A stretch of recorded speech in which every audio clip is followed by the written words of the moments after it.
start and get people settled. Okay, ladies and gentlemen, I wonder if I could trouble you to take a seat and just gather your thoughts in anticipation. Thank you very much. Please do come in. We're running short of chairs. We may need one or two more at the back. Okay.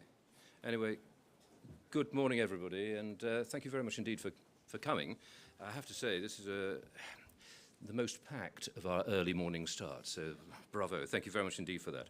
In fact, you'll be interested to hear that this is the 22nd event that we've run on this stand so far this COP, and we're only at the start of day 4. So as you can see, we've been quite an engaged pavilion. And of course, the pavilion itself is being run by Nature for Climate, which is of course a coalition that includes this morning's greatly valued host, the Nature Conservancy. The N4C, the Nature for Climate, is a coalition of 22 like-minded organisations united in a demand that nature-positive action is, of course, woven into the very weft and warp of all societal, economic and financial decision-making. In fact, it was a cause espoused by His Majesty King Charles III only on Friday, we were rather pleased to see. The Coalition's rallying cry at COP this year is the call that we, quote, pick up the pace, you may have seen it on the wall outside there, of converting words into actions, which you see on the wall there. Now, today's opening session, led by the Nature Conservancy, is a perfect example of how this can, and indeed is being achieved to the benefit of mangrove protection and generation via mangrove-positive business models. TNC have assembled an illustrious panel for this morning, and to introduce them and lead us in a substantive conversation on this vitally important subject, please give a very warm welcome to Luce Gill, who is the Ocean and Climate Advisor at the Nature Conservancy. Luce. Hello, everyone. Good morning. Thank you for joining very early in the morning. Thank you for joining this event on the Mangrove Breakthrough. This is an event by the Global Mangrove Alliance, the High-Level Climate Champions, and Systemic. We're very excited to have you here. So to kick us off, I have Jen Morris. She's the CEO of the Nature Conservancy. She'll give us some words to start the event. Thank you, Jen. Good morning, everyone. Do I need this microphone? Do I have to use it? Yeah, okay. Can you hear me? Is that better? Okay. No, you know, because other people. Okay. I don't like being confined by a podium. Sorry. Thank you all for being here, and I'm glad this is the most packed because clearly everyone in this room knows the importance of mangroves. Mangroves are essential for life on Earth, for fishermen, for all of us.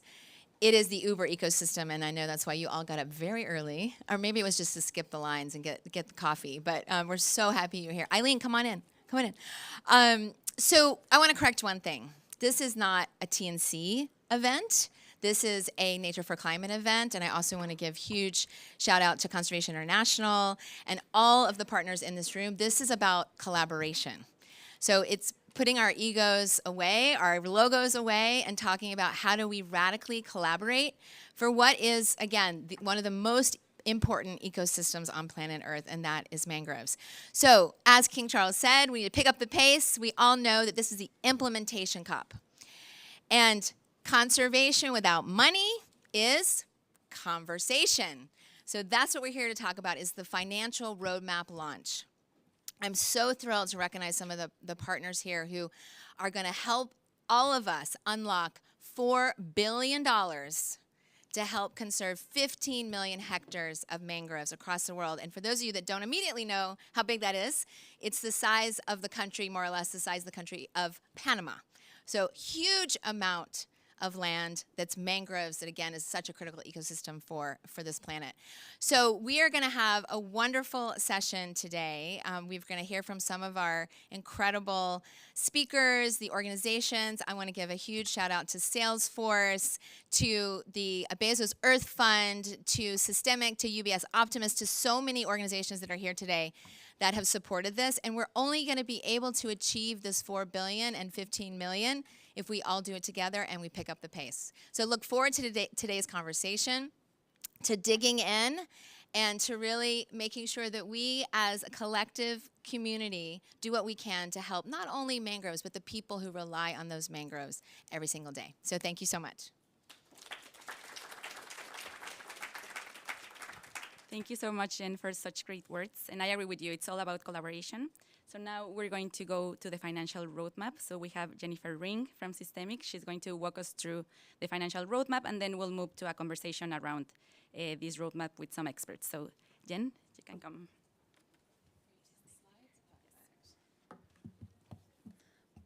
Hi, everybody. I'm so happy to be here for you. I almost wasn't. I chose the one gate that wasn't open till 9 a.m., so apologies for my hasty entrance.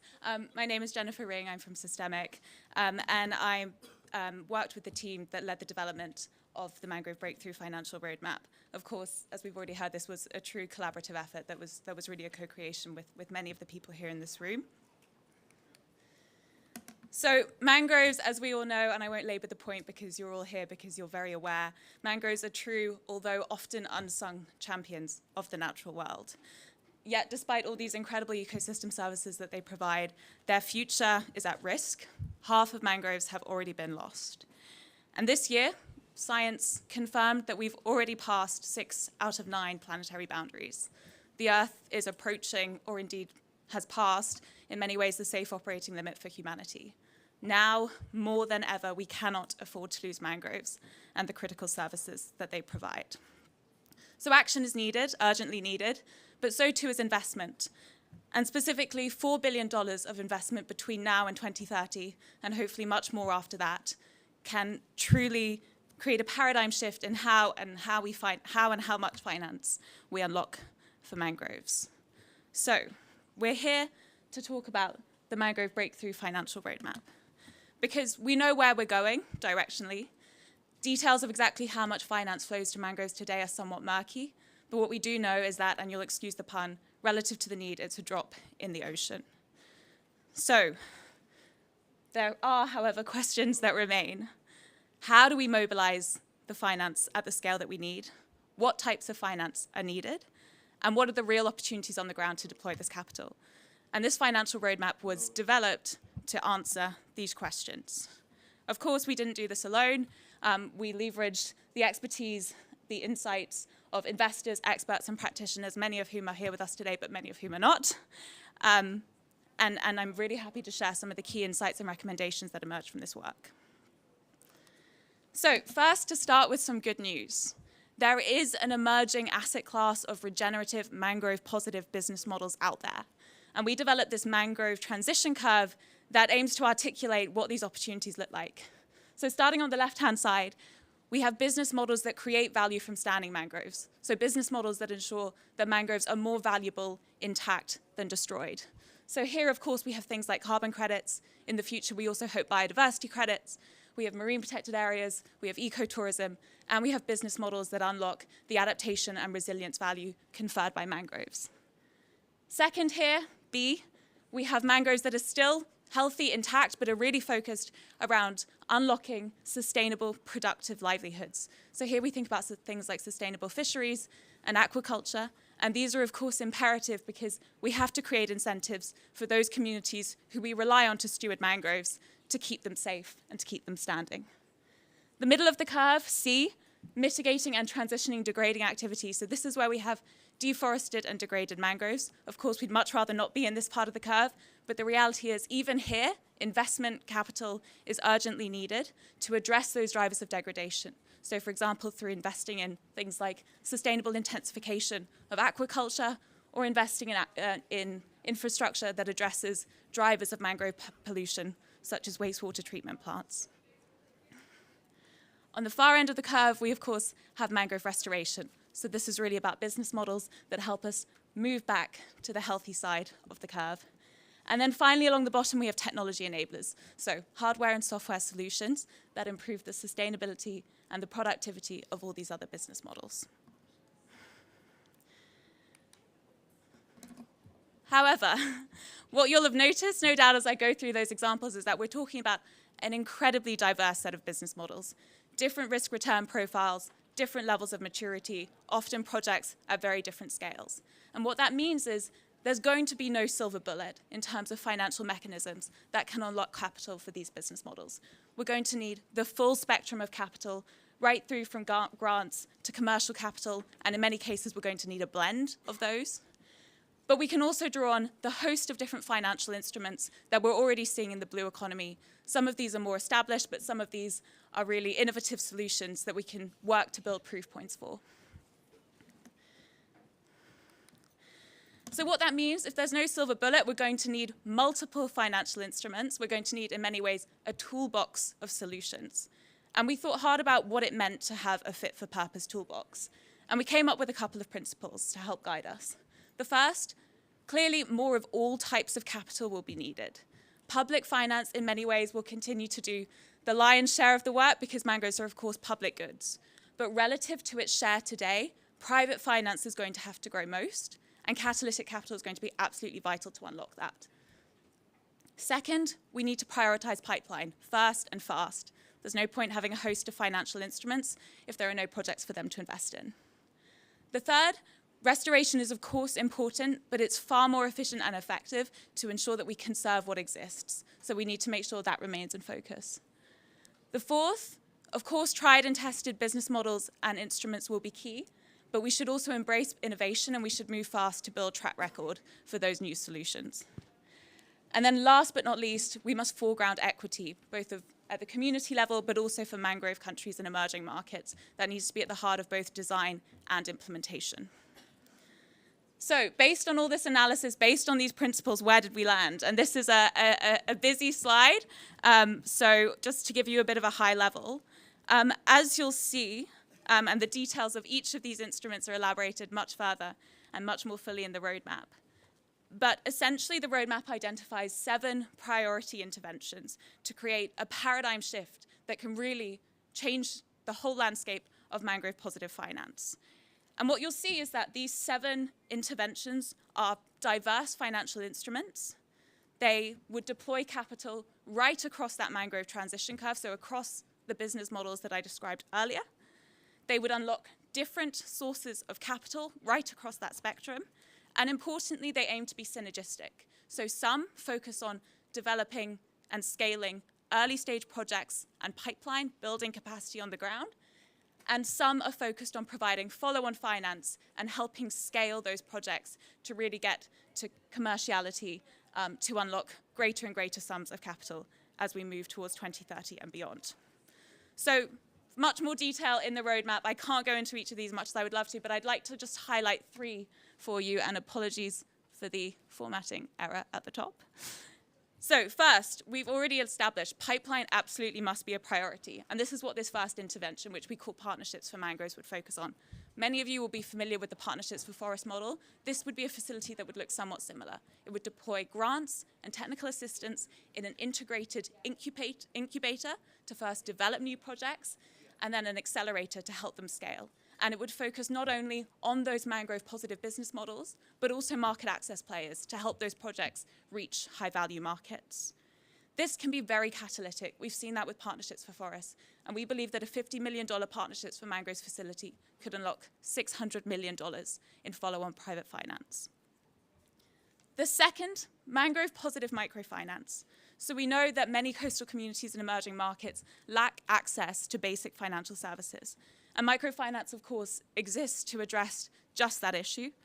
What we found, however, in our research is that there are relatively few mangrove and coastal community-oriented microfinance programs. So this would be an intervention that would seek to address this, leveraging the existing footprint of microfinance institutions. So working directly with those institutions to provide incentives and support, technical support, to help them expand their product offering to promote mangrove positive livelihoods. So here there would be a role for catalytic capital to provide that support, but also a role for commercial capital to actually provide the finance to those microfinance institutions to on-lend to micro-enterprises and to households. And then finally, insurance. I won't spend too much time on this because I know that we'll hear from some experts on this later. But there are real innovations happening in the insurance space. First, on the traditional indemnity models, so looking for opportunities to better or more explicitly integrate mangroves and the protection value that they confer into traditional corporate, in many cases, insurance models so that mangroves are priced in. And those private companies have real incentives to conserve and restore the mangroves that protect their real assets. And then secondly, innovative models like parametric insurance that can directly insure mangroves themselves and the revenue streams that depend on them and pay out very rapidly I think my run here is catching up with me, that would pay out directly in the event of triggering events such as cyclones, such as hurricanes, that jeopardize mangroves and the livelihoods that depend on them. So much, much, much more detail in the roadmap. I think we have a QR code somewhere, but this is online. I really encourage you all to read. But I'm really looking forward to our panel, or our first panel now, which will provide a little bit more color and hopefully bring to life some of these recommendations and the progress that's happened so far. So without further ado, I'm delighted to welcome first Christian Samper, Managing Director and Leader of Natural Solutions for the Bezos Earth Fund. Great if you can come join us. Maya Ziswiller, CEO of UBS Optimus Foundation. And Laura Barlow, the Group Head of Sustainability at Barclays. So thank you all for being with us. Christian, we'll start with you. So the Bezos Earth Fund has, of course, been an early champion of the mangrove breakthrough. And as just elaborated, philanthropy obviously has a critical role to play in unlocking finance at scale. Perhaps you could share a little bit about what are your hopes for how the Bezos Earth Fund's commitment can help catalyze this change. Well, thank you. Good morning. I'm sorry I just came in late, but so I missed some of your introduction. But let me just say, we do believe at the Bezos Earth Fund, we very much believe at the interface between nature and climate. We think that nature is critical for this, and mangroves are probably the best example we have about this. It's a really extraordinary opportunity to look at climate benefits, nature benefits, and people benefits. And even though the global footprint of mangroves is relatively modest, 170,000 square kilometers, the impact locally in certain communities is key. And this is something absolutely doable. So we were very inspired when we learned about the Global Mangrove Breakthrough and the partnership there is with a lot of different organizations, 40 different organizations, a lot of the science that's been pulled together behind this. A lot of the pieces of the puzzle are already in place. So we decided to make an early investment to help design this work and the breakthrough so I could really launch this further. Our interest is in taking these findings and these kinds of mechanisms that you just outlined. We think there's a tremendous opportunity to mobilize private capital into these areas. It's a good investment for corporates, but we think the role of philanthropy specifically can be in building some of that infrastructure, de-risking some of these investments, and really trying to do this in particular geographies. Our interest is to take this from a global set of issues to particular places and areas of intervention that we're interested in Africa and with parts of Latin America, and with the big announcement we made yesterday also across the Pacific. So I'll leave it there. Perfect, thank you. Maybe to you, Maya, UBS Optimus, of course, another critical philanthropic funder in this space. And as I understand, your efforts have been quite focused on restoration and Indonesia. Perhaps you can also share, maybe in the first instance, why mangroves? And again, what is it that you're hoping or already achieving with these efforts? Yeah, thank you, and delighted to be here, so thanks so much for having me. So UBS Optimus Foundation, not only do we recognize the value of mangroves, but we also understand that it's imperative to rebuild nature's defenses. So to your point, it's not just about nature, it's climate, but it's also about people.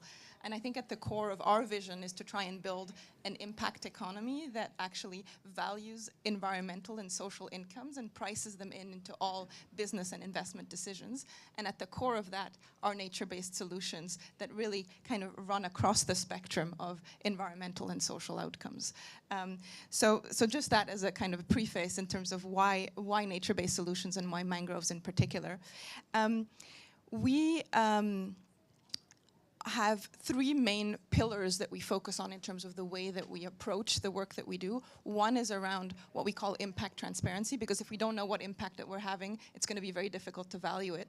The second pillar is around blended finance, and there we feel like the role of philanthropy is critical in being catalytic to unlocking commercial capital. We're also in a unique position, sitting alongside one of the world's largest financial institutions in playing that role in building those partnerships. And the third piece, and this was mentioned by Jennifer in her introduction, is around collective and collective impact, because we strongly believe that we can't do this alone, and we need to work with others if we want to make it happen. So one of our priority initiatives is what we're calling the Climate Collective, which really uses blue carbon as a key lever to catalyze the needed funding into mangroves ecosystems, starting in Southeast Asia. So you mentioned Indonesia. So Vietnam and Indonesia are the two first countries that this collective is focusing on. And what do we mean by collectives? It's on the one hand a donor collective, in that we bring a number of philanthropists together, not only on a learning journey, but also pooling their resources. And on the other hand, it's collective impact. So it's a collection right now of 9 impact organization as a portfolio, trying to deliver towards that common theory of change of building a blue carbon economy in Vietnam and Indonesia. And maybe to give a couple of examples of the work that this collective is doing, it's been running for 2 years now. We're collaborating with Earth Security, and Alejandro is in the room here in the back. Earth Security is leading M40, so Mangroves 40, which is a network of regions that are hosting 70% of the world's mangroves. It aims to create a global pipeline of mangrove positive business solutions, going all the way from sustainable aquaculture to blue carbon to green infrastructure, leveraging really blended finance as that solution. So one example, and starting in Indonesia, you mentioned specific countries. So Indonesia is the one country that we've identified to try and start that. And maybe I'll just end by saying that we believe that the collective approach of bringing organizations together in order to do this is critical, and we believe that through partnerships and key events like this, hopefully we can really work together to value these ecosystems that, as you were saying, is like our super ecosystem. So thank you very much. Thank you. And I think, that call for collective action is so pertinent. So we move maybe from philanthropy to the private sector. Laura, Barclays, and indeed I know some other banks as part of the SMI Financial Services Task Force, have really mandated and articulated that they're explicitly exploring avenues to unlock finance for mangroves. Maybe tell us what have you learned through this process? What are some of the avenues and opportunities that you're most excited for? Yes, thank you. And it's been an absolute privilege and a huge learning experience for Barclays to be part of the work with Mangrove Breakthrough, working on the roadmap.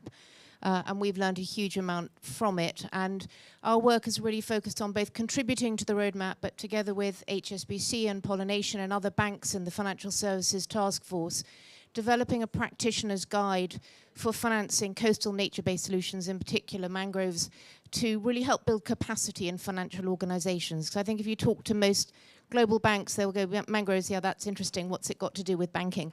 And we're really trying to demystify that and break down the barriers that people see or perceive to exist to providing the financing at scale that's needed. So as a global investment bank, Barclays raises capital for sovereigns, for multilateral development banks, for supras, but also for corporations of all sizes, all the way through to SMEs. And we recognize the really critical role of nature in addressing climate change, but also that climate is only one of the drivers of nature loss, and therefore we need to address the multiple sources or causes of nature loss. And it is very underfunded. SDG 14, Life Below Water, the least funded of all the Sustainable Development Goals. So those have been major motivators for us to think about how can we contribute. So in our work together with the group and with FSTF, we have identified really 5 key areas where we think financial institutions can contribute to that mobilization of capital that is needed. One is in the structuring of thematic bonds, so that could be blue bonds dedicated to scale projects, but it's also incorporating features into things like sustainability-linked bonds, or some really interesting recent innovations in debt for nature swaps, which is where you lower the cost of capital for a sovereign, through blended finance or through guarantee support, and some of that capital is allocated to restoration or preservation of natural landscapes. So that's one key area where we think banks can play an important role. And then more broadly, in sustainability-linked financing, where you have a set of KPIs, you can embed the considerations that you've heard, the key things that need to be addressed, as criteria into those loans. And this is, again, partly about building awareness and partly about helping the flow of capital. We can help to structure direct project-level finance, particularly as projects are aggregated or get to a scale where they're likely to attract more commercial capital.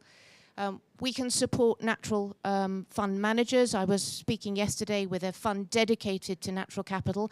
We're increasingly seeing interest from institutional investors in natural capital as an asset class in its own right. So we can help them raise their money and add leverage to those funds to increase their scope and scale. And finally, there's a technology aspect to this. And at Barclays, we've dedicated 500 million to early stage climate tech and nature tech capital, to the sort of the technologies that will be needed to measure progress, to measure impact, because through having those measurements and metrics, we can then encourage more capital to flow.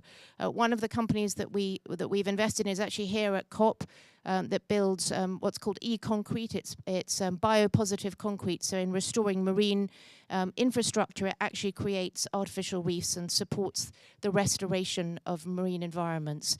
I don't know whether it's ever been used in a mangrove environment, but it's certainly being used actually in this region as well, and is having incredibly positive results. So I think those are ways that financiers can think about, well, how do I start to integrate this into the kinds of transactions I structure, into my engagement with clients in looking at the opportunities. And it's really exciting to me that, you know, a year into this work, my CEO now says to me, what are we doing about mangroves? Where are we on financing mangroves? That's not a conversation we would have been having a year ago. So thank you to all of you for bringing us with you on that journey.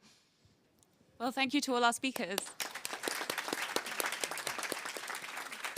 Thank you so much for joining us, and more importantly, thank you for all the work that you're all doing. Great, back to you, Luz. Thank you so much, Jen, Christian, Laura, and Maya for joining this conversation. Also, I wanted to give a shout out to Oliver Wyman. Together with Salesforce and Bezos Fund, they have been very helpful in the mangrove breakthrough and the development of the roadmap. So now we're going to move to our next section, which is the panel. So I have Iñaz Vegan. He's the ocean lead with the Climate Champions. So Iñaz, he will be the moderator.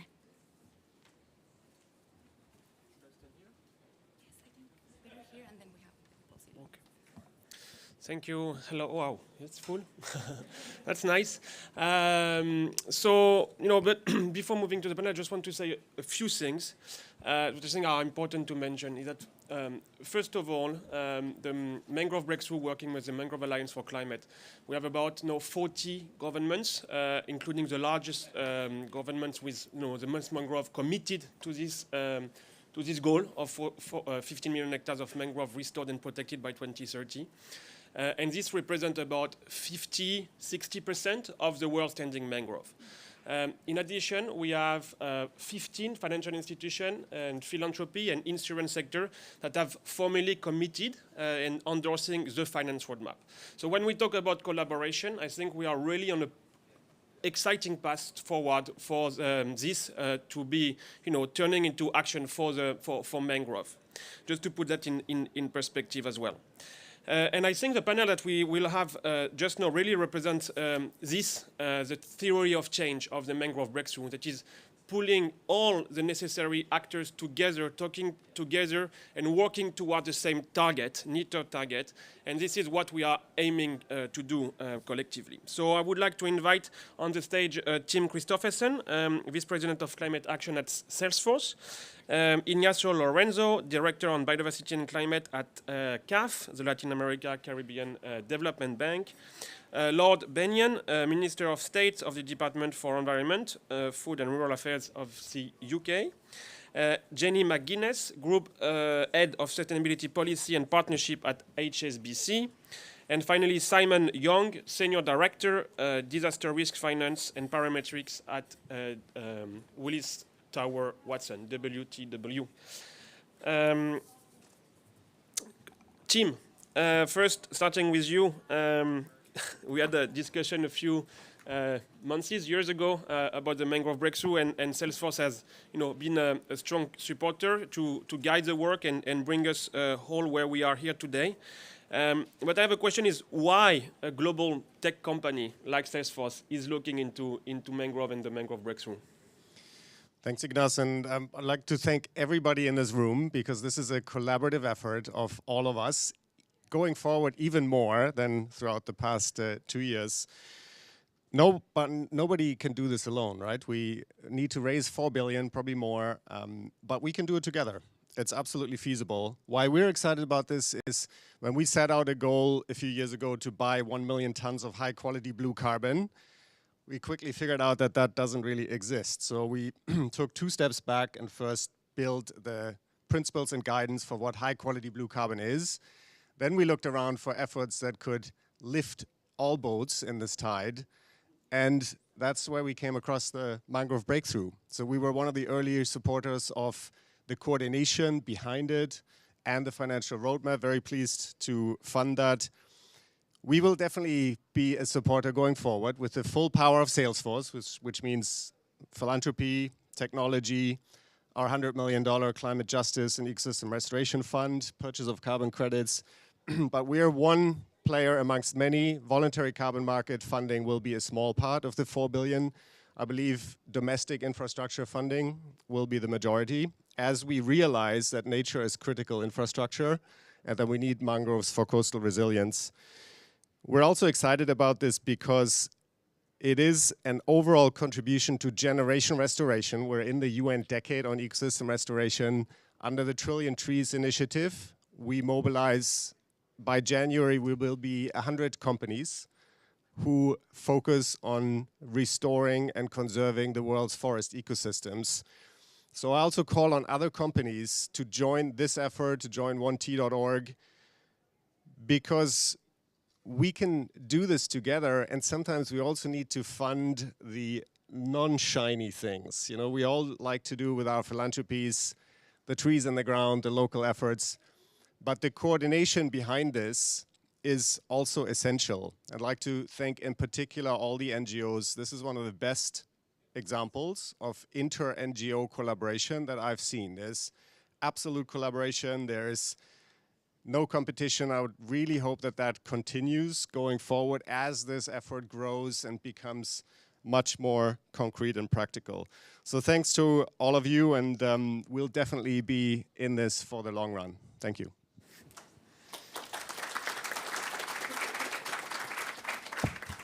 Thank you so much, Tim. Now moving on to another early supporter, the government of the UK. You've been supportive of the mangrove breakthrough since its launch last year at COP27 in Sharm el-Sheikh. Lord Bennion, how do you see your role as the UK? You don't have a lot of mangrove in your country, but how do you see the role of the UK as a donor government, as a leader on nature, ocean, climate action in this finance roadmap, in the work of the mangrove breakthrough? Well, thank you, and thank you for arranging this really important event. I think first point is that states must have a really important role in setting ambition. In Glasgow, we had the Glasgow Leaders' Declaration on Forests and Landscapes, which has seen the kind of direction of travel. Is this working? The kind of direction of travel that we need, and through the UNFCCC and UNFCCC and CBD, you're getting the kind of direction that governments want to see us all going. And I entirely agree with Tim that this has been an extraordinary policy area which has seen states, NGOs, philanthropy, and a whole lot of other actors, particularly local people, indigenous people and communities, focusing on a really important area that we need to see move forward. And it's about the quality of finance as much as the quantity. And governments have a role in both. Finance needs to be targeted, and targeted very carefully, the way it's used, both taking into consideration the social as well as the economic needs of local communities. And obviously sustainability is absolutely key.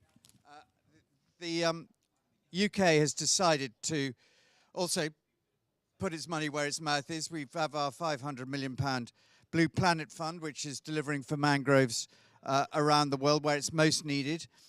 We have through the Blue Forest Initiative, which is working on sustainable management of mangroves in Madagascar and Indonesia, and crucially working with the private sector and other governments to make livelihoods more sustainable and to foster equality and empowerment and increasing resilience to climate change.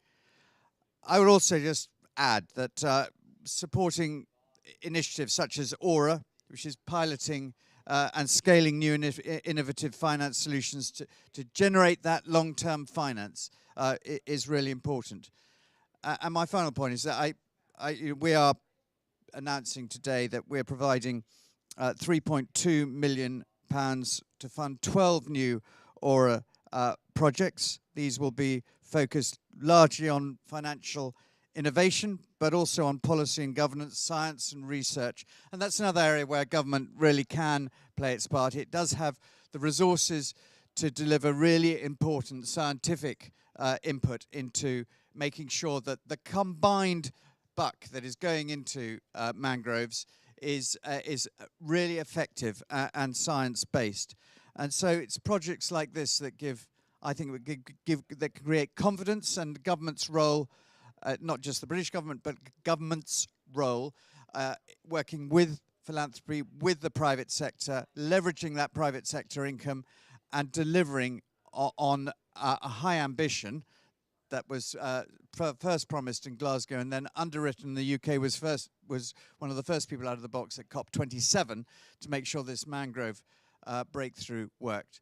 That's where governments can and should be playing their part, but it is a unique partnership arrangement and one that we're really proud to be part of.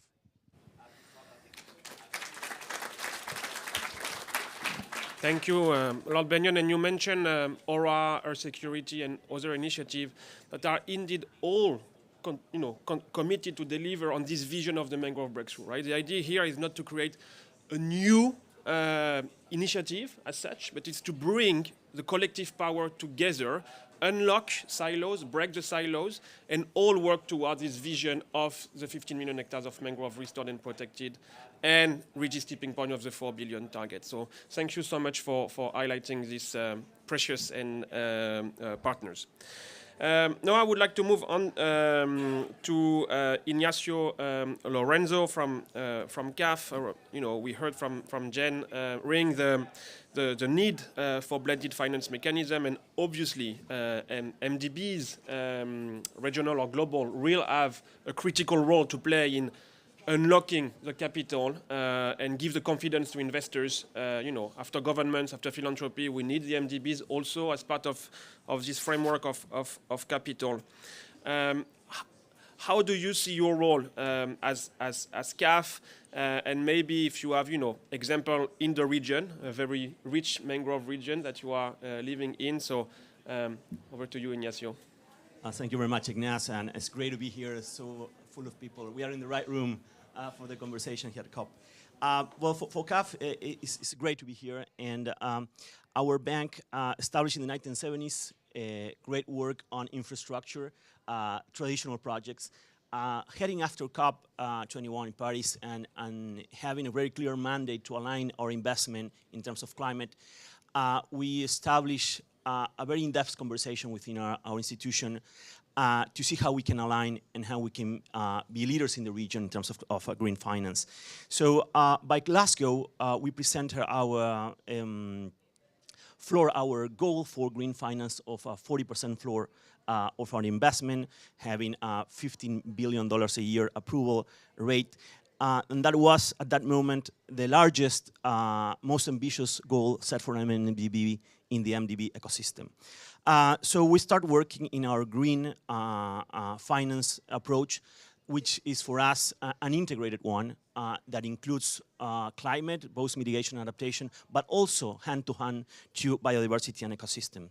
And in that regard, a full change in our processes and our knowledge to how we can deliver on our finance and our needs for the region, but in a green manner.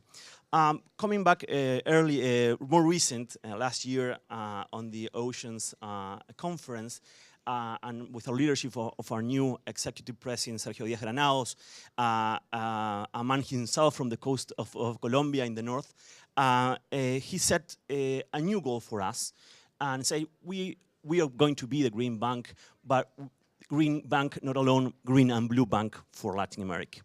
So that required a new set of vision that included a new set of goals in terms of blue finance, and in particular, our announcement of $1.25 billion on ocean conservancy and blue economy for 2026.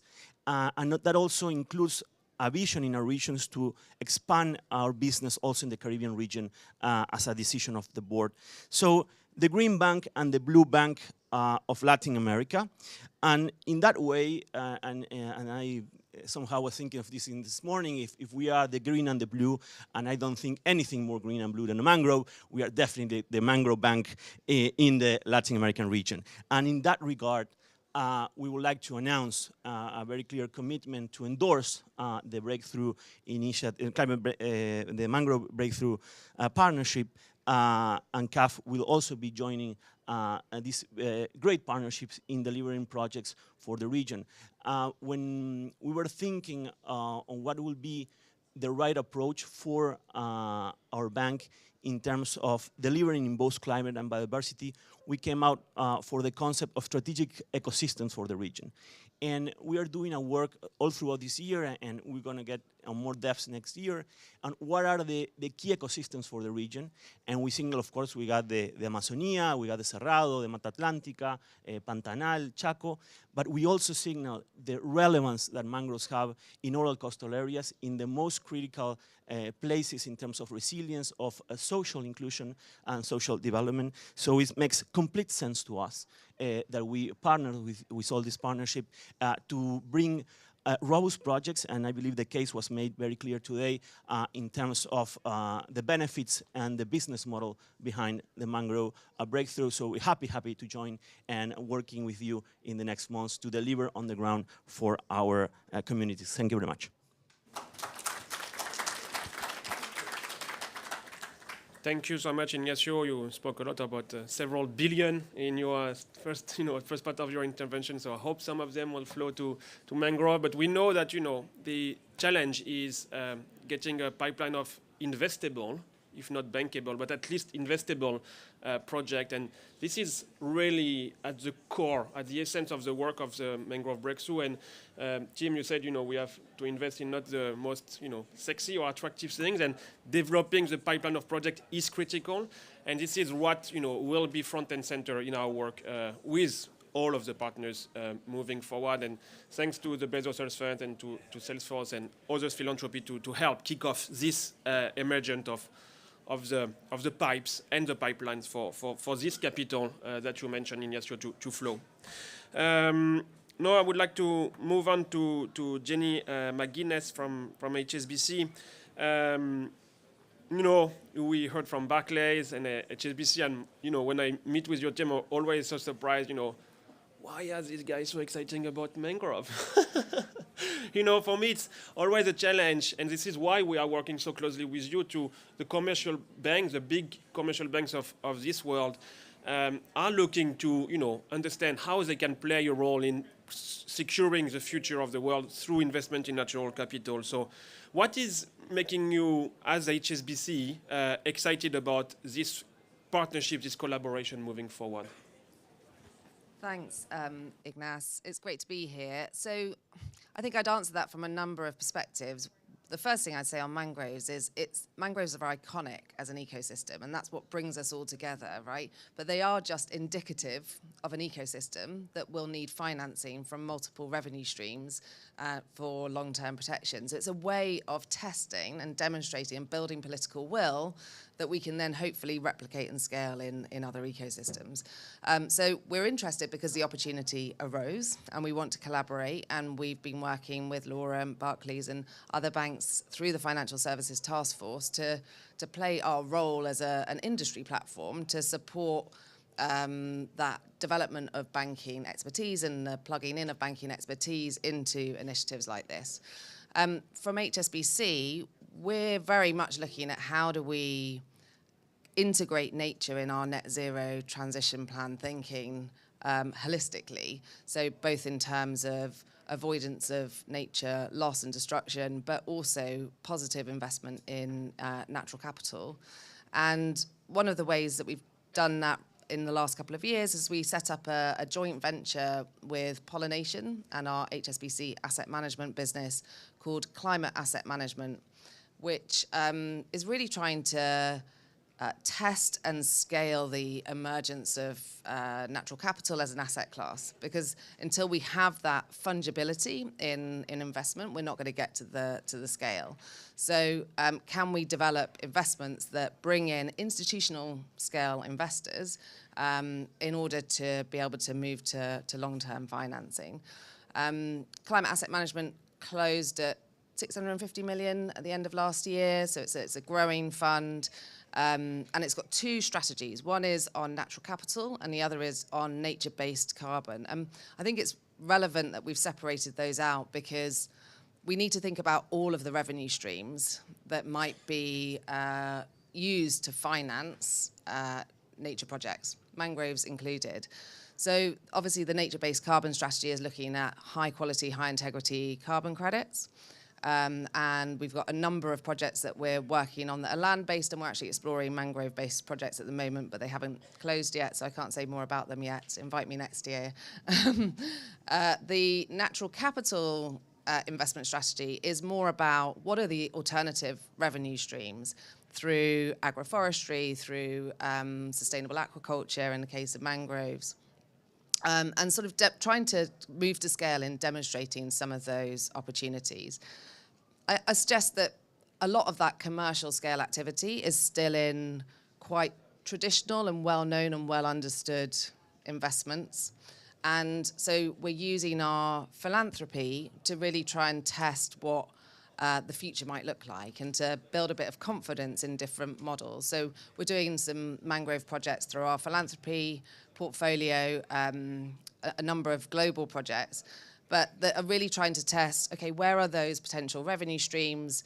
How do you measure, report, and verify on the different, the ecosystem benefits, the community benefits? How do we ensure benefit sharing? How do we draw in local ecological knowledge? And we've been, TNC has done some really good work on that. How do we ensure that the financing model works given that the upfront cost of capital is still there for these projects in terms of restoration and conservation and the infrastructure, and the benefits might not accrue for many years to come. So how can we apply traditional financing models or sustainable infrastructure financing models to these kinds of projects? What can we learn from them so that we can scale them into commercial funds? So that's the way that we're approaching it as a bank. I think, Tim, you talked about partnership. Everyone's talking about partnership, but it's absolutely key in this area in particular, because in order to be able to have a safe long-term investment, we need, to be able to find the investment in the first place, we need that investment in pipeline and pipes, as you say, Ignace, but also in the upstream enabling environment, to build that, to identify the opportunity, to build the political will, to ensure the regulatory environment is in the right place, and that communities will benefit. And until we can collaborate with all of the different parts of that system, it will be very hard to get the finance at scale. So I'm really keen. It's great to hear about the new UK fund. There's an opportunity potentially to test some blended finance opportunities. We should keep thinking about how we collaborate. And huge thanks to the Mangrove Breakthrough for bringing us all together in the first place.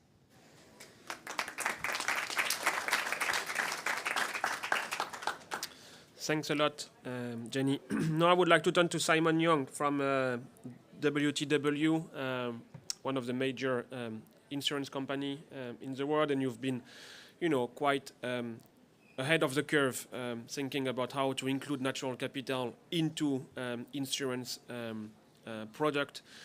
And for me, insurance is one of the way to, do just that, right? It's a pretty, not straightforward, but I think it's one way that pretty advanced to include, natural capital into financial deals. So can you give us, a few examples and, what the WTW and how you are, looking at that space of mangrove insurance? Sure, thanks very much for the opportunity. And first off, I want to just clarify, WTW is not an insurer, it's a broker, it's an intermediary, so we're not taking risk. And I think that gives us a better position maybe to think on behalf of the client, on behalf of the mangroves, on behalf of the communities, rather than making money on taking risk, which is what the insurers do. So we're coming at it from that independent perspective, and I've been fortunate to, with my team to have some time and work with many of the partners in the room to really explore some of the solutions that we can bring from the insurance industry. And a lot of that has been done under the auspices of Aura, which has been mentioned before. Thank you for the support from the UK government. My colleague Chip is here. We were both in the room when Aura was created. That's been a great vehicle to move this stuff forward. So I was going to start with some bad news, which is that you have to pay for insurance. It's not free, and it shouldn't underpin the business model of an investment, right? It's protecting the investment, yes, but it's not a financing source in and of itself. And I think that there is some kind of mystique around it where we need to manage expectations.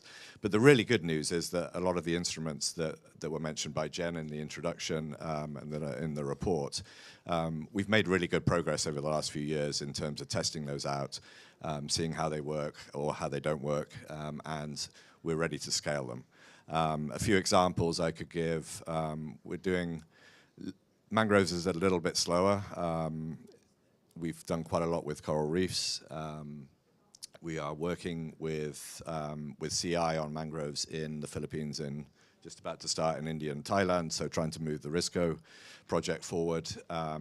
We are working with the Fiji government actually to look at livelihood protections for coastal communities, including those kind of reliant on mangroves, and microinsurance was one of the areas that was particularly highlighted.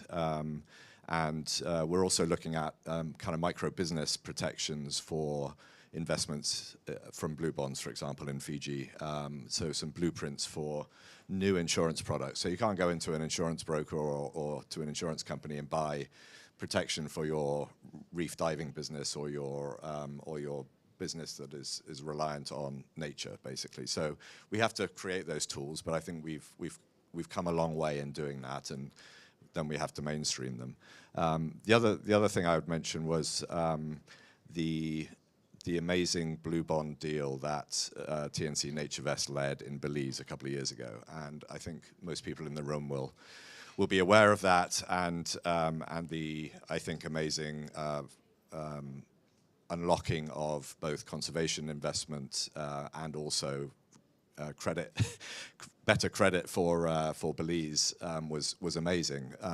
One small part of it, though, was what we called a resilience wrapper, which was a parametric insurance product around the repayments on that loan.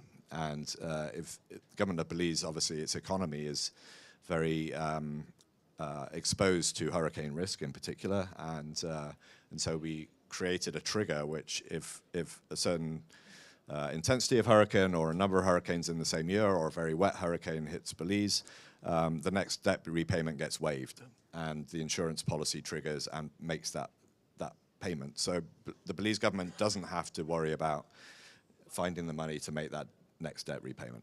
This is really important. It allows it to concentrate on the recovery, and so those sorts of tools for climate-exposed investments are really interesting, I think. And we've actually just yesterday announced, was revealed that we've got funding from USAID to work with DFC, Development Finance Corp, to think about how we put these wrappers on adaptation investments, and those are going to be relevant to investments in mangroves, amongst many other things. So that's going to be a project which is going to be happening over the next year, and we hope that, you know, this time next year that we'll be able to demonstrate where we've got to. It's going to be a pilot facility, but we'd be very interested in looking at you know, where those potential DFC loans are in areas which are investing in nature, or at least with a nature angle to them, and see if we can bring these things together.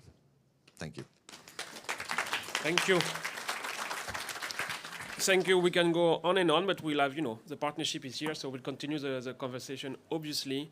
But, you know, just one thing, what really strikes me here is that we barely talk about carbon credits, which is one of the capital stock that will need to be reached, you know, delivering on this 4 billion tipping point overview. But all of you really covered how can we shift mangrove negative business to mangrove positive business, and really implementing system change for mangrove action. And that was, you know, really inspiring, and really that was a vision from the start for the mangrove breakthrough. So thank you for that. Thank you for being so collaborative. And now I would like to give the floor to close this exciting session to Sanjayan, the CEO of Conservation International. Yeah, it is an exciting session. Thanks, Ignace. Thank you so much. Look, I want to just thank Luzanne and Emily Landis at TNC, along with my colleagues at CI, Emily Pigeon. We name folks sort of alike. We match Emily's with Emily's just to really build a collaboration. And then Jennifer Howard, Jen Howard from CI as well. It's really fantastic. And I should mention, you do have some mangroves, sir. Yeah, you do. You do in the British Overseas Territories, Bermuda, for example, right? So yes, so there is mangroves in the UK somewhere out there, and that gives you another reason why we're so delighted that you're part of this. Look, it's not easy to grow mangroves. I come from Sri Lanka, and I've spent time in mangroves as a child. We had no other place to play. It's difficult. It takes a lot to grow mangroves successfully. They need salt water, but not too much salt. They need the right temperature, but not too warm, not too cold. They need the right circulation of currents. And then once they grow fast. And overnight, you're standing with, 20-meter canopy above you, protecting you from storms, feeding your people, providing wood, providing honey, providing enormous benefits, and of course sequestering carbon, as Jennifer put it, really remarkable services that come from mangroves. If there, people ask me this. It's actually a really interesting question. If there's one habitat on Earth that you could save, one thing you could do, what would it be? And really, my answer, pretty consistently, is mangroves, because you're thinking about a sliver of the planet that just delivers so much benefit. And if you're a company, if you're a government, and you're thinking about a return on investment, this is where you can actually twist the dial of the global temperature regime in your lifetime. Very few things you can think of where you can do and see the signal in your lifetime. There is no reason why we should ever be cutting down mangroves anywhere. There's no reason why we shouldn't be able to protect them and restore them to their full original extent. And the target we've taken, about halfway there by 2030, is an ambitious target. Just listening to these two panels today, from private philanthropy to governments to committed partners, and I want to mention Minister Correa. You have been so fantastic at getting so many countries to buy into this. And your leadership from Colombia, a real leader in mangrove conservation, has just been absolutely instrumental. I have no doubt that the $4 billion capitalization we need is very achievable. It's very achievable. We in conservation see this as an astonishing amount of money. But when you fly out of Dubai, just look, and that's basically 8 Emirates 380s. That's it. That's it. 8 planes sitting right there on the right. 8. Not 500, not 8 planes sitting on the runway pays for all of this. This is not an impossible target by any means. And the coalition is strong. In COP16, was it, Emily? COP16? Jenna Morris was there with me, actually. And we walked into a room, and Emily was giving a talk on blue carbon, and I think there were 6 people in the room. It was really a sad room, and we didn't know whether we wanted to stay or leave. And she was talking about this thing called blue carbon, and we felt very obligated to sort of stay there. And we're looking around going, this is a pretty small room. And then look at the coalition we've assembled today, and look at all of you here today. So we're on to a good thing here. There are a couple of things that we need to keep in mind. And I just want to very quickly mention them. You know, the first is capacity. So we're very low on capacity, believe it or not. You know, someone asked me, CI does a small mangrove restoration project here in the Emirates. It's not very far from Abu Dhabi, and you know we've helped restore, I think, like 50 hectares or something like that. It's very limited in size, and it's challenging to do. And people ask me, why is it so challenging to do? And then you look at the Dubai skyline. Think about how much time humans have perfected engineering, like hard structure engineering. And we still get it wrong all the time, right? Restoration is in the infancy. We spend tiny, tiny amounts in small universities doing this. So do not underestimate what we need to do to build capacity in science, in the field, in monitoring, to actually do this right. You know, it can be done right. It just be realistic about it. Number 2, policy, right? So it's great that this is now included within sort of the climate agreement, but it needs to trickle down to NDCs, then into local and regional levels. It needs to be accounted for. Some governments are doing this really well. UAE, Fiji, Singapore, Colombia, Costa Rica are some of the leaders in this, but we need all the nations to adopt this. And then finally, what you heard today, which is the financing on it. And honestly, after hearing what I heard today, it's actually not my biggest worry. Interestingly, and I'm not a person who says that because I'm, as many of you know, exquisitely focused on fundraising as part of my job. But I think we have a good model here. TNC and CI are collaborating on this Blue Carbon Plus, which is basically adding all these businesses to existing mangroves. So climate smart shrimp, for example, is a good example where we're adding to the carbon. And you're right, we didn't talk much about carbon. It's almost now assumed. It's almost the first layer of the cake that we're building. But we do have to think about the financing. We do have to make sure countries step up. We need to make the private sector understand why this is incredibly important. Our friends at UBS and Barclays and HSBC and others, Systemic, and of course Salesforce, Amazon, many, many others. That's really important. And I'll say, this is the last thing I'll say about financing. So it struck me why this stuff is kind of hard to make the convincing argument to companies and to potentially the financial sector. So when those guys, I'm a scientist, I'm a geneticist, so this is so out of my realm of understanding, but what I think happens is when they think about risk, it's different to how we think about risk. So if you're going to build a seawall, for example, right, a wall to protect you from the ocean, you can quantify those risks pretty well. Cost of cement, construction problems, labor costs, you know, currency fluctuation, and you have a number that you can associate with each one of those things. It basically takes uncertainty and turns it into risk. Risk is understandable to investors because there's a number around it. And many investors will invest in pretty risky things. That's literally the venture model. What we have is uncertainty. We can't put numbers with precision around what it actually takes to do restoration at scale for mangroves, or even protection at scale. And so we have these blanks. Now, the uncertainty might actually be quite small, but because we can't really quantify it, it translates into inaction. And this is a fundamental challenge that we got to overcome as we think about building this financial model. So thank you again for being here. Really delighted. This is amazing, and we're onwards. Thank you.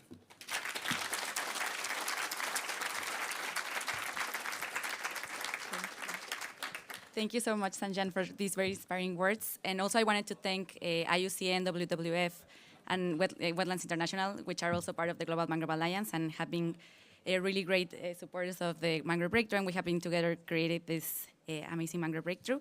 And also I wanted to invite everyone on December 9th, we're having a Mangrove Moment at the Green Zone at 12:30 p.m. So if you like this conversation, please join us on Saturday. We're going to keep this conversation going and hope to see you all there. Thank you very much.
Ladies and gentlemen, if you are attending this next session, please do come in and settle down, take a seat. It'd be lovely to see you. Thank you very much indeed. If you can take a seat nowadays, I'd be very grateful. You. Thank you. Thank you.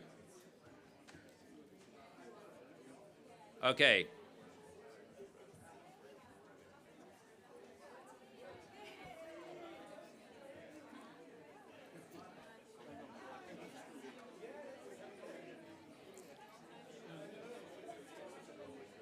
Yeah, pile on forward, that'd be great if you wish to. Yep, thank you.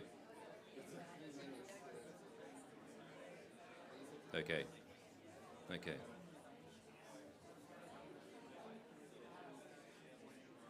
Okay.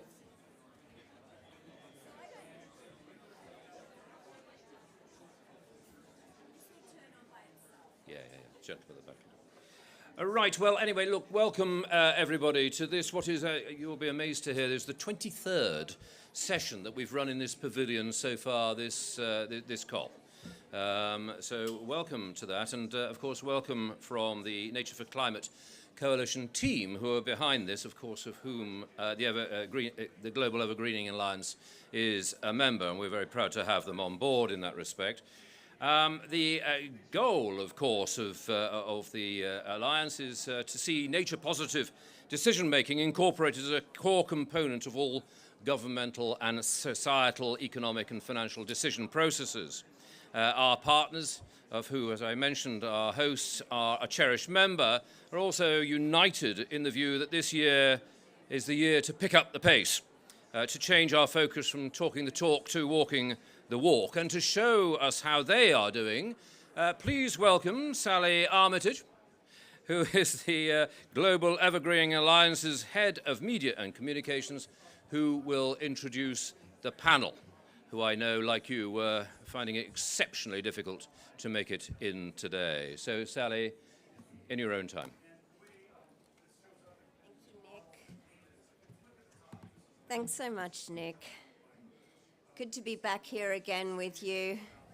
And we're really excited today because I know that at the COP, we're hearing a lot of announcements, we're hearing a lot about new initiatives, but we're really excited to be back here with you today after our announcements at COP26 and after our announcements at COP27 to let you know that we're delivering on action. So it's quite easy-ish to make announcements, but it's very, very hard to deliver on them and get the real work done. And everybody in this room would be aware of that, so you can all consider yourself surrounded by doers. So as Nick said, my name is Sally. I'm delighted to welcome you all here to Collaboration in Action Africa, how to scale up best practice.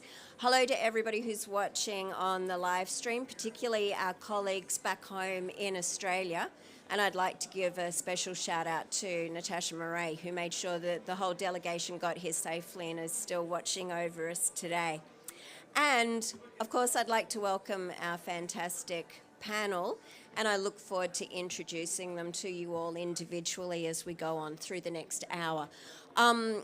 Mentioning the panel, we are having a few problems today with people getting through queues, so quite a few panelists are not here yet. So we may rearrange the order if you're all following your run of show. That might not be exactly how it's going to work out for you. We've got a lot to get through, so if we could ask all the panelists to stick to their time slots, even though they're quite slow. But for everybody else in the room to be able to keep up with this, we want to keep your sugar levels up. So we're back again with arguably Australia's favourite chocolate biscuit, Tim Tams. This is not a paid sponsorship. It's still not paid. I keep turning up and doing this, and I'm hoping there's a chocolate biscuit baron somewhere in the audience. So we'll pass these around. They're noisy to open, but don't let that keep you back. Just have chocolate biscuits.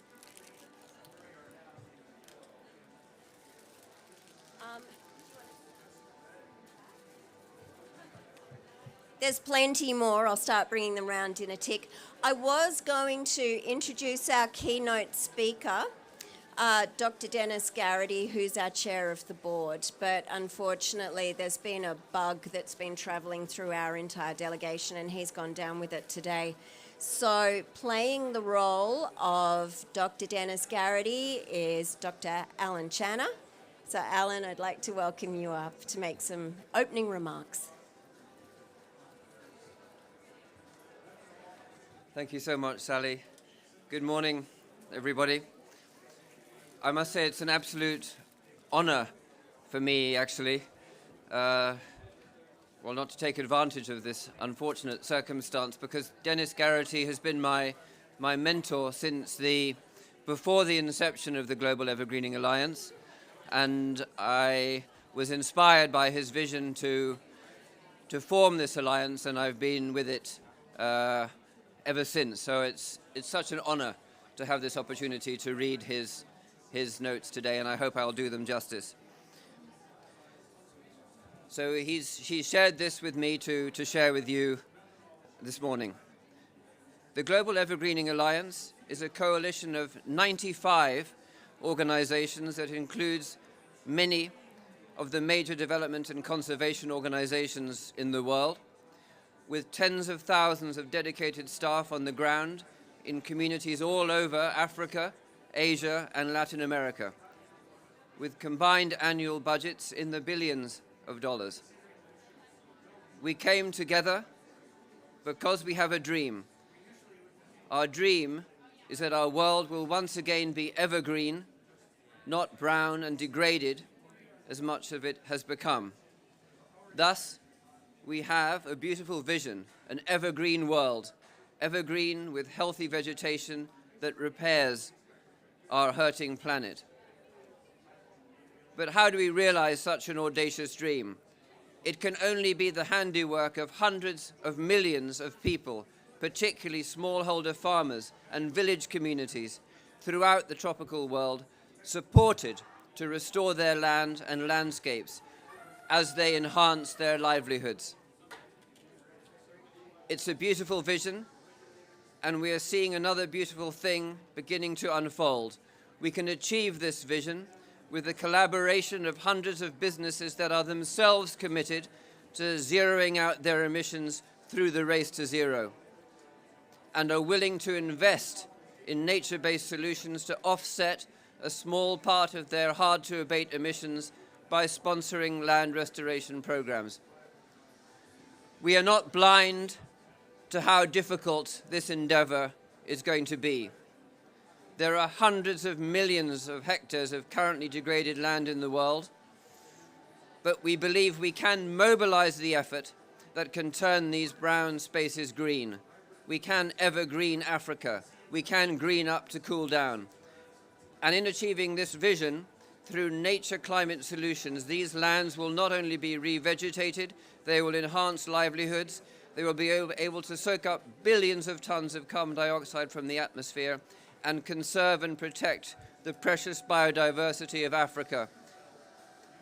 So the Alliance is translating this vision into a goal based on our analysis of the realizable potential for the restoration of degraded farmlands, degraded forest lands, and degraded rangelands as well. Added together, we have found that it can be possible for such land restoration to be removing at least 20 billion tons of carbon dioxide from the atmosphere every year by 2050.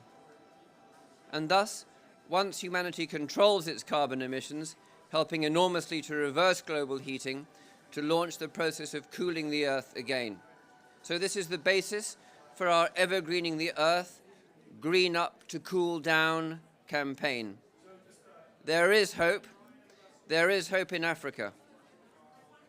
Part of the solution has been the application of assisted natural regeneration by local communities. Tree cover in farmlands has increased across broad stretches of land, for example, in Niger. So to close, I just want to say what a vision this is, what a collaborative collaborative effort it's going to require, and we believe it can be done together. Thank you.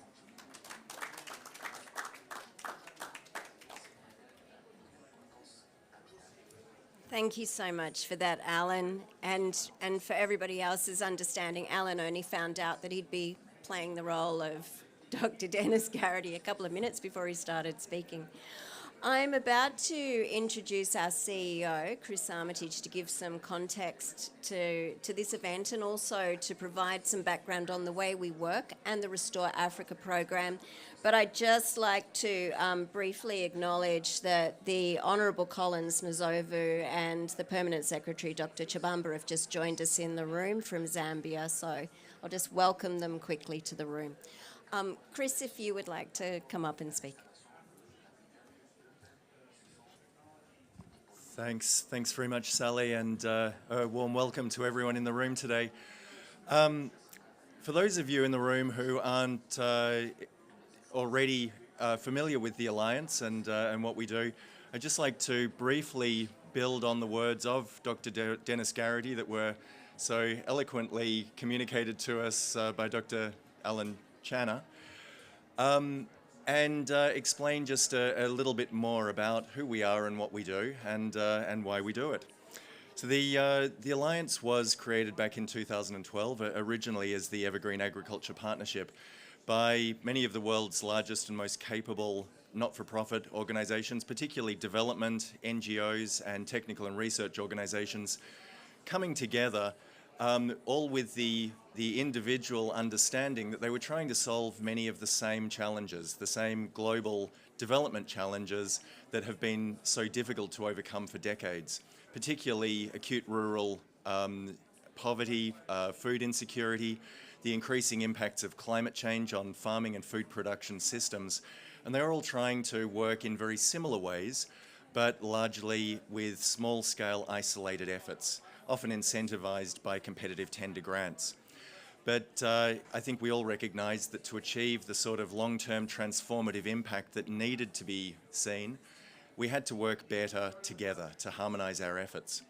And so the Global Evergreening Alliance was created to provide an effective platform for long-term effective collaboration, to work at landscape levels, to deliver programs with a systems change approach that could impact local markets and local value chains, to provide long-term incentives for more sustainable practices, to increase the productivity, the reliability and the resilience of farming systems to the impacts of climate change.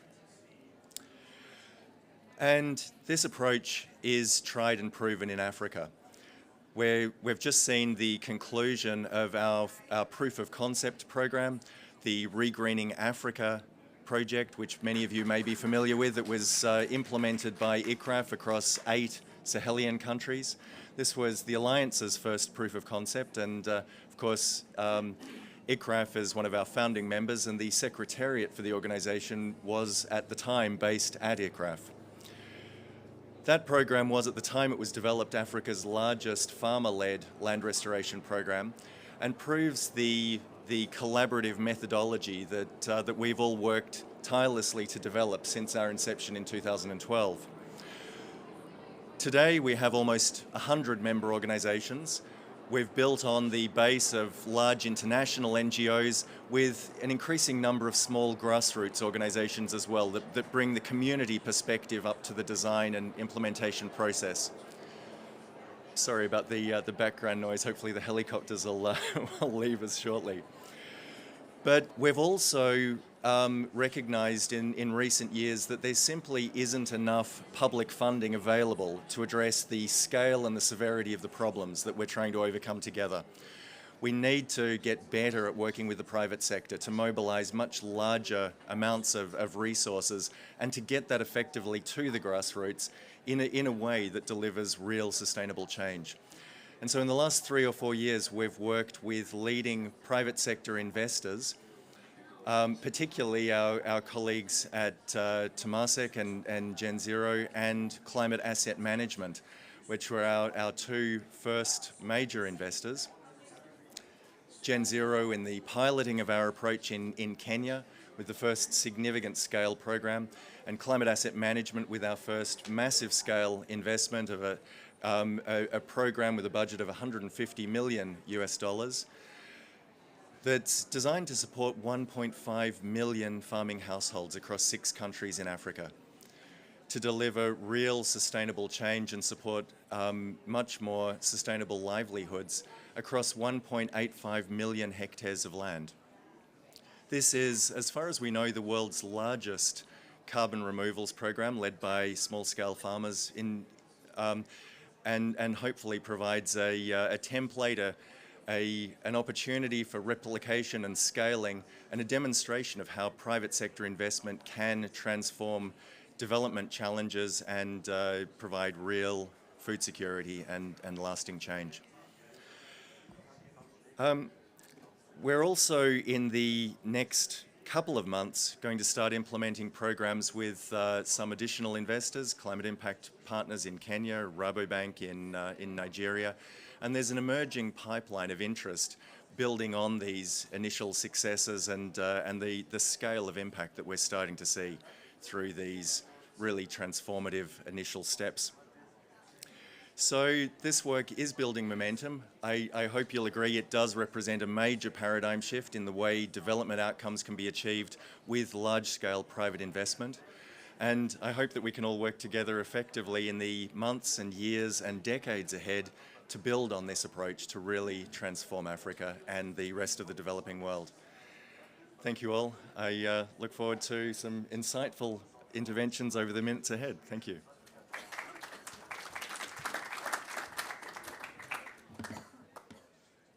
Thanks so much, Chris. As Chris mentioned, we've been working with quite a few investors, and we've been incredibly lucky to get along very well with quite a few of them, not just in a business sense, but also personally. And one of those organisations is Climate Asset Management, and Martin Berg, who's the CEO of the organisation, I'd like to ask him to come up and say a few words about our partnership and how it functions. Yeah, good morning. Well, thank you very much. Thank you for inviting me.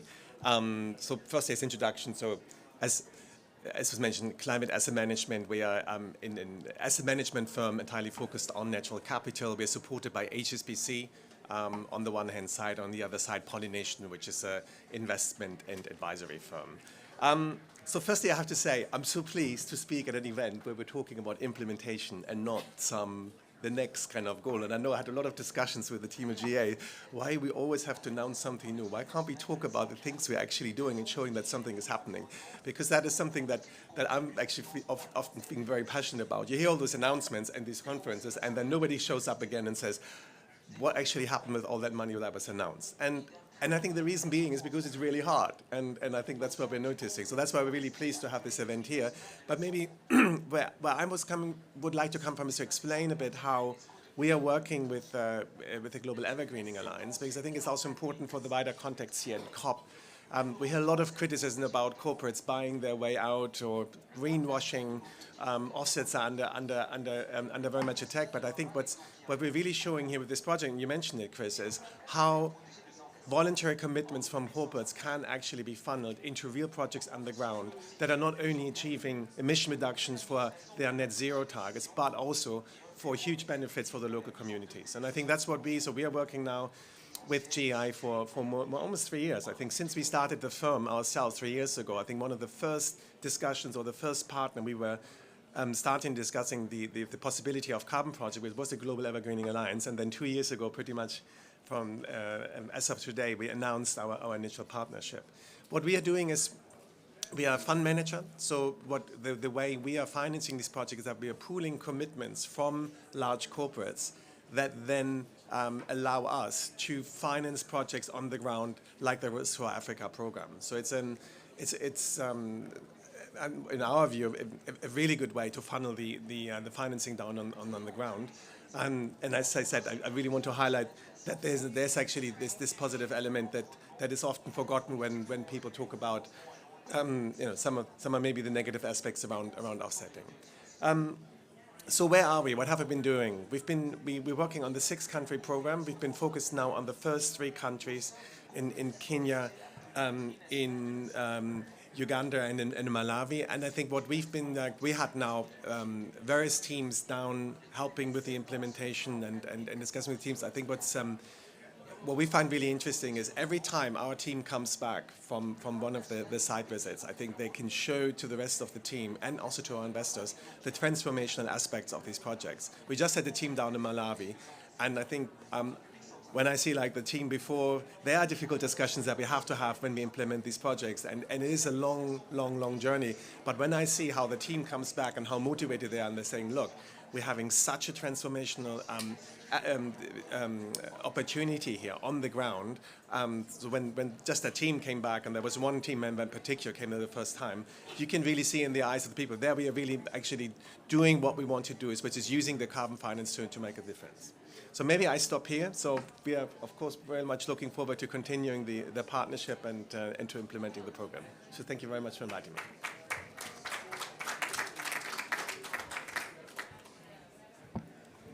Thanks so much, Martin. And now we've got a section that we've all been really looking forward to, and Martin hasn't seen this before either, but it's the public launch of our short Restore Africa film, and I could bang on for ages about the trip to Uganda to produce it and the amazing people that have worked on it, but I think it might be better to just let it roll.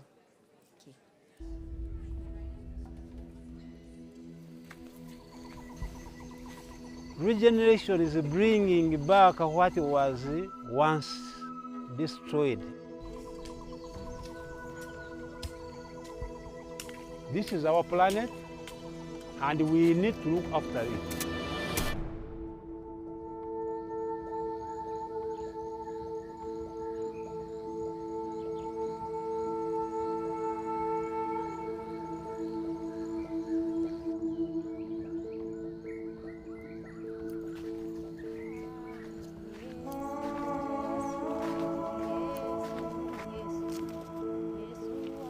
Bakanyelangirira kwerevera erienga ni muri wanyandreke nabu banyibulia ngangari janja banyet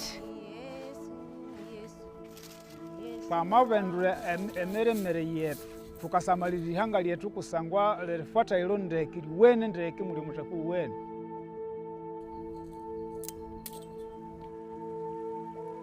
Climate change is already affecting African ecosystems and the rural communities that depend on them. The Global Evergreening Alliance Restore Africa program is the world's largest community-led land restoration carbon removal program. Climate asset management provides catalytic investment to make this possible with the farmers. So the focus is on ensuring farmers have a livelihood, but then we have a component that's investable, and those are the carbon removals.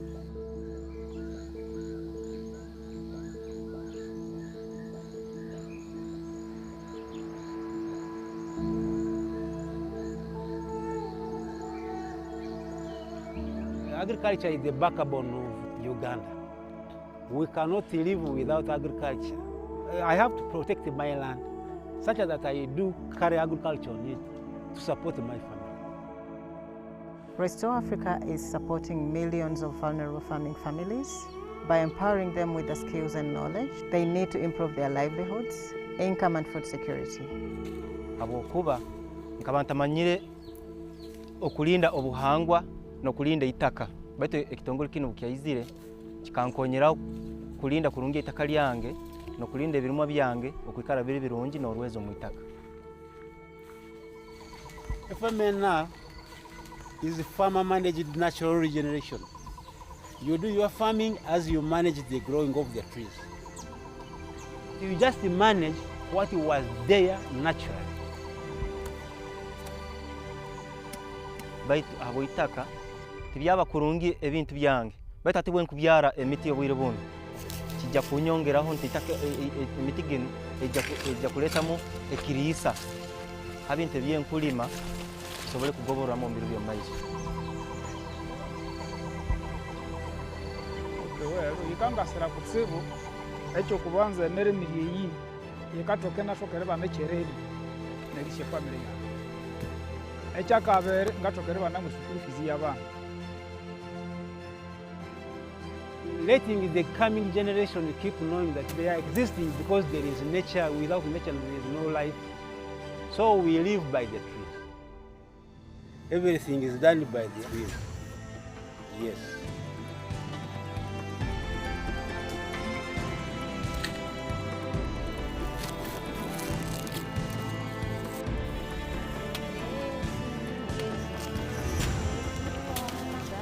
Korole itaka lyange kiri kikuru habwange habwokuba kugonza itaka lyange likale lirimu olwezo kulirinda kurungi. Obulimi bw'omulembe buno bunalimire buno ngalangira sibutawoberingira musa wabere goberana n'abantu abandi kundi nganalebaya mubufuko bundi emiti ikayinimboherera isyangwe nabwe base basenye ebatukiriye wetikirwa nabo maka wabo. Women are key in the Restore Africa program. In the recruitment process, the women are key in identifying what crops they would like to grow on their land, especially for food and also for livelihood. They've already got training and knowledge on group formation, on saving, on how to improve incomes. They realize that we have to conserve this land if it has to continue feeding us. Nilimbili twabalimi erilangira uti emirimo yatu kalima mumalima wera ikalinda wabahangu niko tukiali tuni muwoba kunde mte yao kabiba yao kasalima mobutuku embere. Being part of the project that brings change, it gives me pleasure. I will be recognized as a hero, a natural fighter for nature. Together we can sow the seeds of positive change and cultivate a brighter tomorrow for farming communities around the world.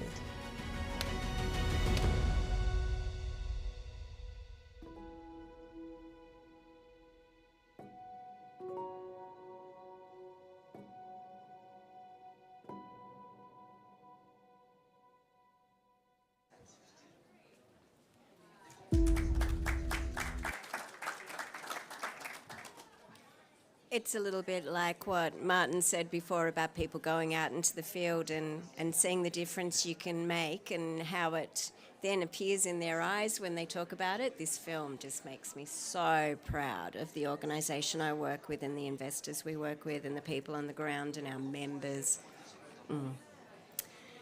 Anyway, not bursting into tears here, we'll move on. Our next speaker is a very good friend of mine, Dr. Jonathan Muriuki. He manages our program coordination unit in Nairobi, and he's going to provide a few insights into what it takes to deliver a program of this scale. Thanks, Jonathan. Thank you, Sally, and good morning, everyone. It's a pleasure to be here. Martin just said that we've come from Malawi, meeting of about 50 participants that are participating in this Restore Africa project. In this room, there is Ipiana Bonongwe from World Vision Malawi, hosting a very interesting trip to Ncheu district where they are working with the communities. And of course, there's Kotelda from Uganda, Care Uganda, who are also participating in the project, among others. It's a partnership of about 31 NGOs in 6 countries, together with the Global Evergreening Alliance and the Climate Asset Management. But also it's a partnership with 6 national governments and quite a number of local governments. We have 5 local governments in Kenya, 7 local governments in Malawi, and 31 districts in Uganda. So that is quite a working partnership that we must make it work for us to deliver on the benefits that we've spoken around here. We've talked about the benefits you're looking at, delivered to 1.5 million households to be able to put 1.8 million hectares under restoration through the climate asset management investment alone, and through other investments, we look at more than doubling that. So what does that mean then? It's about making these partnerships work because we are delivering nature-based solutions in context. There is different culture, there is different agroecologies, and there's also different, especially land tenure, which means then how you deliver in every community is very different from how you deliver in another community. It means a lot of stakeholder engagement. All these stakeholders are coming together in a very unique partnership. The NGOs are used to delivering with public money projects that are designed differently. The private sector is also used to delivering different partnerships. So how do we get this delivered together? We are investing a lot in stakeholder engagement, engaging governments, engaging communities.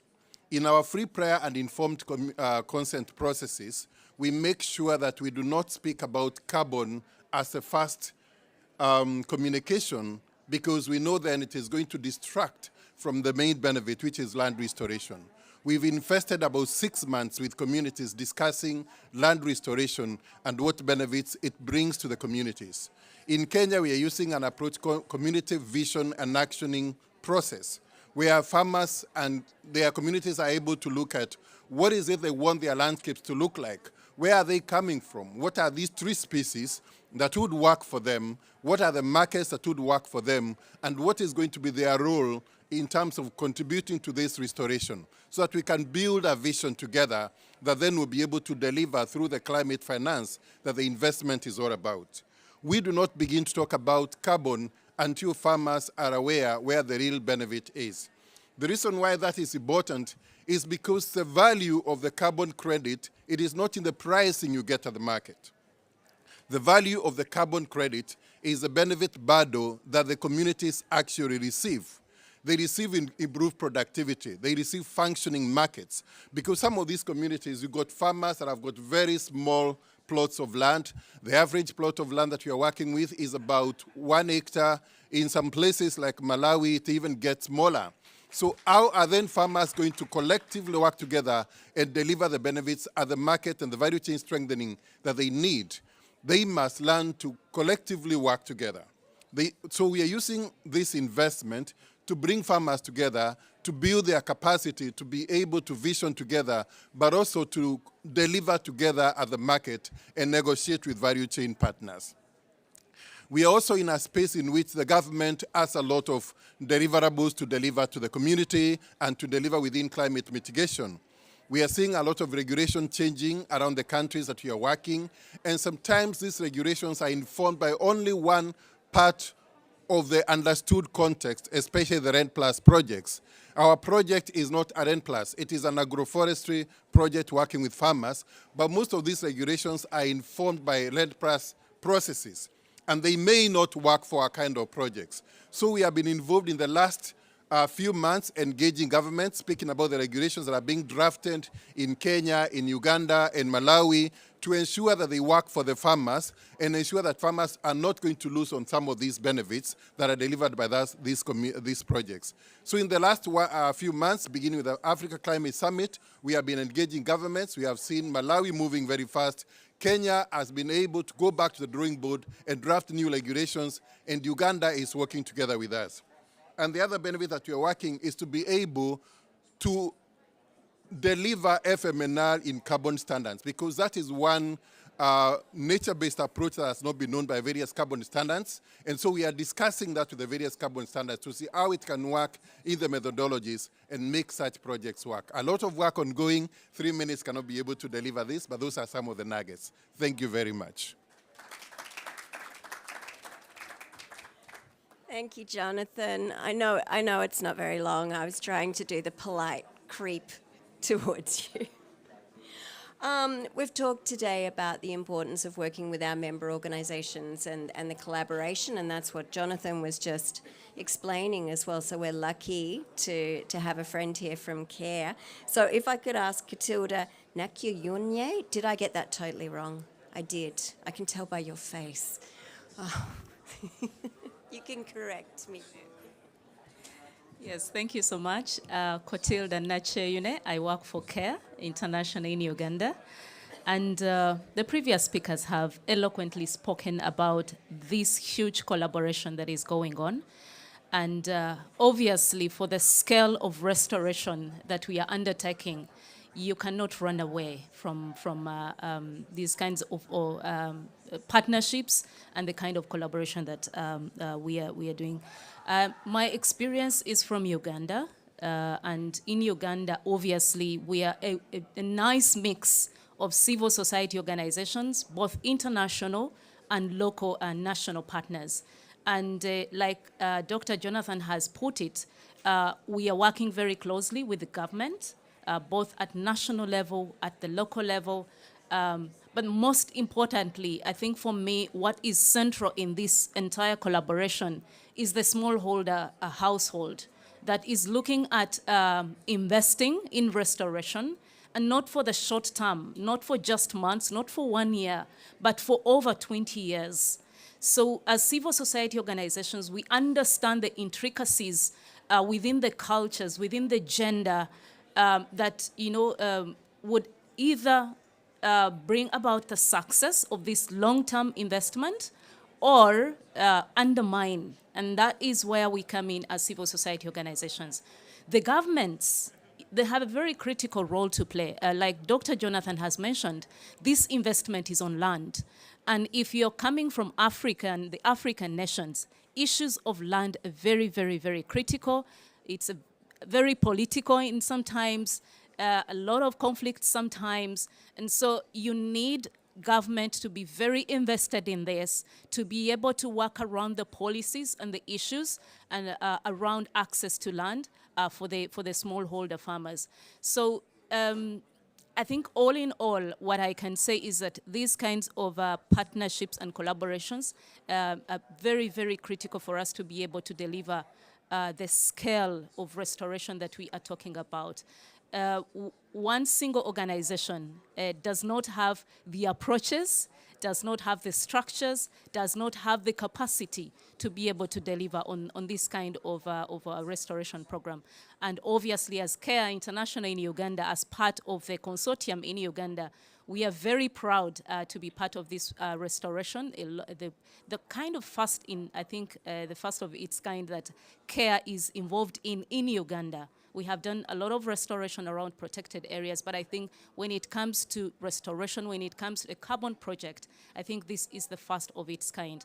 And I think what is critical for us is not just the carbon, but like Dr. Jonathan has mentioned, the opportunity to improve livelihoods around agriculture, improving the soil, improving the land, and the additional income that is, of course, expected to come out of this. So for us, that is very key. And that is why that is what we are bringing at the forefront, not necessarily the carbon.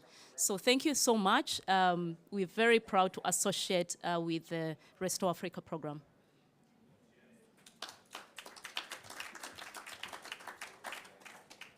Thank you so much, Catilda.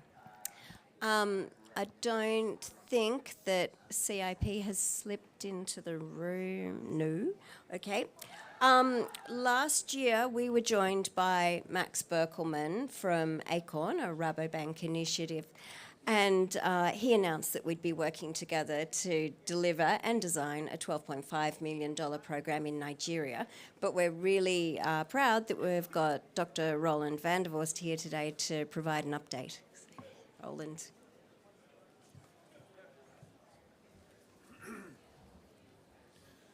Thank you so much. How much time do I have? 3 minutes, so I will talk very fast. I'm Roland van der Vorst. I'm CEO of the Rabo Carbon Bank. My journey began 3.5 years ago when I read this article that within 3 years it will be possible to measure from the sky, at a very granular level, the growth of trees. Then we said, oh, this is interesting because if we do so, growth of trees, biomass is carbon. So we set up this project called Acorn, which actually incentivizes smallholder farmers to develop agroforestry projects.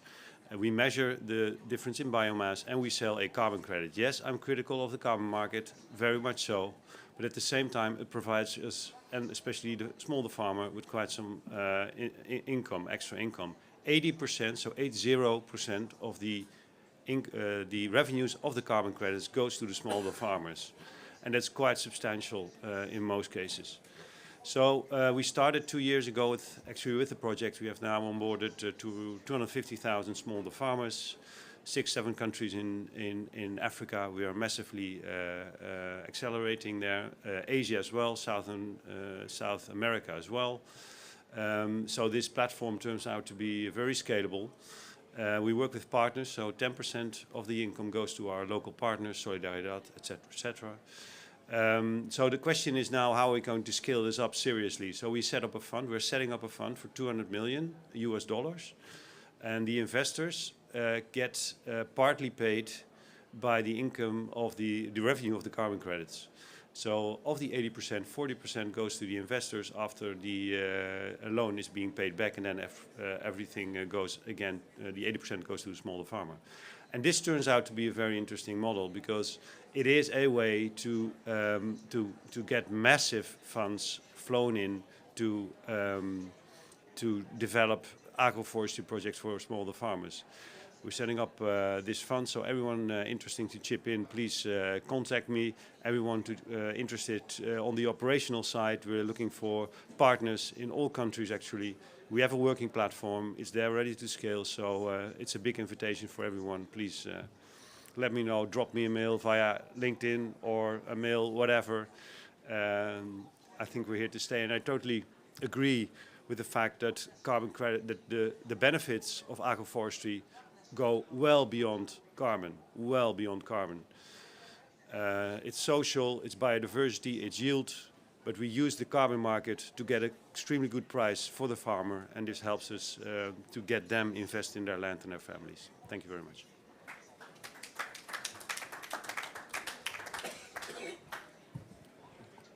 Thank you, Roland. Restore Africa is made of many parts. And another organisation that has demonstrated very clearly that investing in people and in investing in nature is critical is Gen Zero. And I'd like to welcome Ling Min Hoon, the Investment Director at Gen Zero, to come and share some thoughts.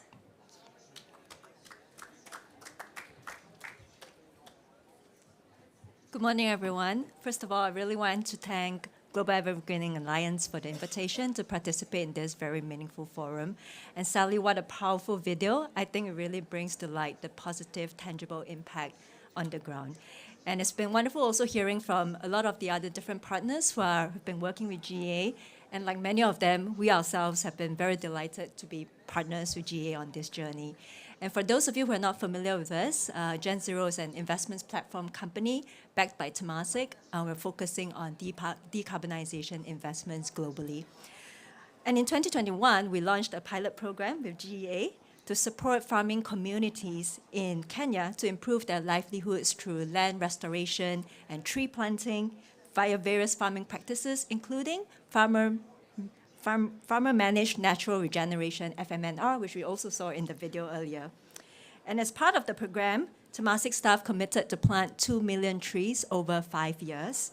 And beyond the climate benefits associated with carbon sequestration, the program is expected to bring about positive social outcomes, benefiting around 56,000 households and 280,000 individuals by way of long-term employment and increased cropland productivity. And given our focus on investments in nature-based solutions, we and Gen Zero have been working very closely with GEA on developing various aspects of this program. Traditionally, as Chris was alluding to before, the grassroots organizations have adopted more of a livelihoods development approach, and a lot of it has been supported from public funding. And we believe that through the introduction of carbon financing, there is now a little bit more of an explicit expression of carbon sequestration outcomes beyond the livelihoods development aspects, which are critically important still. And this hopefully provides an additional funding lever to accelerate the programmatic support and the capacity building for the grassroots organizations. And I also want to say that this pilot program was not just particularly meaningful for GEA or as one of their significant foray into carbon project, but also even for ourselves at Gen Zero. Because it was also one of our earliest involvement in a land restoration program. And so we've been very delighted since our inception as well. And as such, I think it's fair to say over the past couple of years, both organizations have actually gained tremendous learnings across various aspects of designing the program, be it project implementation and reporting, contract structuring and implementation partners, thinking through benefit sharing with local communities. And so it is very, very critical to have a collaborative implementation framework that engages smallholder farmers and the grassroots organizations. So in closing, I just want to say I hope these initial learnings will continue to be built into subsequent design processes and also the ongoing implementation plans, and hopefully serves as a blueprint for catalyzing even more impactful projects at scale across multiple investments and partnerships. Thank you.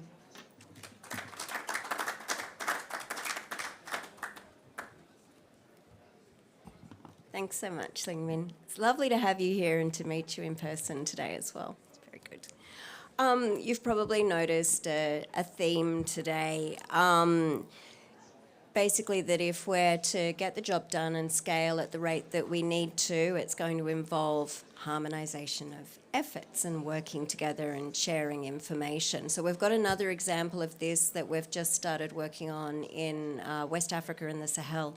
And maybe, Chris, if you could briefly explain this to people.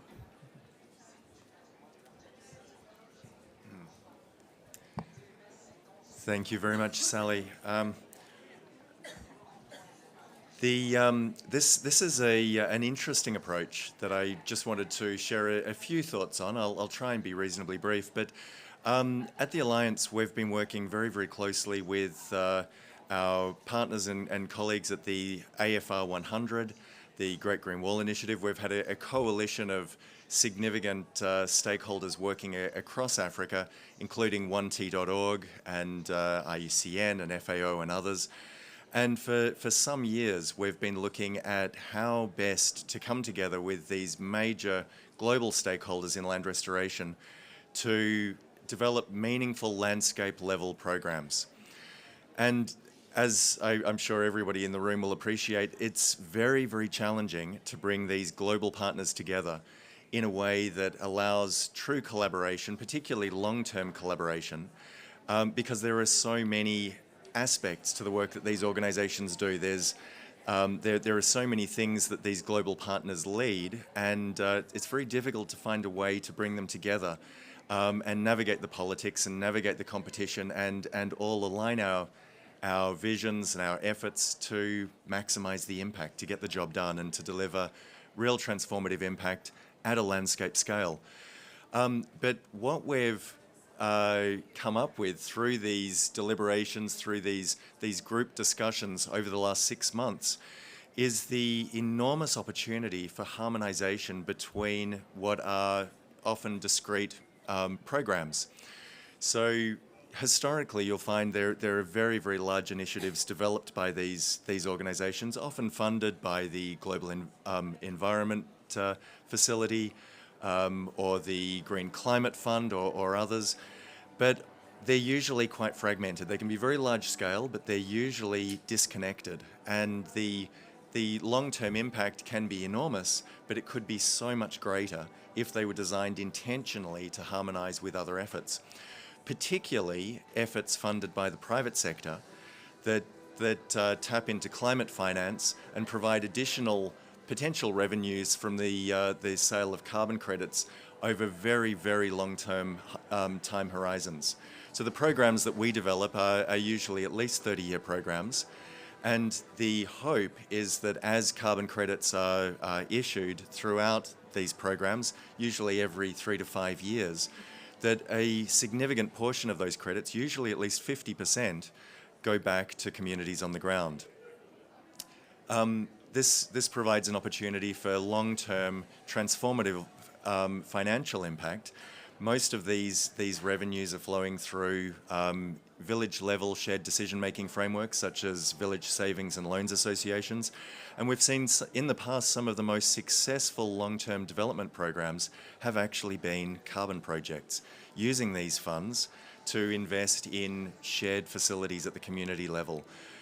Vehicles to transport produce to markets, storage facilities to reduce post-harvest losses, post-harvest processing facilities. There are a whole range of infrastructure investments that can only be delivered with significant community-level financing. And the carbon markets provide an opportunity to do this, which often isn't available to grant-funded programs. Similarly, grant-funded programs usually need significant co-financing, and they like to see that coming from the private sector to leverage private investment. But a lot of the grant-funded programs can't themselves invest in carbon projects.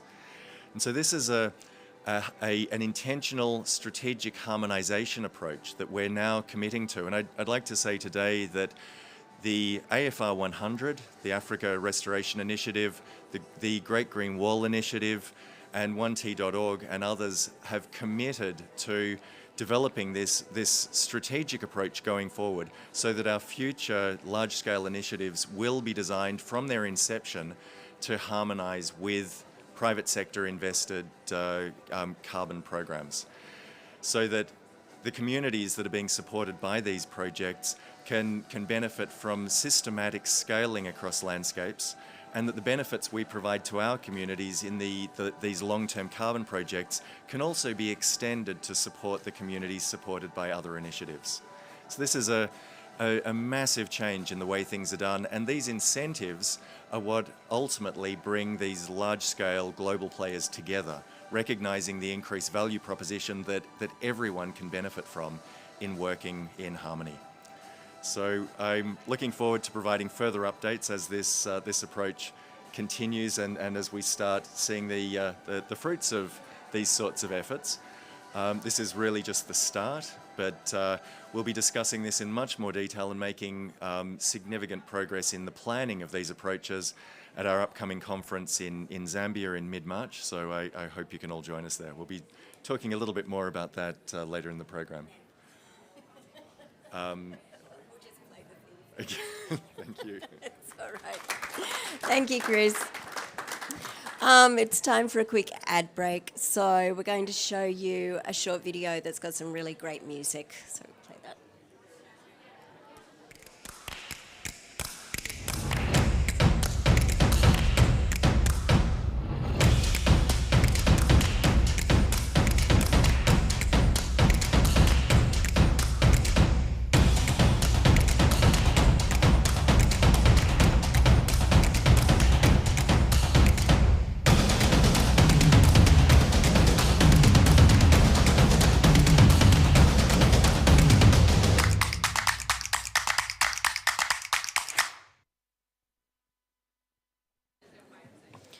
What was that all about, Chris? You're back. Well, I did mention a little bit later in the program, I didn't realise it'd be quite this soon, but what we've just seen on the screen is a very, very brief teaser for what is what we believe is a first of its kind program, a working event that is going to be held in mid-March in Zambia. As far as we know, it's the world's largest nature-based solutions programming event. Now, this is a very bold statement, and I probably need to explain a little bit more about what I mean.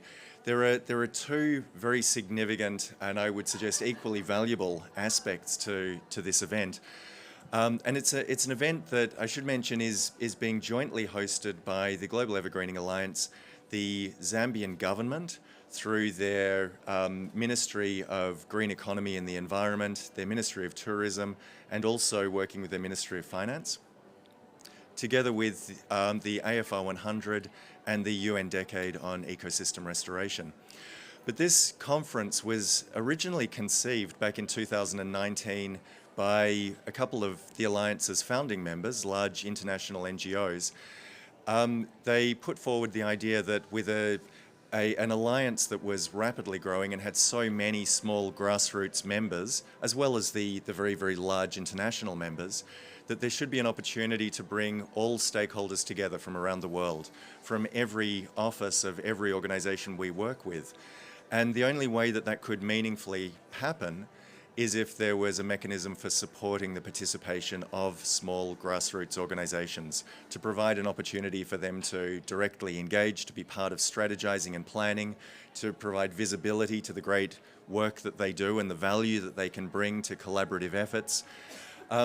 but of course they have limited resources because a lot of them are very small. So the idea was that the large international organizations would directly support and sponsor all of the smaller ones to come together in one place. And as we've heard, we've got almost 100 member organizations now, working over more than 100 countries around the world, and many of those organizations we work with 10 or more offices in various countries towards developing these programs. So this is an enormous number of grassroots and large-scale development, environmental and technical and scientific organizations that all have a critical role to play in collaborative land restoration to support vulnerable small-scale farmers and pastoralists around the world.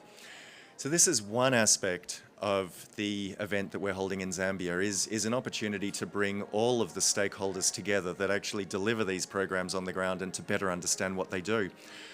But when I talk about this being a first of its kind in land restoration programming events, it's because this is an event that will bring together policy stakeholders at virtually every level. We've got a large number of ministers coming to the event, facilitated by the Zambian government, together with the technical ministry focal points that directly inform the decisions around policy and legislative reform. And we've seen so much legislation emerging at present around the world, particularly in relation to carbon offsetting programs and Article 6 of the Paris Agreement. These policies, this emerging legislation is critical for incentivizing large-scale investment to support land restoration programs, particularly the programs that support the communities that we're focused on with our livelihoods approaches. And so to work with those policymakers to inform, to provide better information around the incentives that are needed, not just by the farmers and the program developers, but by the investors and the donors into this space, is absolutely critical. And it's something that hasn't happened at significant scale in the past.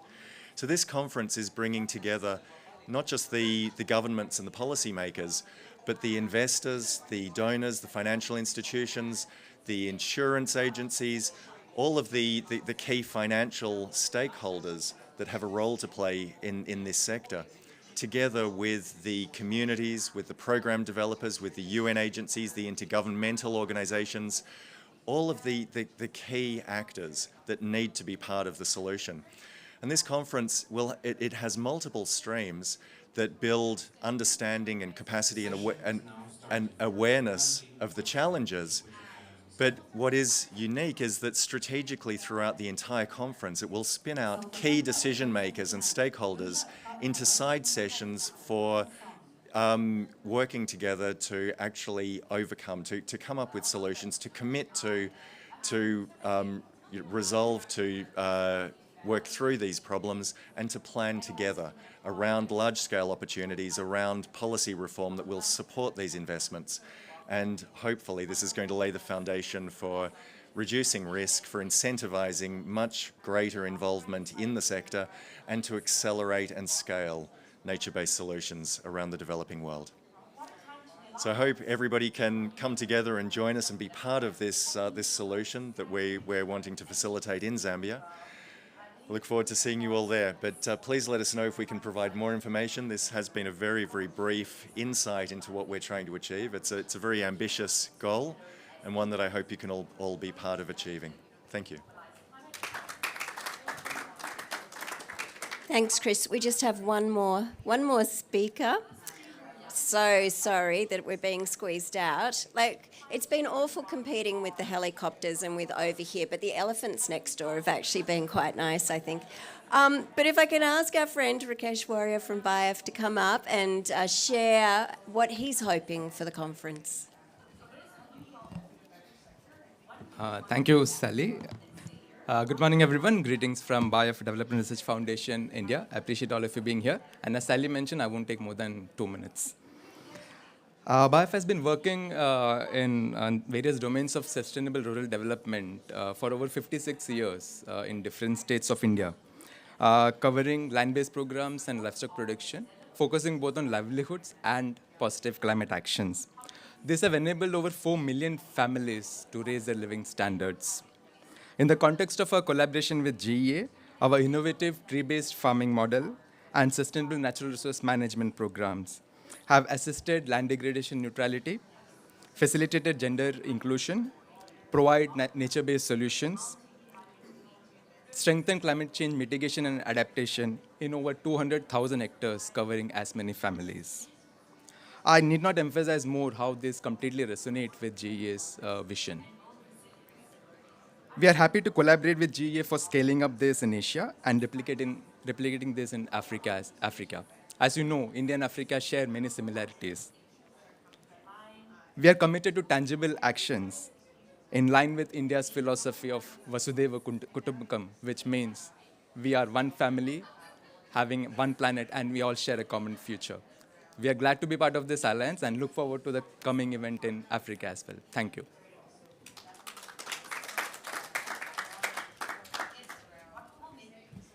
Thank you so much, Rakesh. We're really looking forward to your involvement because I know that you've got lots of great ideas about sharing all the knowledge that you have. Fantastic. All right, well, this is the end of the session, and I'd love to thank all the panelists and for everybody who came. I'm so glad I got the elephant. I haven't had it so far. We have two things for you when you're leaving. This first one, if you haven't already received an invitation, is the invitation to the conference. On the back, there's the QR code so that you can register. And there's also 4 versions of a poster for the short film that we just showed. The link is on the back with the QR code as well, so you can share it as widely as you like. And this is quite a nice thing for the fridge anyway. But thank you all very much for getting through the queues and for coming today. Thank you.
Well, good morning still, ladies and gentlemen, and welcome to the Nature Positive Pavilion. This is the third time, actually, the pavilion has been at COP.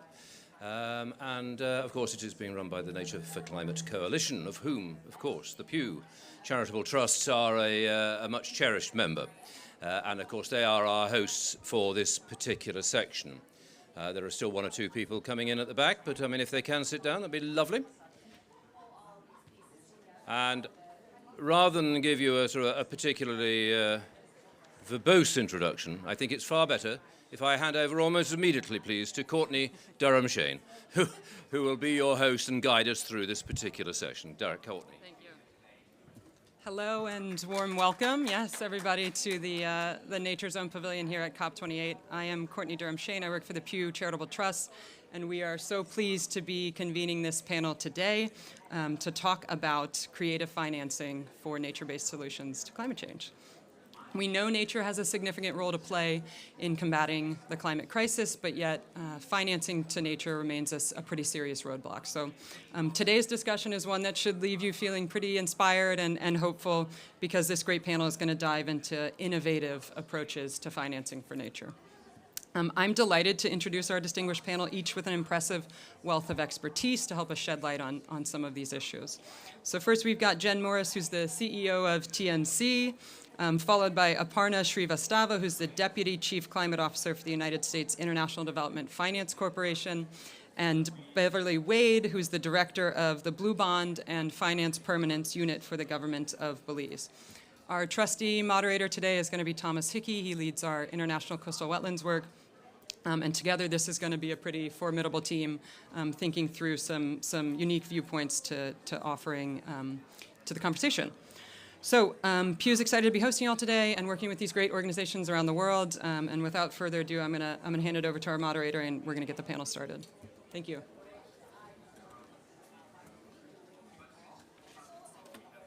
Good morning, everybody. Trustee. I've been called many things, but not trustee. Join me in welcoming the panel, please. So, day 5, probably longer for some, finance. I'm kind of loath to rehearse the importance of finance in delivering our international climate and conservation goals. And it struck me this morning, actually, in the breakthrough event that we're sort of thinking about this in 3 quite specific ways. We need to increase the volume of finance, we need to diversify the mechanisms by which that finance is delivered, and we need to ensure that it has durable long-term impact. So my oh-so-small question to open up for the panel is, what are the particular mechanisms, what are the opportunities that you've seen that really give you the most hope for addressing that question? And Jen, I wonder if I could pass the floor to you to begin with. Sure. Thanks so much, Thomas. Hi, everyone. Great to be here. So exactly right. This is the implementation COP, and I think the 3 of us here are to talk exactly about implementation. We've heard lots and lots of proclamations of targets, et cetera, but these things that you're going to hear today are where the rubber hits the road and where we're actually doing things. So the first one that I'll mention is a really exciting collaboration that we have with Pew and with WWF and with an organization called Zoma Labs called Enduring Earth. And the basic principle is simple. Why are environmental NGOs competing for money for basically the same objective? Why can't we come together as a collective community for a common target and actually, can you hear me in the back? Can you guys hear me? Okay. Come together with a common target, and in this case, that target is an area the size of India. So how do we help governments who have, like Belize, that have held up their hand, like Ecuador, and said, we want to do 30% protection by 2030. So we came together as a collaboration. We share donor lists. We fundraise together. This is what I like to call a radical partnership. And we're super excited about the opportunities to do that. So that would be one. And I will just say, for those of you in the room that are with nonprofits, or if you're from the funding community, the Enduring Earth Partnership, the power of this is real. Number one, we have raised more money in the shortest amount of time than I've ever seen any collaboration. So to date, we've raised over $500 million and leveraged commitments from governments to up to $700 million. Now, we have a lot more to do, but the fact that we've come together and we've gone to funders like the Bezos Earth Fund, like the Global Environment Facility, and said, we're together in this, we have a common goal, our egos, our logos are at the door, and we're working together, that is music to their ears. So this, in my mind, is a fantastic example where we're creating a transition fund with the government, and Beverly will explain a lot more about this since she's in it, with the government actually then coming forward and committing to provide the financing after that 10-year transition fund through tax revenues, through tourism revenues, through carbon revenues, all sorts of different objectives. So the goal is to support governments and communities' ambition for their 30 by 30 goals. So that's the first one. Do you want me to continue or should I stop? Okay, so the second one that I'm also very excited about, slightly different instrument, but very complementary, and we've done this in Belize as well, and that's called something many of you have heard a lot about, debt for nature swaps, or debt for nature refinancing. So we know that some of the crises of our world right now, biodiversity, climate, of course, but also debt. So many, many countries around the world have so much debt that they owe to, whether it's the US, to private investors, to China, to other countries. They simply cannot invest in climate change adaptation, resiliency that they need for what's happening now. How can you ask a country like Belize to put hundreds of millions of dollars that's needed to go into helping farmers, helping coastal communities deal with climate change when they're spending so much of their GDP on repaying their debt? So this is an instrument that helps to deal with that. It works very closely with the US government's USDFC, Development Finance Corporation, to help underwrite the risk for private investors to refinance like you'd refinance a mortgage on a house, to pull out those principal payments, to change the terms, and then investors feel confident in a country like Belize that they can actually invest in a product that will give them financial returns while guaranteeing conservation returns. So through this instrument, in the 4 countries that we've done this in so far, we've refinanced $1.2 billion in sovereign debt, and that's just TNC. Of course, Pew has done a huge one in Ecuador that is much bigger than the ones that we have done, which we're so excited that this is starting to take off. With that $1.2 billion that we've done, we've helped unlock $400 million in money for conservation in those countries that would never have been there before, 100% from the private sector. When do you see something like that? There's no philanthropy in these transactions except to pay for the team in our organizations that work on this. So huge win. It's very complementary to the PFP or the Enduring Earth transactions. And I feel like these 2 instruments alone, Thomas, give me tremendous hope about implementing the Paris Agreement. Thank you. I'm going to vigorously agree with you on 2 fronts. Firstly, both the debt swap and the Enduring Earth partnership, which Pew's a very proud member of, they are collaborations, and I think the volume of funding that's already being attracted is testament to the fact that they are working. That the sum is greater than the total of the parts. And I'm also going to vigorously agree with you that the fact that they are working is testament to the fact that we're now talking about implementation. 5, 6, 7 years ago, I think we were talking about aspiration and quite conceptual discussions, but we're talking about impact on the ground here, which we have to, but is the kind of defining theme of this COP. And in terms of impact on the ground, I have a very easy segue to Belize and some of the work that they're doing. So, Dr. Wade, if I could offer you the floor. Beverly. Thank you very much. And again, it's a pleasure to be here and actually exciting also to be a part of this new frontier, this exciting, innovative approach to now bridging some of the financing gap when it comes to nature and also to climate. Belize has always had a long history of good environmental stewardship. We've always had high ambitions. And as Jen said earlier, the biggest issue, like in most countries that are very much nature-based, is really finding that financing to finance nature and natural capital at the end of the day. If somebody could have said, oh, Belize, you could go and try and find a grant for, or find monies of 180 million US dollars over 20 years. Where, how? And what these innovations and these exciting partnerships have done is that it has brought together key players in the space with the same ambitions, with the same goals, to now look at a country like Belize that has now, we're now delivering on the ground on 30 by 30. We currently have 20.3% of our total ocean space under protection. We're now working even more ambitiously to now go into that 20%, to now dig deeper down and to see how we could now become more effective with conservation. As a matter of fact, the government of Belize in late September announced that it will now protect 20% of its coral reefs. And so we're even now building on those ambitions that were in our Blue Loan and now building on them through the PFP. And so we're looking at leveraging the success that we've had with the Blue Bonds to now, with the PFP, to even now look at how we could become more effective with our conservation targets, more effective in making nature work for people. We're a country with 50% of our GDP being nature-based. And how do we ensure that we maintain the functional integrity of those resources and find that balance to ensure that we have secured livelihoods at the end of the day? And so we're excited because we're in the second year of the implementation of our Blue Bond agreement. We have delivered very much in a huge way on our targets, 20.3% protected.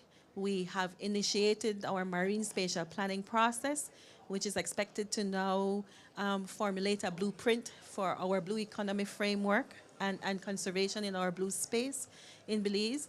We are working with on-the-ground partners through a local conservation trust fund that's been created to ensure that we have actors that are on the ground being a part of this, delivering on this also.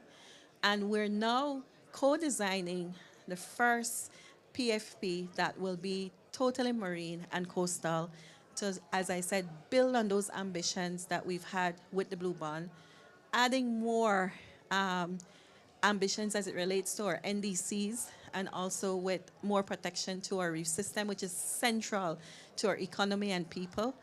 And we're looking forward to 2025 when we sign off on that. So it's basically looking at these instruments that they can now incrementally contribute to the long-term financing that was never there before. And for us as a country, it's also a sense of pride because it's a big part of the solution is homegrown. It's coming from us, and it's also not, it's moving away from being grant dependent only and putting in these long-term sustainable financing mechanisms. So I'll stop there for now, and I'll circle back around. I think it's very well-placed pride. I think when we talk about that transition from conception to implementation, you need some first movers. You need people and countries and leaders that are willing to take those steps, and Belize stands squarely, if not foremost, in that category. Aparna, forgive me, I'm going to rehearse your title again. Chief Climate Officer, but at the US Development Finance Corporation. Sort of perfect example of how this is not just a climate silo. What are the mechanisms that give you particular hope and optimism? Thank you so much, and thank you so much for having me. This is such a lovely panel to be on. I think, from DFC's perspective, and I'll maybe give you a little bit of background. So we are the U.S. government's development bank. We're mandated by Congress to partner with private sector actors that are addressing development challenges. And what's been really interesting in the last few years has been our very, very close collaborative partnership with the Nature Conservancy in this space to really drive innovation in finance. And it is just so inspiring to hear about all the impacts on the ground. And so the role that DFC has played in these transactions is the use of our political risk insurance product. And this is a product that's very unique to DFC. And what it basically does, in the simplest terms, is that if a country's debt is trading at a discount, with the use of this PRI, and this is a little bit oversimplistic, but what it basically does is that it enhances the credit rating of this debt so that when it is refinanced, it is able to attract private sector capital that can then unlock the financing that can go into this these trust models in various countries. And I think one thing just I want to emphasize is that this has been so inspiring because we have gotten so much incoming after this, and I'm sure you all have too, from all sorts of countries around the world that are so interested in this exact model because they see the benefits not only from the debt perspective, but also on nature, on conservation, on all sorts of kind of co-benefits, if you will.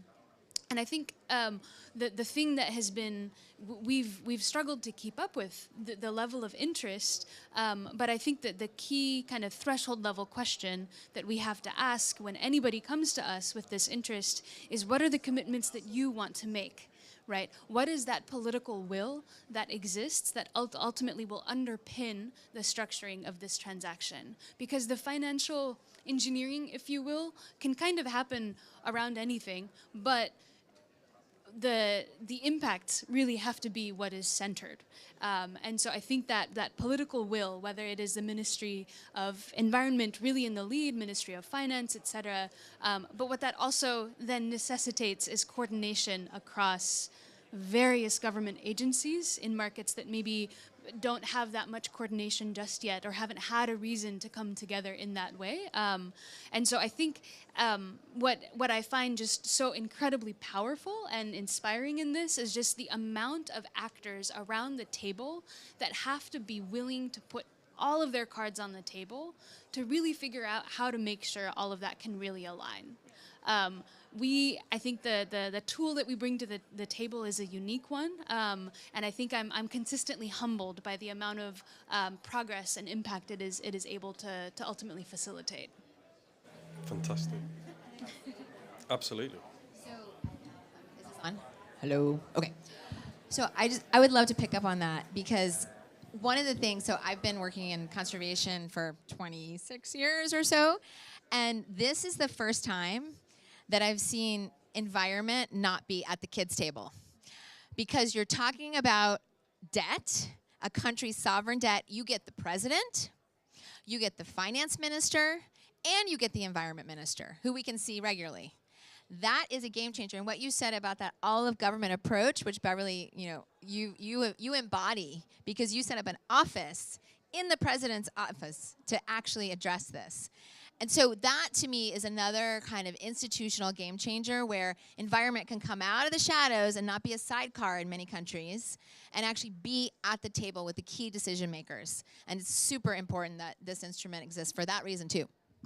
Super important. And three key things. My colleagues will tell you the less I speak, the better. So feel free to jump in whenever. That's not just true of this event. That's generally.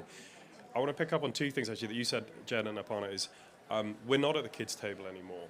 And then, as a consequence, I think that's reflective of the fact that the term co-benefits is a little misleading, actually. I want to pass it to Beverly straight away, actually, because I think we're talking about core benefits here now. We often, the project I work on at Pew looks at blue carbon. And we don't look at blue carbon, we look at blue carbon ecosystems. Right. And fisheries, water filtration, shoreline defense, these are all as important as the carbon.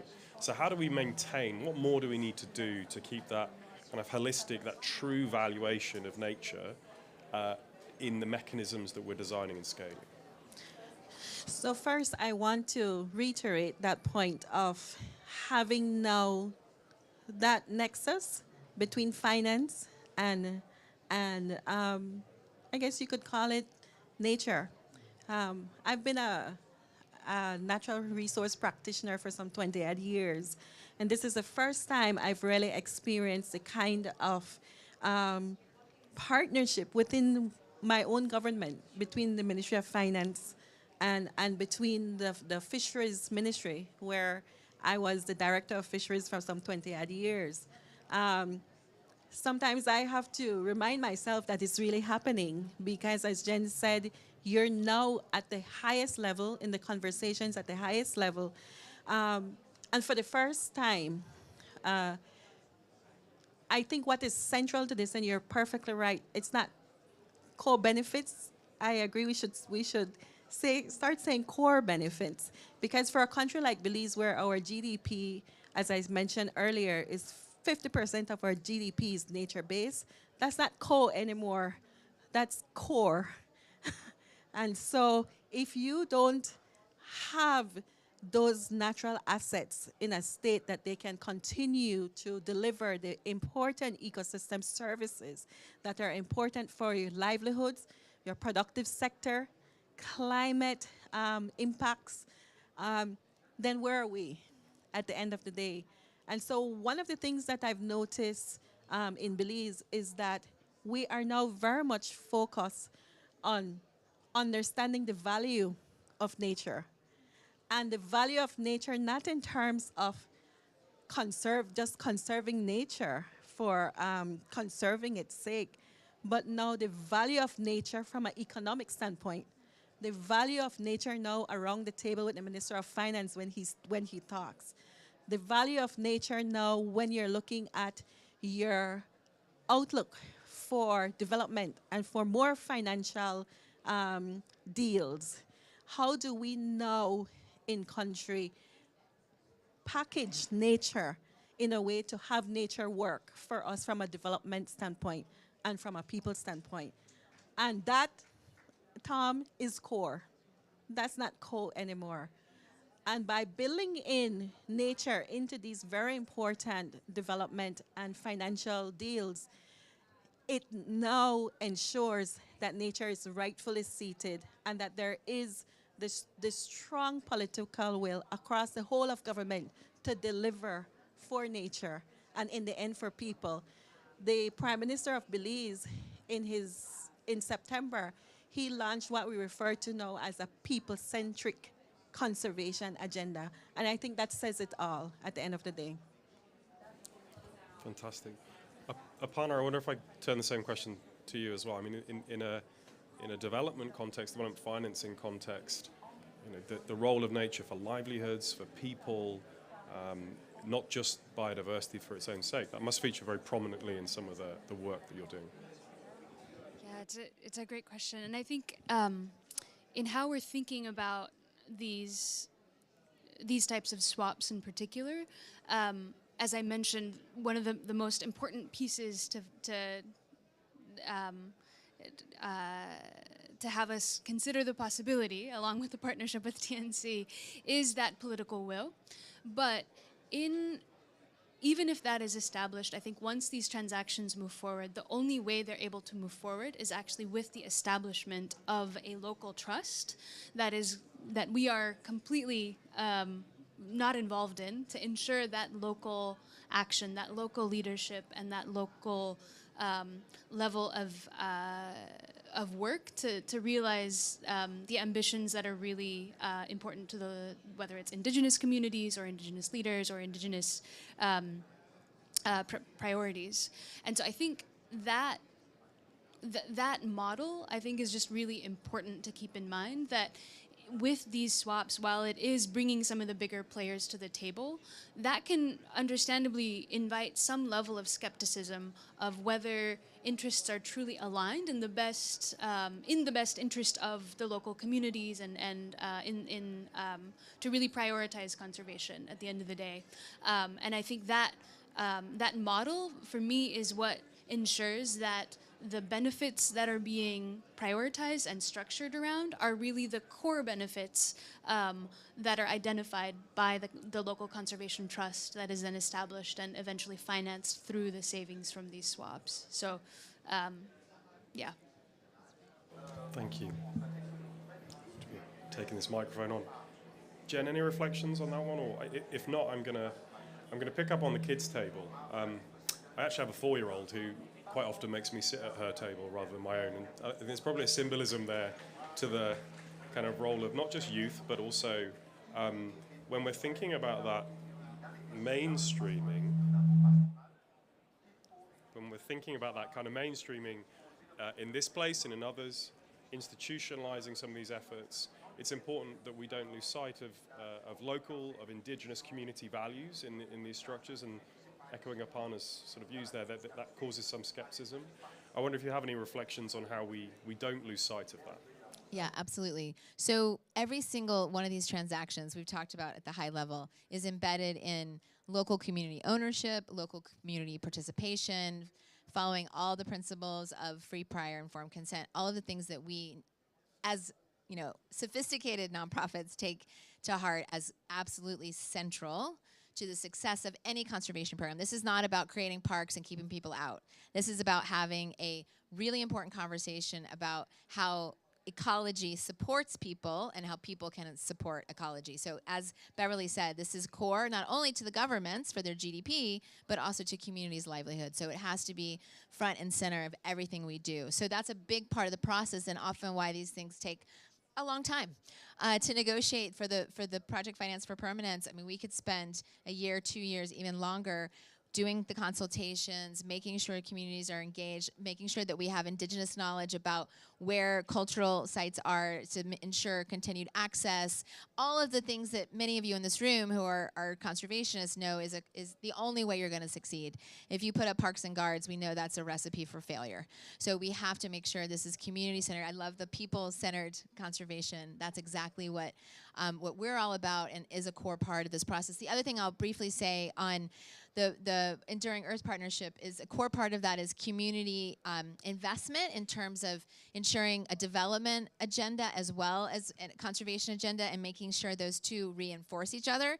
So every single place that we're working now with Enduring Earth has a community investment plan as part of it. So this is a discussion we've been having a lot with both Pew and WWF and our colleagues at Zoma Lab. So we're working on, what does the bioeconomy look like, and how can we as Enduring Earth with these new resources unlock potential access to more commercial finance for communities, or help using technical assistance to build businesses in communities that, whether they're tourism or non-timber forest products or medicinal plants or carbon, all of these things can be considered as part of the robust efforts on conservation. So it's core to make sure that these are successful.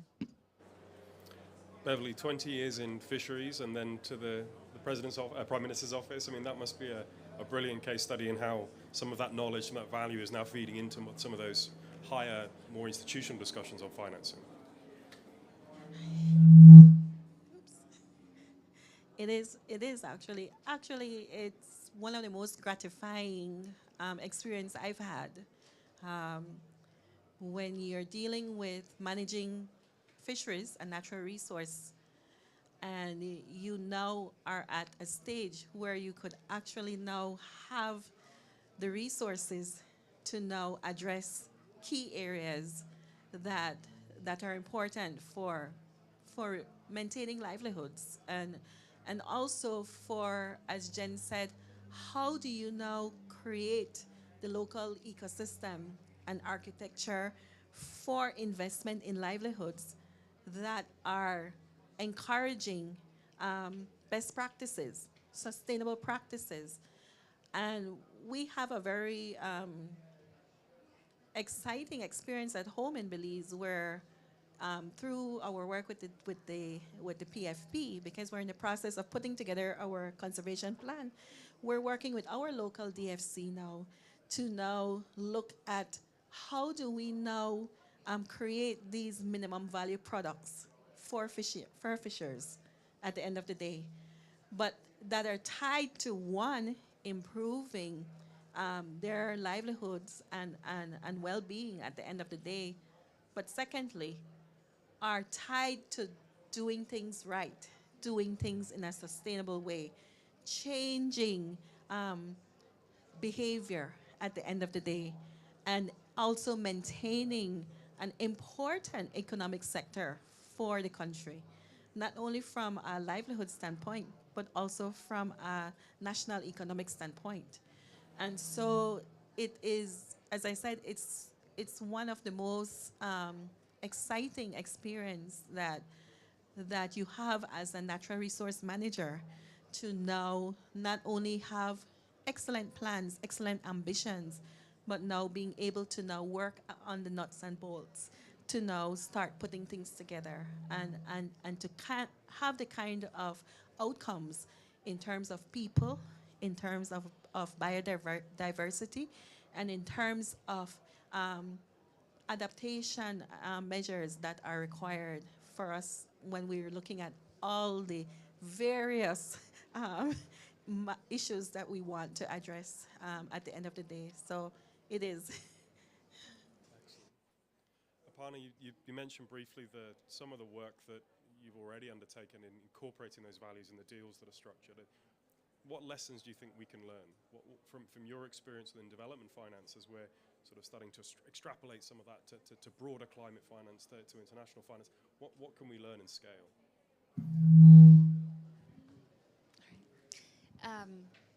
It's a great question, and I think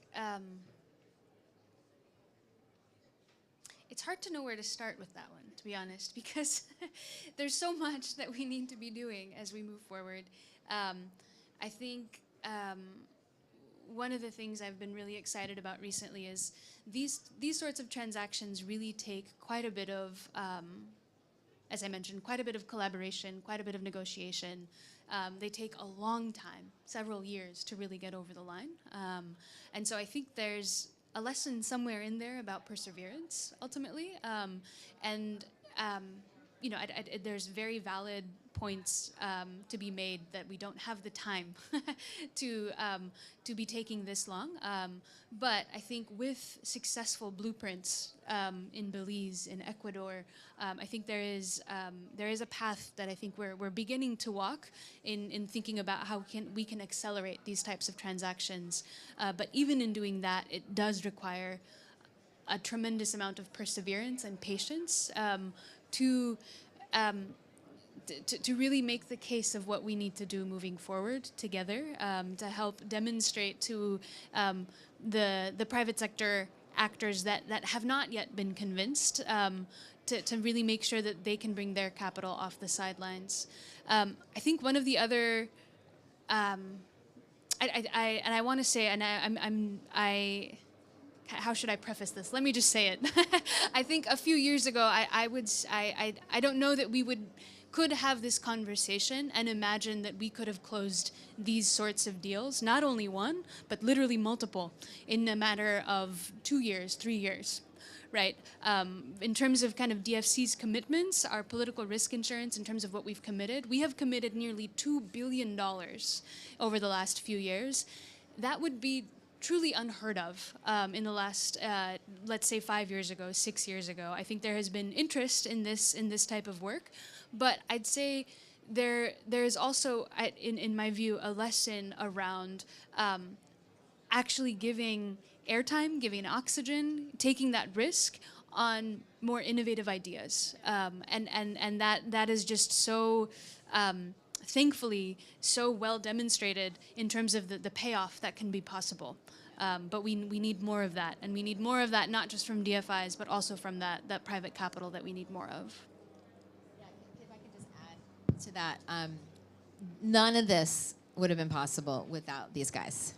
Not one transaction, no way, because investors won't do this on their own. If they would, then we would see millions, billions, of trillions of dollars flowing into nature.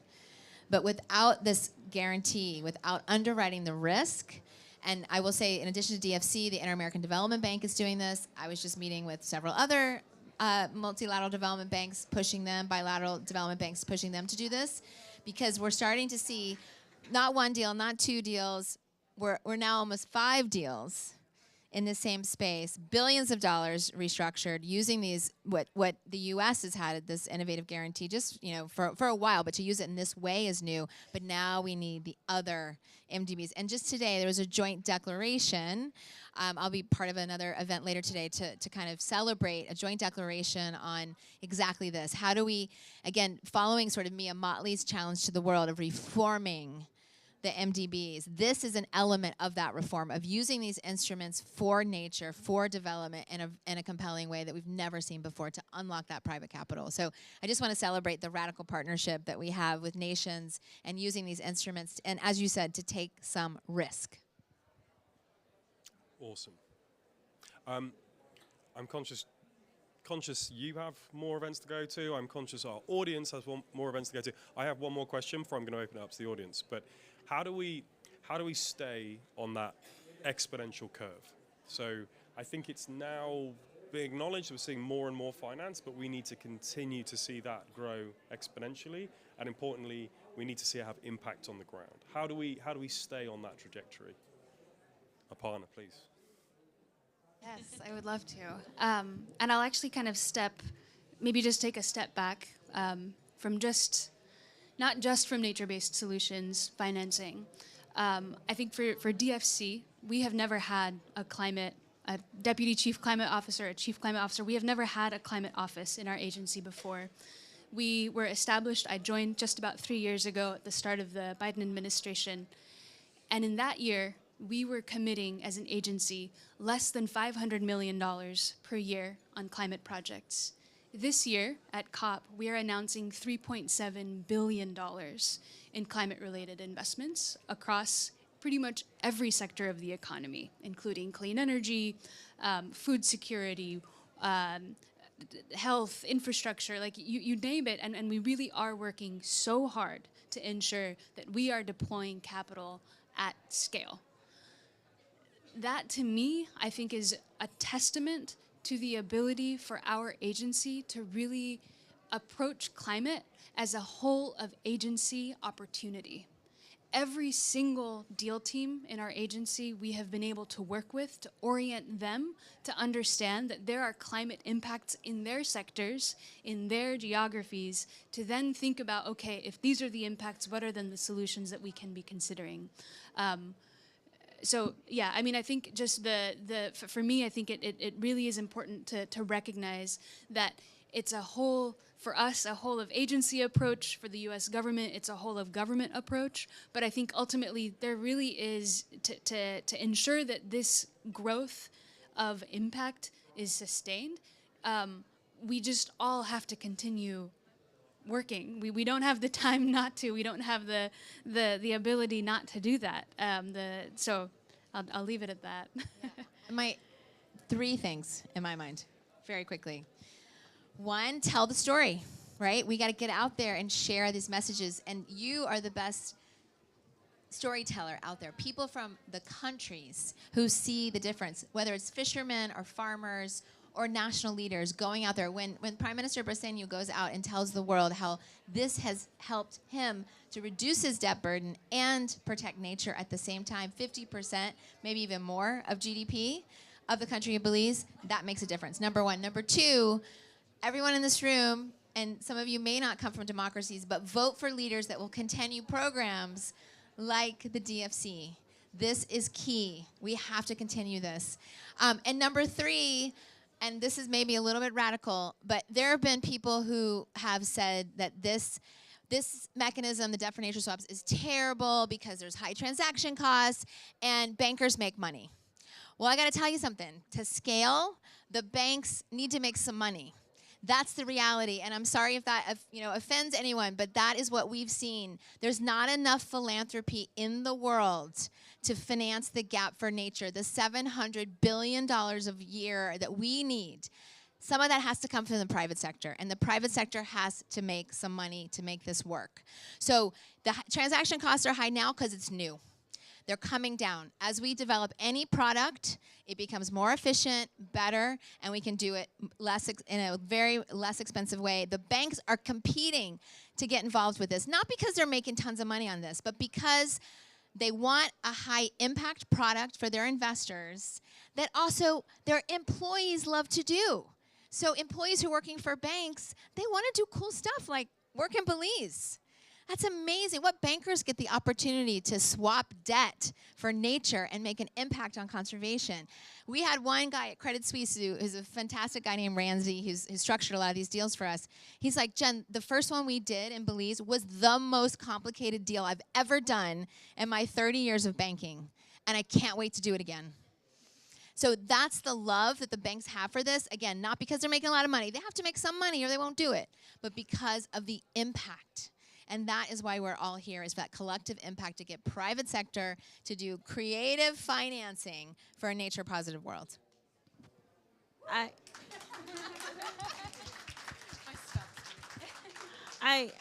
think from a national perspective, from a country perspective, we have to start putting in the enabling environment and the vision for nature-based economies. That's been one of the things that have helped Belize. Our Prime Minister has been very clear that our pathway is down a nature-positive pathway. And he has now, through core government ministries, been putting in key policy instruments to enable that, and have made the link now between a nature-positive pathway to national development. He has said very clearly at the end of the day that Belize's development is hinged on its blue, green, and orange economy.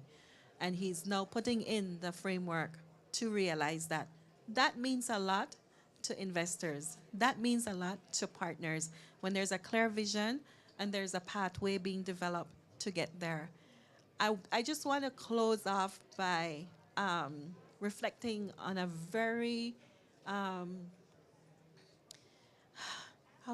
meaningful interaction I had yesterday with one of our large bondholders, along with a colleague from the Nature Conservancy. And at the end of that discussion, that meeting that we had, private sector now looks at us and say, how can we do more with you? We want to, maybe one day we're looking forward to absorbing some of the risk for Belize. And that is the kind of momentum that you want to continue. And we can only do that too by delivering. By delivering. That investor, which is one of our current investors, was so satisfied with the impacts that we're having on the ground so far after 2 years. And the fact that there is a positive and tangible report that he can take back to his investors in terms of impacts on the ground and in terms of real ESG deliverables. And so I think in terms of scaling up, those things are important. Couldn't agree more. It will shock you to know that our speakers are in high demand for reasons that are probably self-evident. But we have got time for one question from the floor. Bartosa?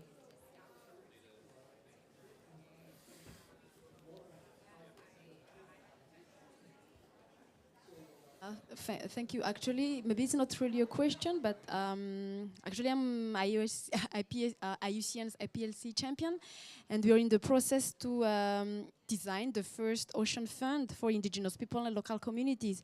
So the idea is really to mobilize donors, investors to support local communities and provide seed funding to them. So I'm just, actually we're doing a consultation on the 6th of December at 3 p.m. at the Namibia Pavilion, and would be really happy to have Pew and some of the stakeholders here. My question is more like, from your point of view, what might be the issues in how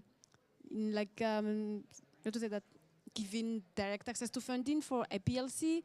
What might be the issues? What are funders' views, and what might be the recommendations for that, for us to move into that new approach? Because for me, the solution now is really to invest at a PLC when we talk about new and creative funding mechanisms. Thank you.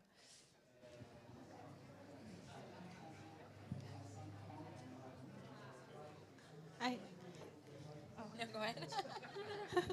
I could talk about our experience on the ground, and one of the things that we've noticed is that, yes, our end game our ultimate objective is to get that funding to the people and on the ground. But one of the things that we have to recognize is that the actors that are on the ground have varying capacities. And so one of the huge lessons learned is that you have to now look at what is required in terms of capacity on the ground to reach the people, and at the end of the day to have the kind of impact you want with investments to the people on the ground. It's something that we must do. We're doing it in Belize through the fund, through the government, through various actors to ensure that they have what it requires, the skills, the organizational structures to be able to, in a positive way, access funding, receive it, and ensure that the impacts are there. And so that is one of our main observations and lessons learned. So I'll just give one example. And in terms of your specific question, I think the partnership with organizations that are deeply supporting Indigenous people's direct access to funding is helpful while that capacity is being built. So we worked on something called Coast Funds in British Columbia, which created something called the Great Bear Rainforest many years ago, helped that 17 nations to create a fund. We helped fundraise for that, but now that fund is all managed by First Nations communities, and now it's actually being expanded to the Great Bear Sea, which is part of the Enduring Earth Partnership. So it's a huge area. Again, 17 First Nations are managing that resource on their own, and they will be receiving money directly as Indigenous people, and it'll be the first time this is a wholly Indigenous managed, a marine protected area that's 100% Indigenous managed, and that the funds themselves will be managed by Indigenous people. So we're super excited about that example. But I think you start maybe with partnership, because working with public donors can be challenging at times in terms of the regulations, but it depends on the country, it depends on the strength of the Indigenous organization. So there are many out there that are ready to receive funds directly and are doing it now. So it's a journey depending on where you are. One more quick one, please. Thank you for this great panel. And I was just like, this is perhaps for Jennifer. TNC have been promoting blue bonds worldwide. I know there is a good experience in the Wayo region with Seychelles, if I'm not wrong. Do you mind to elaborate a bit? What's the appetite down in the Wayo region for Mozambique, Tanzania, Madagascar, and Kenya on blue bonds? Thanks. So the one thing we didn't necessarily talk about is that the only way blue bonds work is if the debt of the country, it makes sense to do the transaction. So some of those countries you mentioned are in a good position to potentially explore, some maybe not. So I won't go into the specifics of each country for a variety of different reasons, time being one of them, but there's huge appetite. And we are being bombarded by governments and as the DFC to say, we want to do this, this is amazing.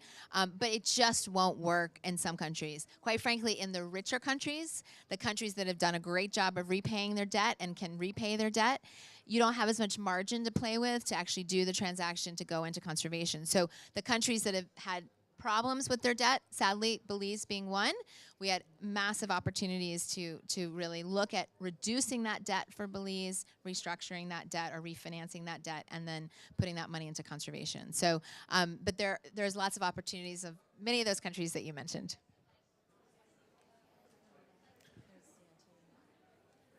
Gentleman at the back here, and then the gentleman here.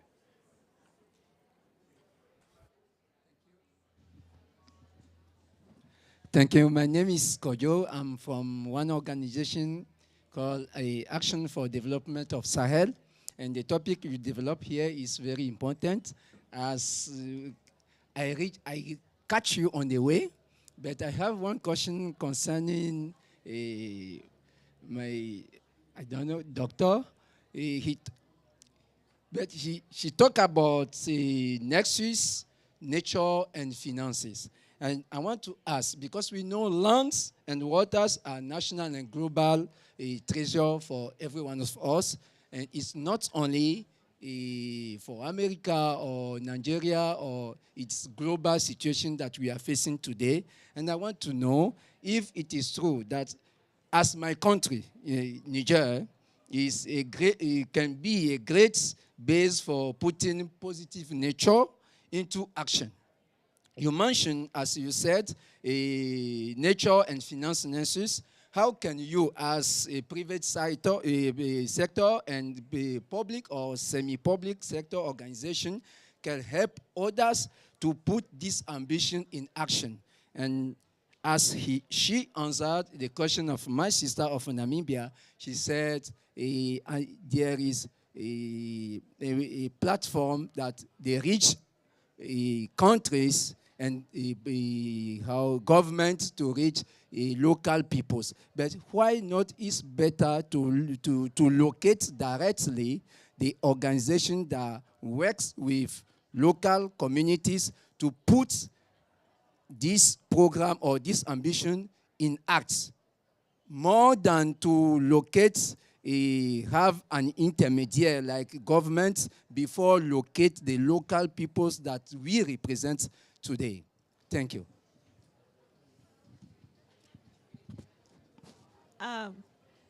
So the monies that are being allocated for nature livelihoods, they're actually going directly to the people.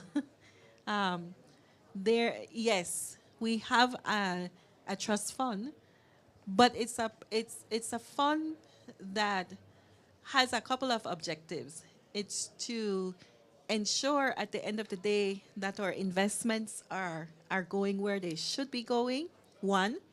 Secondly, it's a fund that ensures that those people who are on the ground that are involved with nature, whether it's livelihoods, whether it's on-the-ground conservation partnerships, that those people are also around the table, so they're very much involved with the distribution and with the administration of these monies. And thirdly, at the end of the day, that you call it an intermediary. We really call it a special purpose vehicle, because at the end of the day, we are hoping that that fund will be able to now leverage in the future what we are currently investing. And secondly, it's important for transparency purposes.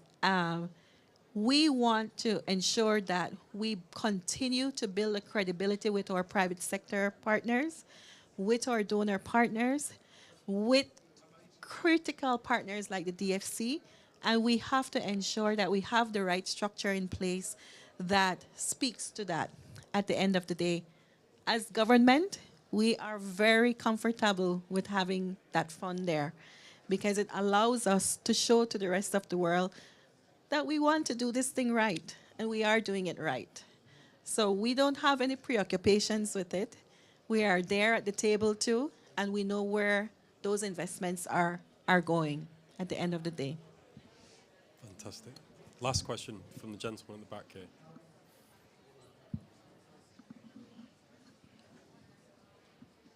Thank you. My name is Adam. I'm the executive director of Planet Indonesia. We invest in community-determined solutions and local NGOs across the Indonesian archipelago. I just had a question, and I really enjoy everything that's said today, and I really think that what's been talked about is the direction we need to move. But I think one big critique, and I think, Jennifer, you kind of started to touch on it, is that, for example, in a place like Indonesia, it's estimated that about 75% of extractive industries like oil palm mining and things like that are funded by international financial institutions. And so there's kind of a critique of this approach that the big banks and things like that are making money off of destroying nature, and now we're creating financial mechanisms that are helping them make money off of conserving nature. I think that's one of the critiques I hear the most about this mechanism. And so I was curious just what you guys would think about that, and maybe some of your responses on how these dual mechanisms kind of need to work on what banks are investing in and then also what kind of conservation activities or climate activities they're buying into as well. Thank you. Well, I think for the first time, isn't it awesome that banks are making money off of conserving? That's the tip of the spear of what we hope could be able to transform the entire space that the financial sector plays in. So I look at it as a positive thing. I think what you're alluding to is there kind of a greenwashing effect of the banks taking credit for doing good things when they're also doing bad things.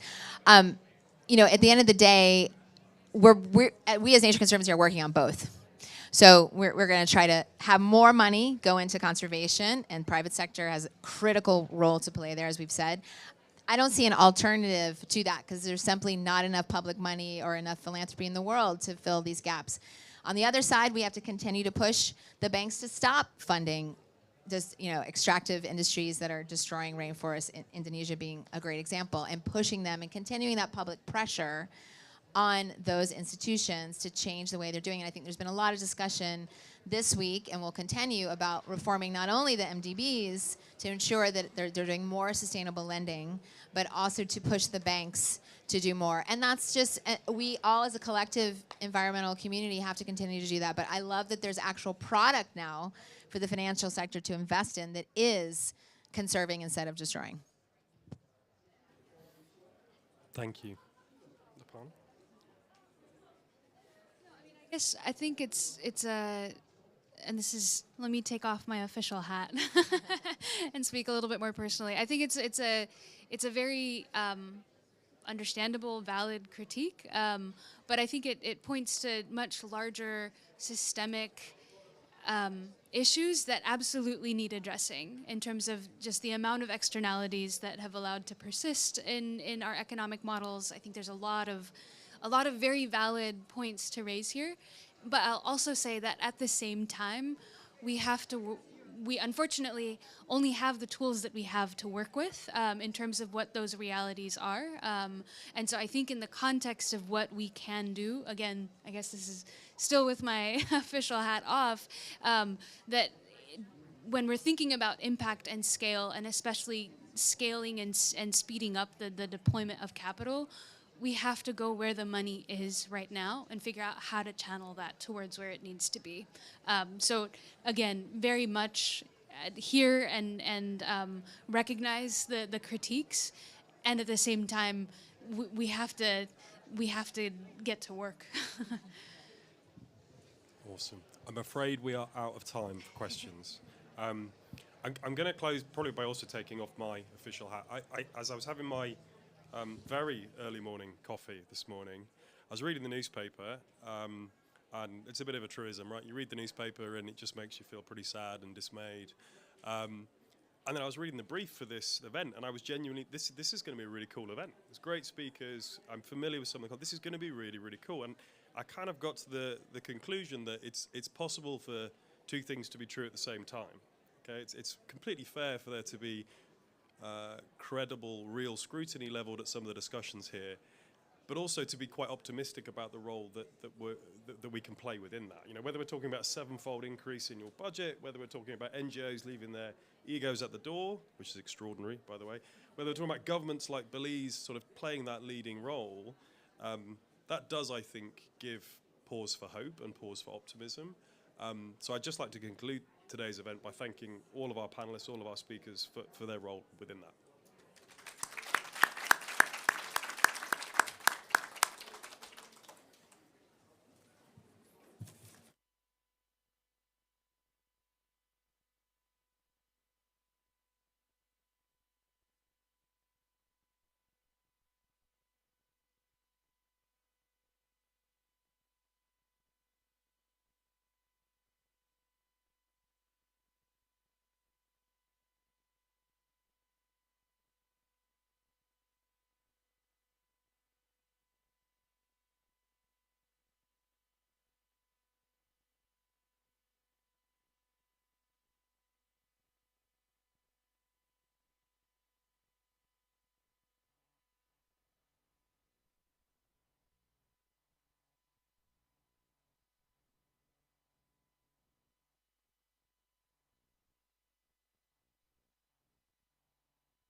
Can we have everyone with TNC line up against the wall here with the ocean scene?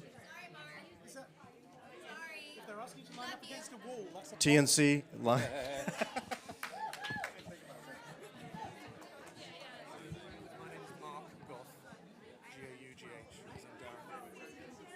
As in Darren, yes.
Okay.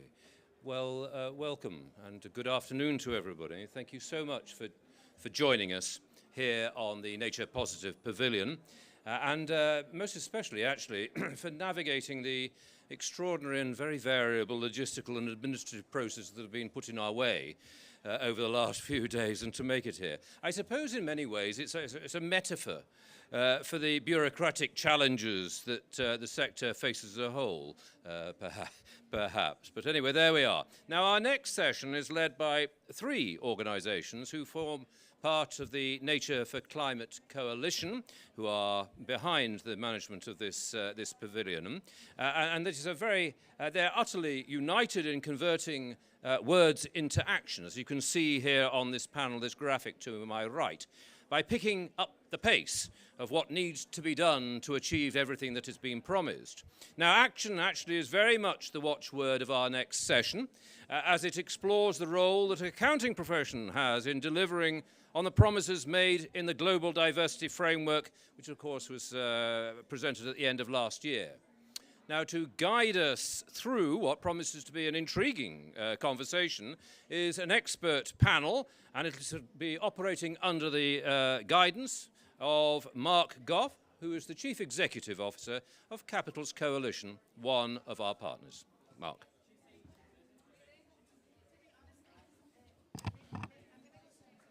Thank you, Nick. As Nick was just saying, this is all about action. But one of the troubles that I'm having is that a lot of the people that are at this COP that I'm talking to are not necessarily the people that are going to be getting down and doing the work on a Monday morning. That's going to be the accountants, the finance teams, and others. And how much actually do they know about what is going on inside here, all the big promises, all the targets being set? And actually, we need to start bringing them into this conversation, which is what we're trying to do here today, is to try and to introduce those people that will actually do the work, to actually turn this into action. So I want to just start, as I'm going to call up the panel, and we'll get through that, but then just to ask someone next to you what their relationship is to the accountancy profession. Okay, so just hold off on that for a moment. I'm going to introduce, first of all, Jessica Fries, who is the Chief Executive, no, you're not, you're the Executive Chairman, I'm reading my own title, from Accounting for Sustainability. Emily McKenzie, who's the Technical Director at the TNFD, the Task Force for Non-Nature-Related Financial Disclosures, and Michael, as well, from Business for Nature, who we do an awful lot of work with. Thank you, Michael. So turn to the person next to you, or someone that you're near, and just ask them what their relationship is to accountancy.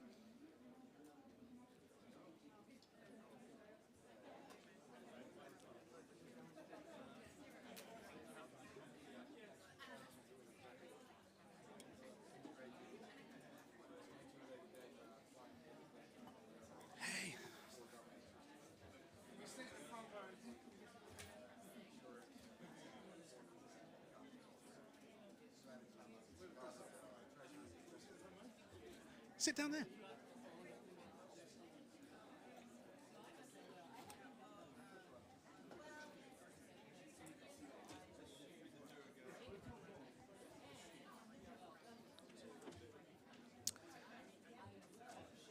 Okay, always a really bad way to start a session, isn't it? Because I get you talking to each other, and then the last thing you want to do is listen to me again. So come back here into the room again, please. Thank you. Good. So let's start by asking the panel some questions then. So Jessica, you run the CFO network for A4S. Can you explain to us the question that I'm posing here about how do we actually engage with the network, the CFO network? How does that actually work? How do we get them more involved in this process? So this is on, yeah. So Accounting for Sustainability was set up 20 years ago, and throughout our whole 20 years, we've been engaging with the finance and accounting community. So we've been doing a lot of work on the whole question of what finance's role and accounting profession's role is in a sustainable economy for many, many years. Now, in those early days, certainly when it came to the CFO community, but to be honest, the wider accounting community as well, you had some people who were really engaged and driving action. But for many, I think that they really felt that the CFO and finance team was a blocker in terms of action and progress. Quite a lot of people, even CEOs, coming to us to say, please can you help engage our CFO and our finance team. Even where they were engaged, I think often there was a challenge in terms of how was it relevant. And I think that that came not only from the CFOs themselves and their teams, but also from other parts of the organization. So it was almost as if somebody said to me once, you know, the accountants are all sitting there behind their laptops, you know, adjusting their spreadsheets, but how are they relevant to the kind of actions that we can take? And that was certainly an attitude that we found for a long time. Roll forward 20 years, we're in a different world. The profession, I think, really has stepped up. So 2008, 15 years ago, we set up our accounting bodies network. So that's sort of at the time represented about 2/3 of the accounting profession worldwide, millions of accountants. They are really now engaged in how they can upskill the profession and build the kind of capacity needed. One of the most important things recently has been that shift in reporting to put it into the mandatory sphere. And I'm really pleased that we've got Emily here to talk through from a TNFD nature perspective, because I think we've seen that particularly happen around climate. But to be frank, nature is far behind. Two more quick points. So our CFO Leadership Network, which we established 10 years ago, was really aimed at bringing together CFOs who were keen to take a leadership stance to build their peer-to-peer community and enable them to take action.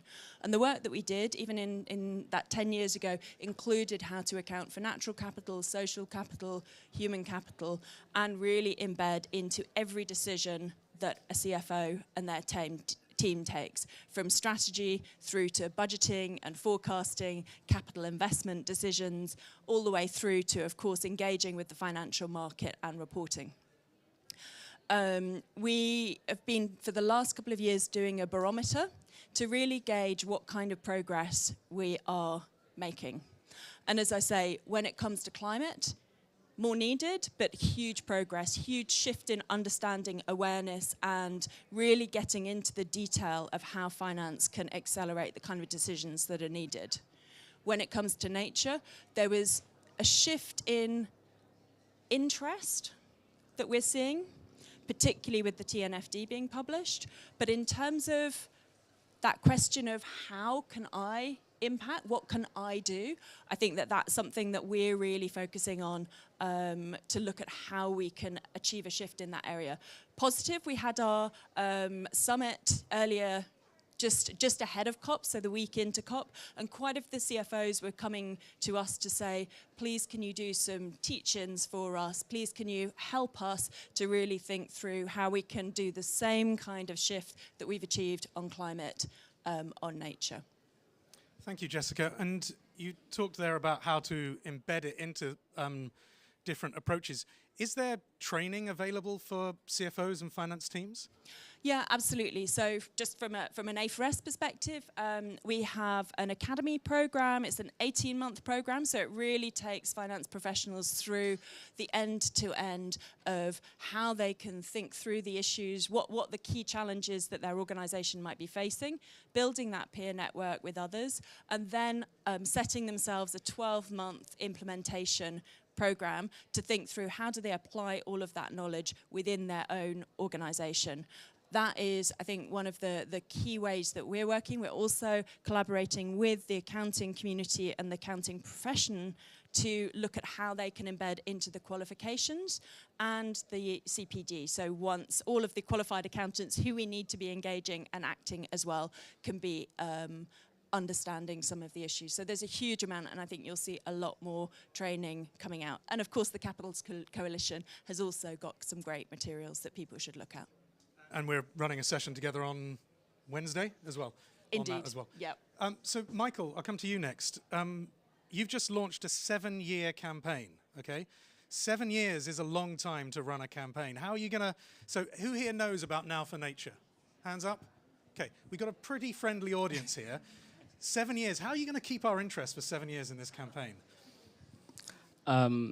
Yeah, maybe first let me talk about the campaign, and then I'll wrap up by saying how we'll keep your interest for the next 7 years. For those who do not know what the Now for Nature campaign is, this is a collective joint campaign developed by the Business for Nature Coalition, together with our 85 plus partners. And the idea behind this is really to get companies to contribute meaningfully to a nature positive future by 2030, hence the 7-year stretch between now and 2030. And what we want to do with this campaign is essentially create a vehicle for companies to develop, publish, and ultimately deliver on a long-term strategy. So companies developing and publishing strategies which will serve as a proxy for action that needs to happen between now and 2030. You mentioned, Jessica, earlier that we can already see a lot of action happening on climate, but we know that nature is lacking quite behind, and this is evidenced by a report from CDP. I think there is already an 80% rate of reporting through CDP, whilst on nature, I think only about less than 40% of companies are disclosing on different nature and biodiversity elements such as water, forests, etc. So the idea behind the Now for Nature campaign really is to get companies to develop and publish their nature strategies that will help them to meaningfully and credibly contribute to a nature positive future by 2030. The campaign is supported by Nature Strategy Handbook, which was developed collectively with PwC. And the handbook essentially provides specific guidance, tools, and resources that will help companies actually develop and publish these strategies. And it's based on the collective work that we've done, the high-level actions for business action, which is assess, commit, transform, and disclose, spells Act D. For those of us in our circles, you probably heard about the Act D high-level actions. And it essentially asks companies to start by understanding their relationship with nature. So assessing their impacts, dependencies, risks, and opportunities. We know that businesses do rely on nature to thrive, to succeed. And it's imperative if we want to make sure that businesses are meaningfully contributing to a future that is net zero, nature positive, equitable, to really take stock of how our businesses rely and depend on nature. From that assessment, it encourages companies to set credible, science-aligned, science-based targets to put them on the trajectory to make sure that we're contributing, once again, to net zero, to nature positive.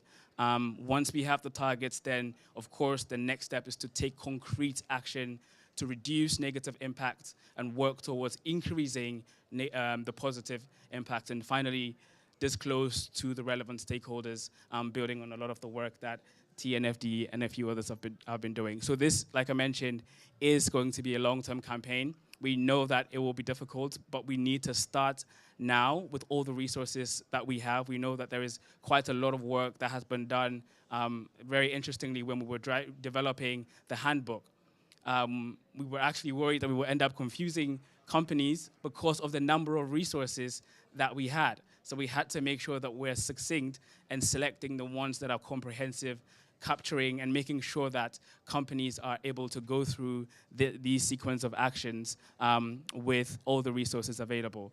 So the idea and how we intend to actually keep this engaging for companies is that by COP16, which hopefully will take place next year in October, we will have the first milestone where we will present the number of companies that have been able to successfully develop and publish their nature strategy through the campaign.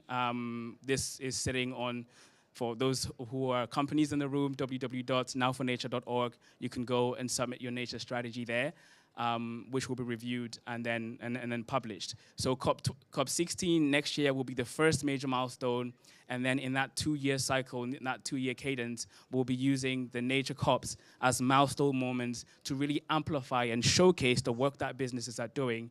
And of course, if you're working with Business for Nature, we do operate on a theory of change, which is based on the theory of the ambition loop, where business action can be used to drive corporate action. So we want to use this as a clear signal to government to say, look at what companies are doing. developing their nature strategies, gearing themselves up for success, and hopefully using that to also spur more government action through the CBD process. So hopefully, yeah, that's the pathway towards 2030 that we're laying out, and hopefully we can rally as many companies as possible to come on this journey with us. Thank you, Michael. And obviously the capitals work is one of the primary inputs into that assess section. It's also, Emily, one of the primary things that's fitted into TNFD there as well, and TNFD was one of the founders of the ACT-D framework as well. So can you tell us a little bit more? I mean, everyone here is hearing about TNFD everywhere. You've also got a commitment that you're trying to get through, I think for January, to get people to sign up for applying TNFD. So just tell us where you are in the thinking of this. It's been pretty fast up until now, hasn't it? Thank you. It's great to be here, and it's been moving very fast for the last 2 years, but the reason we've been able to move so fast has been because we've been able to build on the work of many others, including the Capitals Coalition with the Natural Capital Protocol, the work of the Science Based Targets Network on target setting, the list goes on. So actually, this space and nature has been blossoming for nature-related assessment, disclosure, setting of targets, measuring performance for a while, and what we had the fun and also the tiring process of doing is consolidating all of that into a risk management and disclosure framework, which we published in September. So TNFD has been building on the TCFD, the climate-related recommendations, to enable organizations to get started and to get going with an integrated approach. On the theme of this panel on Building from Jessica, one of the things we're really delighted, there's very quickly already an illustrative disclosure, a TNFD, TCFD disclosure by Foraco, which is a Tasmanian forestry company, which had also been developing natural capital accounts for the last 3 years. So that gave them a lot of the data that they had, and measurement and analysis and valuation, which is part of the TNFD's methodology. And they had a great data set and could get going with putting out integrated TNFD and TCFD disclosures as an illustration when we launched in September. So we're at that point where we've reached a major milestone. We've been working very quickly to get the recommendations and the guidance out. And now we're looking, our mission with the task force was to develop and deliver that framework. In some ways, mission completed. But now we have to encourage and enable that assessment and that disclosure to take place. And so we're looking at what those major constraints and gaps are. One of them is capacity building, so we're delighted already to be hitting the ground running with Accounting for Sustainability and others on training, including for the accounting, audit and assurance profession, finance professionals, and on data, because, and I have Dan O'Brien here, is a task force member who's been leading on data. We know there's plenty of data out there. We've done a landscape assessment, so nobody can now say nature-related data doesn't exist, but we also know we need more consistency, we have gaps, we have access challenges, so we'll continue to be working with partners to address those as two major themes for us. And then there's plenty still for us on the technical side to keep me very excited, and it's sort of morphing again into maybe not just accounting, but accountability, so deepening our work with other partners on methods for setting targets. We had obviously close relationship with SBTN for target setting for corporates for this whole process, but now deepening relationships with those organizations that are looking at target setting for financial institutions. So UNEP-FI just published their guidance for banks. The Finance for Biodiversity Foundation just published their guidance for asset owners and asset managers. So I don't know who's doing insurance, but once we tick that one off, TNFD will bring it all together as kind of accompanying umbrella guidance for FIs. And then, of course, transition plans. So we know there's plenty of momentum on transition plans for net zero, but we also know you can't get to net zero without nature, and we also know we have nature positive goals from the GBF. So we'll be thinking about nature in transition planning. So lots achieved, moving very fast, but kind of unstoppable to get to the encourage and enable and filling remaining gaps with, as always, with all the partners out there doing work in this space. You mentioned the word accountability there, not just accounting. Maybe we can step into that a little bit more. I'm on the board of the Global Commons Alliance, and we've got the Accountability Accelerator there, which is putting some funding into ground roots. But how do we actually make a system of accountability? Jessica, what role do businesses, CFOs have within that accountability system as such? Yeah, I think so for me, there's a few different elements to accountability.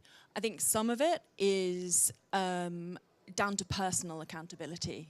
And I think in some ways that is where it needs to start, because I think that that is something that will help to drive the kind of mindset shift that I think if we can't get that personal accountability right, there'll always be barriers and it'll always be an uphill battle.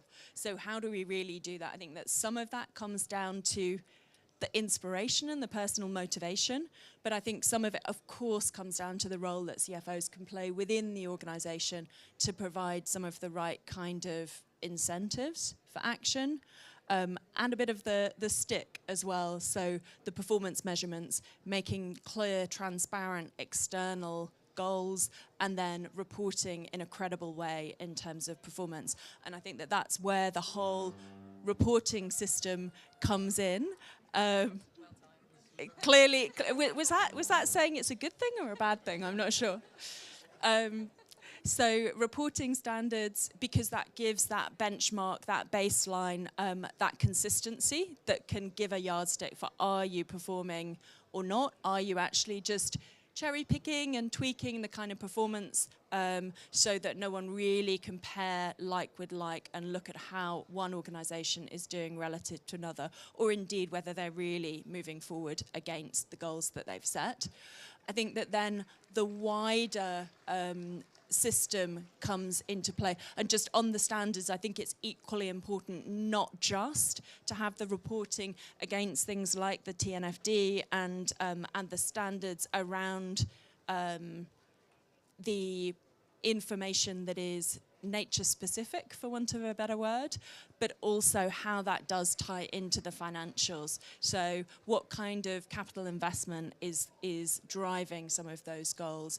You know, are there impairment risks? So actually looking at the sort of hardcore nuts and bolts of accounting, not the disclosures that also sit around the sides of the financials, important of course as they are, and I say more than important, essential to be driving progress.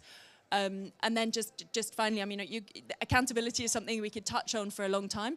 There's the whole wider stakeholder community in terms of putting pressure and holding some of the organizations to account, and whether that is from the NGO and civil society community, from investors, from governments and policymakers, to really set that level playing field and put a spotlight on the good and the not good. And then finally, of course, from an accounting perspective, one of the areas is around assurance. And I think that that is really essential in terms of driving robust information and that transparency side of the equation. And that's something, of course, back to capability building that we're seeing within the European requirements. So you're starting to see more and more mandatory assurance. And I think that that is an essential part of the equation.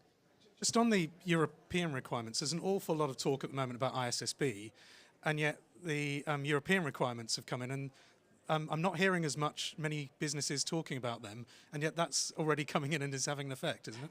Any business in the EU that's the only thing that they're talking about right now.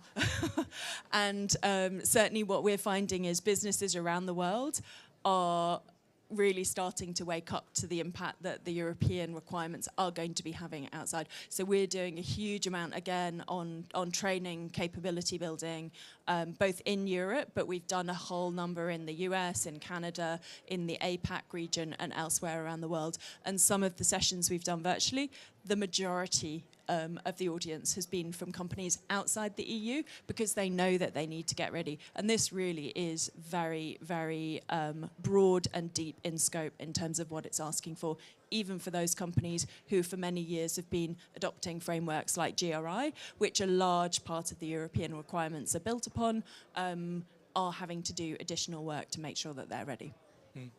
Michael, in what Jessica was just saying there's a tendency, and I often hear this with accountability, of it's pointing the finger at someone else is the problem.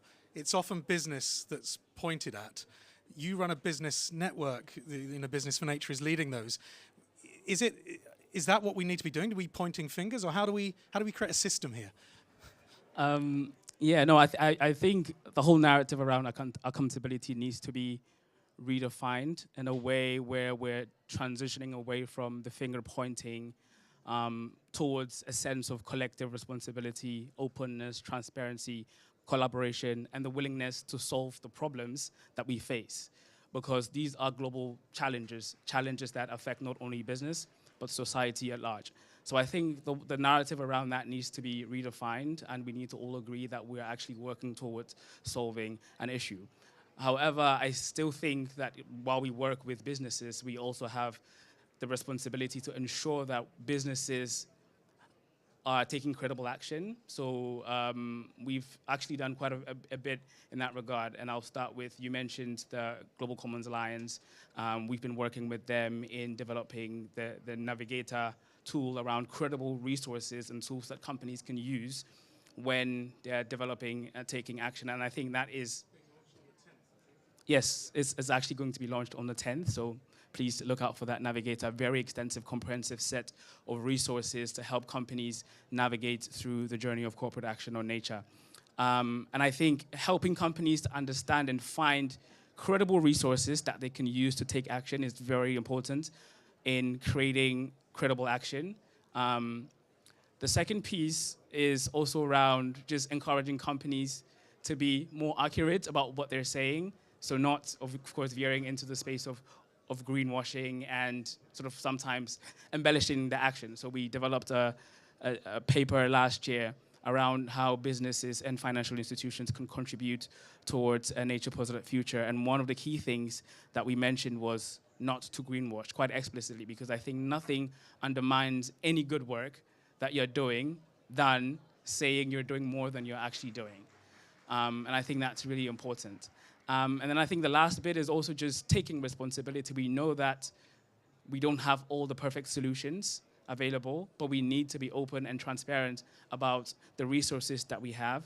We don't need to allow perfect to be the enemy of the good. We need to get started now with the resources that we have and know that we need to iterate over time and always be using the best available information and growing from there. So I think on the business side, that is the role that we have to ensure that companies are doing what they can to be taking credible action at each step of the journey in contributing towards a nature-positive future.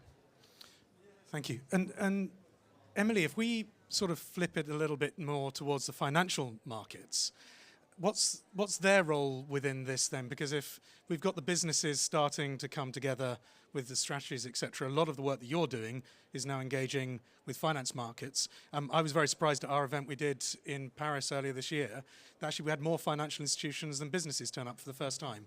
They were more interested in our work. So there seems to be a trend happening there. So a lot of your work is for the financial markets. What's their role?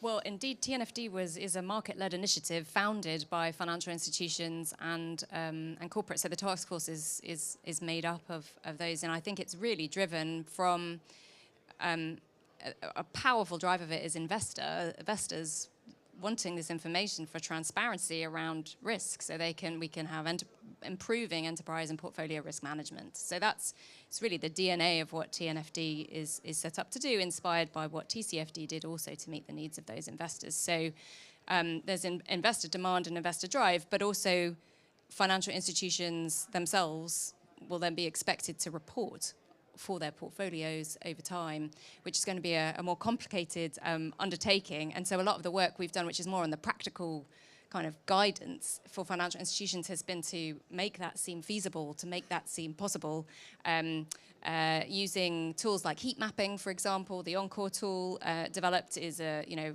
pretty quick and easy process of seeing what's most likely to be material in terms of impacts and dependencies on nature across different sectors.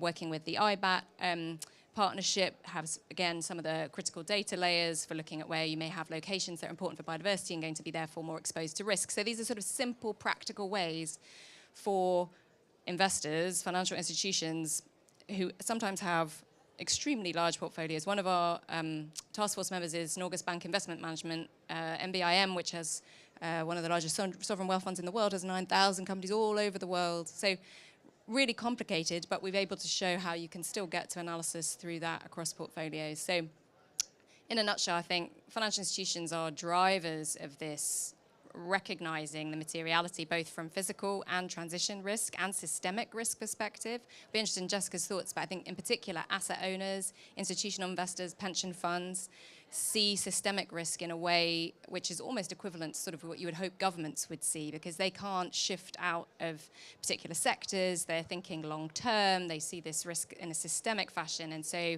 they're taking responsibility for getting disclosure as a mechanism to fill those missing markets in a way, to create that information that then creates the action and the accountability.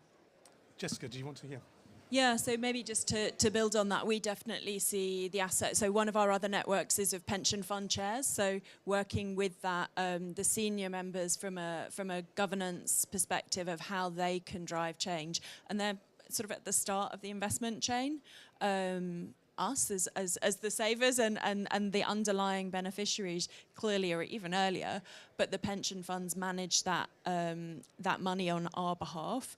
And again, I think that's something we've been working with TNFD to really look at how pension funds can take action, and have done some sort of top tips and easily accessible guidance. But it was really interesting. A year or so ago, we did a first session, and you could see, you know, interest, but again, not really that knowledge on how to act. But now, a year on, we did another session, and there were some really great examples of how some of the pension funds over that year have really started to drive action, and simple things to start with. So thinking about how this could be part of the governance process, starting to think about the questions that they might be asking their asset managers, to be sharing with them, and getting them to report back on what they're seeing, what kind of engagement questions they've done down the chain with the companies that they invest in. So some actually quite simple actions that don't require them to have done a whole, you know, assessment of where all of the impacts and dependencies, the risks and opportunities might be in their portfolio. And that is really starting to drive change. And of course, to the point you were saying there, that, you know, pension funds, whether it's climate or nature risk, can't just get out of it, because none of us can, to be frank. But they're really focused on that whole question of macro stewardship increasingly. So how do you get the whole system to change on the basis that it's not just the individual organisation that they're exposed to, it's the system as a whole. One final point, just back to accountability and your point on not pointing fingers. One of the other things that we do and find very effective, and I think you see this happening a lot, is that collective commitment to action, whether it's with sector groups and coalitions, or in our case with our CFO Leadership Network. Every year they make commitments. One of the things that we give them a framework to try and encourage commitments in certain areas. One of the things that we're of course working on at the moment is how they commit to adoption of the TNFD. But we find, particularly with CFOs and the finance profession more broadly, they like holding themselves to account, to be honest. You know, once they've set a commitment, they then want to have the KPIs and the measures and how they track progress. And there's a bit of healthy competition amongst the different chapters we work with around the world. So they then, you know, definitely look at what they've done versus their peers in a region and their peers in other parts of the world. And I think that that's a really great way of raising the bar too. I'm going to take your microphone for a second, because I want to bring in the audience, and then we've only got 3, I think. Is there a 4th? It's right, I'll do it. One of the things you were just saying there, I've introduced in some of my team meetings recently, is we're not allowed to use the word but, we have to use the word and. And I think that changes completely the dynamic, because if you're not saying stop, but you're saying and something, it completely changes the conversation. I want to bring in Sue here, and sorry, Sue. So one of the other things, we've just signed a contract, I think, yesterday with the EU. Can't have been yesterday, that was a Sunday. Must have been Friday. With the EU to take on a new project, trying to link in national accounting with the work that businesses are doing. It's a 10 million euro project, so it's a big project, trying to consolidate a lot of the things that have happened in the last year. You're doing a lot in Australia with some of that national accounting. Can you just say a little bit more about that for us? Yeah, thank you very much. So I'm Sue Ogilvie. I'm currently the Program Director of Farming for the Future, but my research background is natural capital accounting. Can we actually add natural capital to the current financial accounting standards? And we can easily. All you need to do is be friendly to an ecologist. I'm oversimplifying. So the work we're doing in Australia is implementing the United Nations System of Economic Accounting and making good progress there. The other work that we're doing is actually at farm scale. So in Australia, 50% of our land mass is managed by farmers, by agriculture. And so farm accountants then play a really, really important role in actually measuring, managing and investing in natural capital or advising their customers. And so we did a little bit of research to say, what is the response of farm accountants to the idea of having trees and grass and dams and creeks and forests and vineyards on the books as a form of natural capital? Did the toys come out of the cot, or were they happy about it? And our research indicated that not only were they very, very happy about the idea of nature as assets of a farm, but they were incredibly ready to actually deal with this as an issue. And so we find it enormously encouraging, and the work that is being done by the Capitals Coalition and the TNFD and Jess, of course, your work, is providing that enabling environment of the methods and the conventions and the concepts and the standards that they will adapt for the scale that they need to operate. And so I feel probably more optimistic about having a real step change in progress next year, and I think actually it'd be quite easy. But thank you for the opportunity. And obviously there's the Nature Positive Summit in Australia next year. We're just waiting for the date, but I think it's end of October, where a lot of that will be coming together. Just, is there any, I mean, the farm accountants are getting this. I mean, it's gone. No, I don't want to start your sentence off. No, you want to add in there. Yeah, while she's just, while Emily's just building up to this, any more questions, then come back. No, I'm happy to. I thought you were going to farm accountants was building to something more. Okay, great. Well, anyway, it's great to see you, Sue, and that work is so fantastic. One of the things we've been just sort of keeping an eye on as we've been developing the TNFD framework is the role of those accounts at sort of every scale, and the momentum within the UN system, to do all credit, to come to a UN statistical standard for ecosystem accounting back in March 2021 was a huge milestone, which we shouted about, but maybe not everybody paid attention to. But that means we've got this international statistical standard, which actually in TNFD we drew on hugely for our categorizations, for our definitions, for our classifications, to create that consistency. So it's great to hear what you're hearing at the farm level, and then what we're wondering and starting to explore is how can those data sets that governments are collecting at national level as the UNC or ecosystem accounts get built out, how are they proving useful to the businesses as they develop nature strategies over the next years, as they start to report on TNFD disclosures, and then what would be the internal systems for an organization, whether we call that corporate natural capital accounting or not, that can help them structure, organize, regularly update that information over time. And then, there are innovations now. Some of the businesses themselves are collecting huge amounts of data. So there's questions around data sharing, data access, consistency of data, data standards, which I think all of that pioneering work at the farm level is going to be really important. And then just to come back to the agriculture sort of focus, I think what we've also been hearing is the need for these kind of standardized guidance and principles at sector level, and also the kind of concerns about the position for SMEs, especially small farms, because the data expectations may go up the chain to small organizations that may have capacity. So we're also thinking about how do we make the expectations for small farmers manageable, efficient, meaningful, as, say, for example, investors are feeding expectations through to large multinationals who are feeding them upstream to farmers. So we don't have all the answers, but it seems really important. And we will be putting out draft guidance for the agriculture sector later this week. I'll be sending Sue an embargoed copy, I think. For consultation, which includes some draft metrics for that sector, along with a number of other sectors. We'd really appreciate feedback on how to get that kind of robustness for the measurement architecture for each sector, as well as being practical to implement. We've just finished a TEEB project, which has been running for the last 3 years in 7 countries with 600 businesses, and the operational guidelines for business in that are very much aligned. There's also Forico as well. I will come to you, Michael. There's also Forico as well, which did a brilliant job, I think, of connecting all of this together with a Tasmanian organisation, Forestry Company, that took the SEER data, then to turn it into decision-making, used the Natural Capital Protocol, so they connected those two very clearly. They then went to their auditors, KPMG, and got it audited, and they've gone through the full process of actually changing the way that they're actually doing their farming of forestry. So, I mean, that is a really good way of linking these together. We need more cases like that. Michael, are you going to offer us one?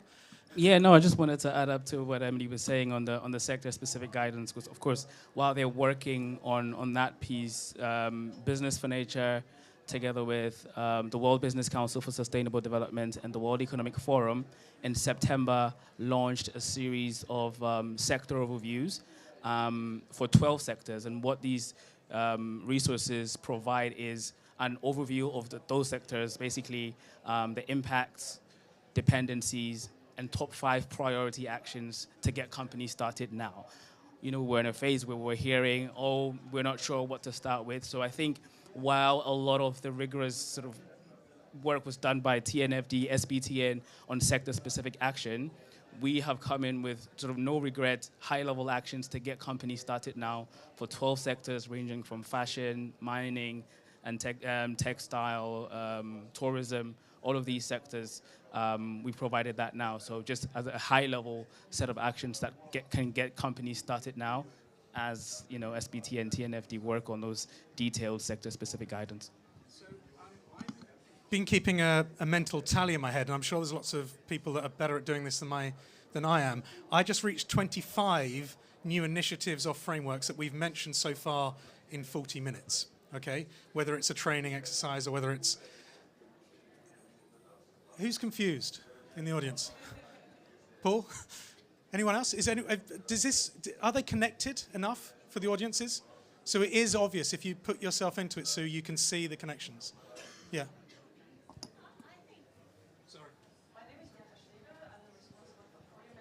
Yeah, at a superficial level, you can say it looks like they might be competing with each other. It looks like there's fragmentation. It looks like there's no harmony. But I think once you have a look, you can see that each of them are sort of forming maybe an imperfect jigsaw puzzle, but you can see the picture forming. And so I think don't panic about it, looking a little bit differently. Just get on with the spirit of it and get working. I know you like a bit of disagreement. So I work for an NGO called Planet Tracker, and we interact a lot with financial institutions and corporates. And I do think it's actually flipped. I think that there's now an excuse not to do something because there's so many tools. So if you go to the great tools hub that TNFD have, I think you're just under 140 tools. Now, I'm not saying that's a bad thing. I think it's brilliant in many ways, but people have now got to decide what they want to do. So we've sort of been forced into this situation about give us the climate equivalent. I'm hoping we've moved beyond, but it's still around. Oh, give us the carbon equivalent and give us the benchmark. Financial institutions absolutely understand that concept, a measure, a currency, if you like, and a benchmark. But what all nature seems to be asked to do is give me one value for the planet, which is never going to happen, hopefully. It will never happen. I think it's impossible to do. Can I just be provocative on the, Jessica, on the accounting side? If you want to get a CFO to do something, there need to be two things. You need to tell them it's profitable, now they're listening, and you need to tell them it's the rules. So CFOs do not sign off on accounts where they haven't met the rules. So don't we just go hell for leather on the ISSB, IFRS thing, which I know is very complicated. So Emily's donated her mic, so I think you keep that one as the roving one. We can share. We all collaborate. No is the simple answer. A lot of it, that is no doubt still the case for some CFOs, but not just CFOs, for some people generally, whatever bit of business or indeed other parts of the ecosystem they work within. For a lot of the CFOs we work with, and those beyond, yes, it's helpful. It makes it easier. if there's a very clear financial case. But I think more and more organisations and individuals recognise that if we don't collectively take action, then we won't have a healthy planet, and without a healthy planet, we won't have business. So rather than a narrow business case, we've really seen a shift happening towards a broader, more intangible business case, but that business case for action is still there. As I say, clearly the win-wins, or, you know, and a lot of the work we do is look at how you can change the decision-making techniques and tools to enable that integration to happen. But I don't think most people start with a very narrow, show me the money anymore.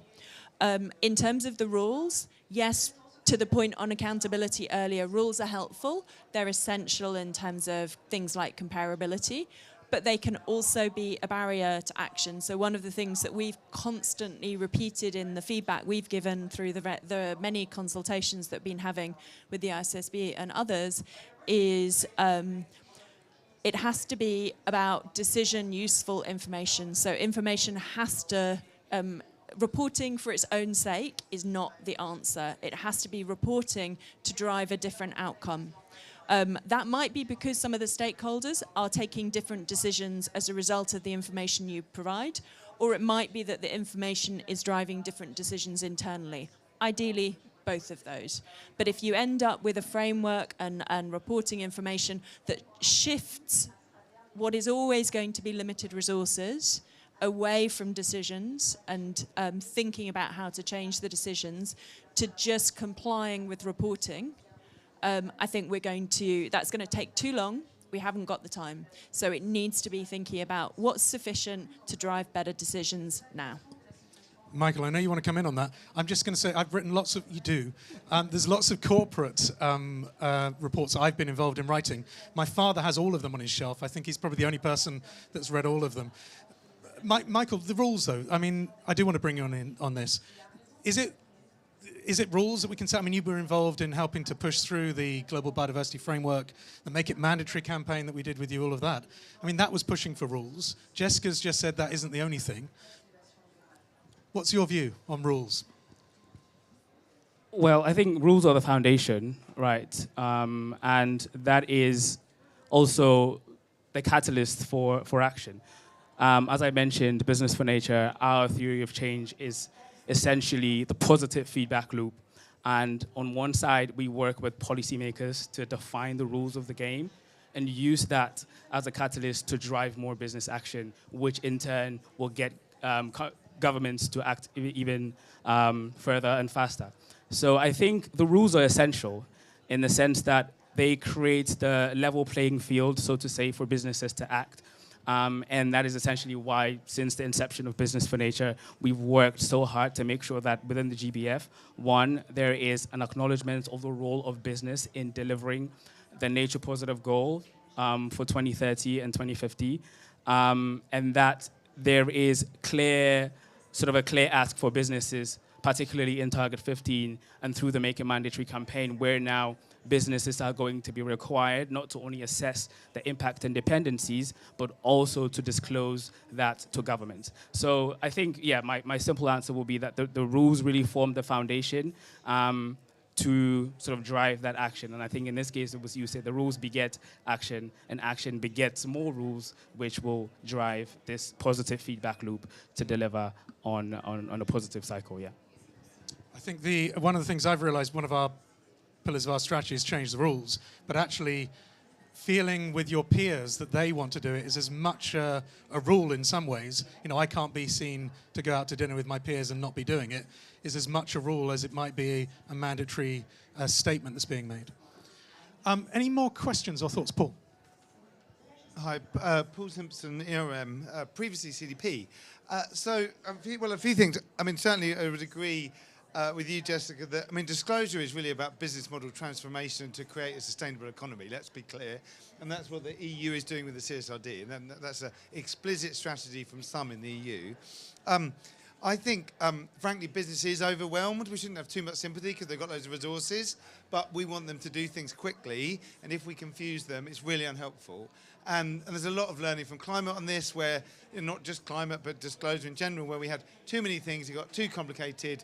There's going to have to be alignment, harmonisation, and mergers and acquisitions, right? They're going to have to be all those three things. That's partly what the ISSB did, right? With Climate Disclosure Standards Board, SASB, IRC, etc., all the acronyms. So I think, and the power of three. Business, you can only ask for three things on nature. What are your three? I know what mine are, but I want to hear yours. And are they all the same? Because if they're not the same, you need a meeting to get aligned. And then the second one is, we've taken 25 years to get to mandatory disclosure on climate. It's not just climate, right? But this all has to be required, at least from a disclosure element, which is only the foundation, by 2025. How are we going to get that done? And particularly the TNFD. Do you want it in ISSB, or where's it going to go, and how's it going to become mandatory? Thank you. Do you want to go first, Emily? Sure. So we are starting with ramping up voluntary adoption, right? We're a voluntary market-led initiative. We've set out a campaign for those of you who are financial institutions and companies in the audience to get a group of early adopters in Davos in January, and we will keep going with the capacity building and the awareness raising to get that. But we will, as we have already, continue to work very closely with the standard setters, in particular the ISSB. And as you know, they've gone through their agenda consultation process, which I'm sure Jessica and many others in the room fed into, about what their priorities should be. So we stand ready to support the ISSB as and when they're ready to look at nature and biodiversity, bees as they call it. So we stand ready to support them, and I hope, and they have already acknowledged the high level of consistency with S1 and S2, which we've worked closely to achieve, and that they will be drawing on the TNFD's work to do that. So that's a critical piece, likewise for GRI. With regulators, again, we stand ready, as regulators are interested and increasingly interested, for conversations to learn about what TNFD has built as a framework, but also really interested in what we've learned from pilot testing, because regulators don't want to put in place regulations that are not practical to implement. So we've had 240 organizations pilot test the TNFD framework. It's a market-led initiative. So the whole principle that was based around is to make sure it's practical to implement. So we have really productive dialogues with regulators, but it's obviously up to nation states, to governments, to make those decisions about what they do. But I'd say we already have one.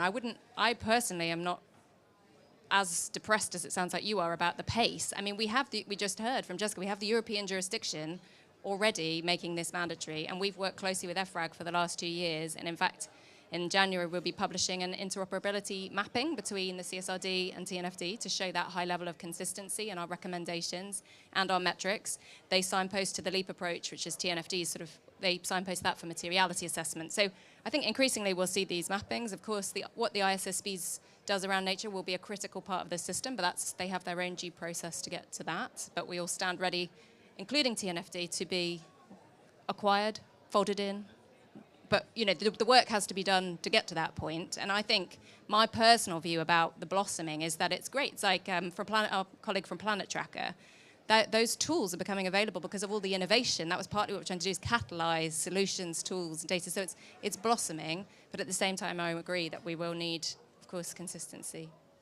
And coming up with that consistency that Paul was asking for, I mean, the Act D came out of, we realized we all had similar phrases that we were using, but they weren't quite the same. So we've all agreed to use the same language now, which is a step, maybe not as far as we need to go, but it's a step in that direction. Michael, did you want to say? Yeah, exactly. Maybe I can just build on that. I think from a business for nature perspective, a lot of our work maybe sits one layer above the SBTNs, the TNFDs, and what we're trying to do and help companies with is really to help with the simplification and the alignment, to make sure that we're telling companies to do basically the same things. Even if it's coming from different outlets, whether it's Capsco, WBCSD, or any of our 85 partners. We want companies to be hearing the same message, to assess, commit, transform, disclose, and channeling the right resources to them through this framing. The second part of that within our business action work is really around what I mentioned earlier, creating clear, specific action for companies within those sectors. Companies that want to know, how do I get started? What are the top 5 things, irrespective of where I am, that I can get started with? And that's what we're working with them to do. And then obviously closing the ambition loop on that is on the policy side. How do we leverage all of that action to make sure that we're driving policy ambition? So bringing that into the GBF conversations. Now that we have the global biodiversity framework, we need to implement, right? So how are we leveraging all the actions that companies are doing, bringing that to governments to give them the courage and the confidence to put in place more policies. And that's what we're doing in a couple of countries already. We're working with the Global Environmental Facility, Jeff. We have some specific projects where we're having business-government dialogues to ensure that a lot of this work that is happening from corporates on the ground is getting to the businesses, to the governments, giving them the confidence that business actually wants to deliver on the global biodiversity framework. So I would agree with everything that that both of you have said. I think one of the points that we raised earlier that I think is really important to highlight for me is also just the whole question of demystifying that the data's not there, or that you need a complete set of data before you can take action. So that then links into the whole question we were discussing earlier around capacity building. And I do agree, Emily, that you can't necessarily, you have to demonstrate to governments that sufficient business and broader support is there for them to take action. There are big jurisdictions like the EU where it is already there. So case studies, examples demonstrating how that is achieving positive outcomes is going to be critical to accelerate action elsewhere. Also, in terms of existing policy, even just limited to the disclosure point, nature is already there in quite a lot of the reporting requirements in different jurisdictions. It's just called different things often, or broken down into the various different elements that make up nature. So I think also that comes back to the data demystification piece, that a lot of the requirements are already out there, so making that much more transparent. And then finally, I agree that the ACT-D, I think that that's a really great example of how, yes, you need different guidance and different tools tailored for the different communities that each of us work with. If you don't have something from the work that we do that talks the language of finance and accounting, it's the same tool, but adapted specifically for that community. So how do you build it into a capital investment process? If you can start with how capital investment decisions get made, but leveraging exactly the same tools that are being built, but tailored for a different community, that's actually a reinforcing mechanism rather than one that is creating more complexity and confusion. And so that's certainly how we approach it. We take all of the amazing work that has been done by others, but we turn it into the language and the type of guidance that is going to really resonate and be easy to adopt for the specific communities that we work with.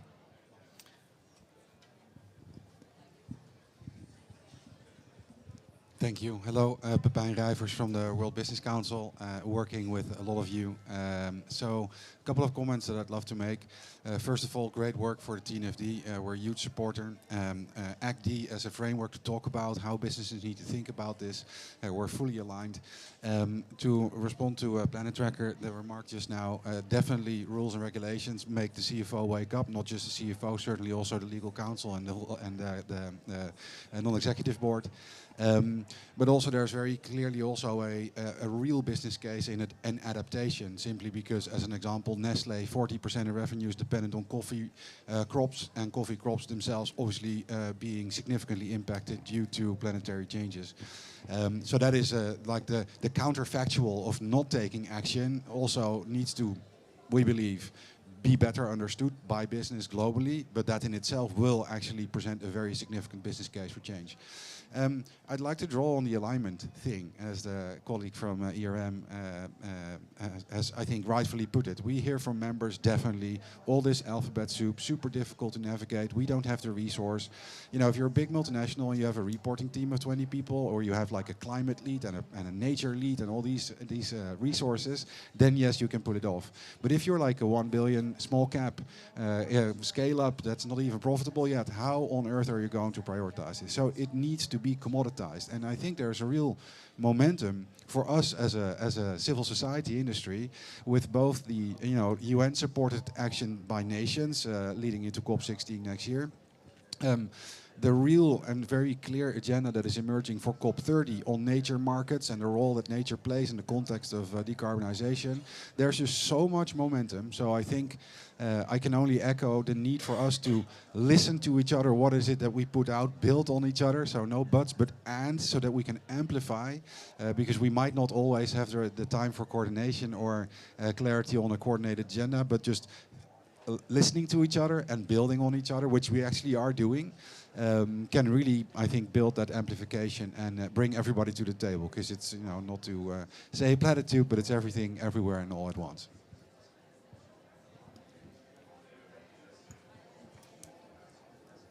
So we're just coming to the end of it, actually. I'm starting to see some signals. Just maybe one word each now from the panel, either reacting to what Pepin was just saying there, or more broadly about the integration. I guess the big question for me is, if we're in the Nature Positive Pavilion, how do we measure nature positive? And that's the end of the session today. Thank you very much.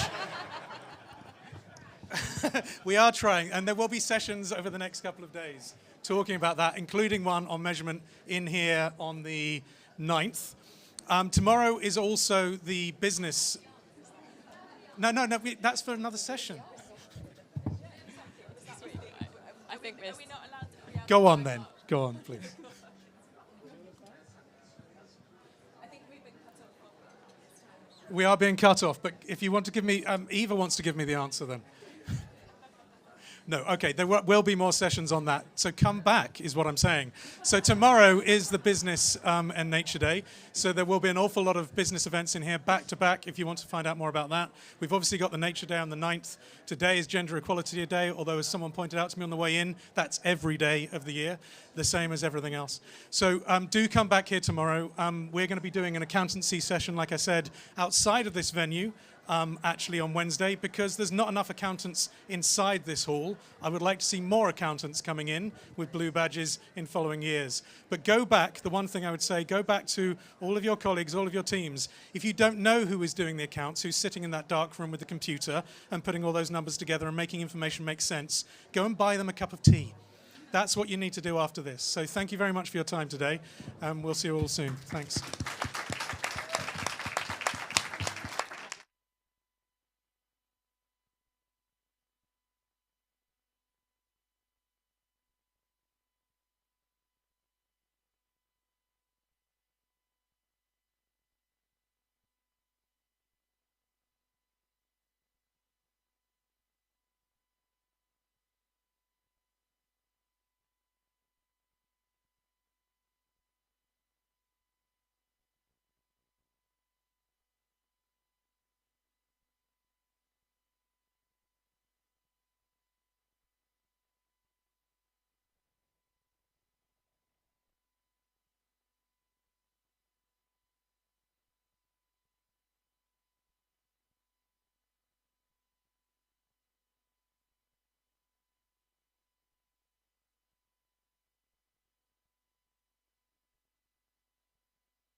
Okay, hello everybody, and welcome. Great to see you all, I have to say, and bravo for braving the rather creative directions than we've been given here in Dubai to make it here. I know it's been tricky, so welcome. Thank you very much indeed for that. This is actually the third year, for those who don't know, this is the third year that the Nature Positive Pavilion has graced COP. And of course it is, as you may also know, supported by the Nature for Climate Coalition. And of course TNC are a fundamental and greatly valued partner in that particular coalition. I won't go into too much detail, trying to make links and things of that sort, but suffice to say that it is fundamentally about the legend that you see on that wall there to your left, words into action. That is very much one of the themes that the coalition is keen to promote this year, along with maintaining or indeed increasing the pace of action from words into words into action that is actually described outside on that wall there and illustrated by a rather exciting picture of a cheetah in full flight. Anyway, rather than bang on like that, and I'm glad we're being added to all the time, allow me to introduce Noor Yafai from TNC, who will introduce their excellent panel, and we'll be going through the extent of this rather intriguing program. Thank you very much indeed.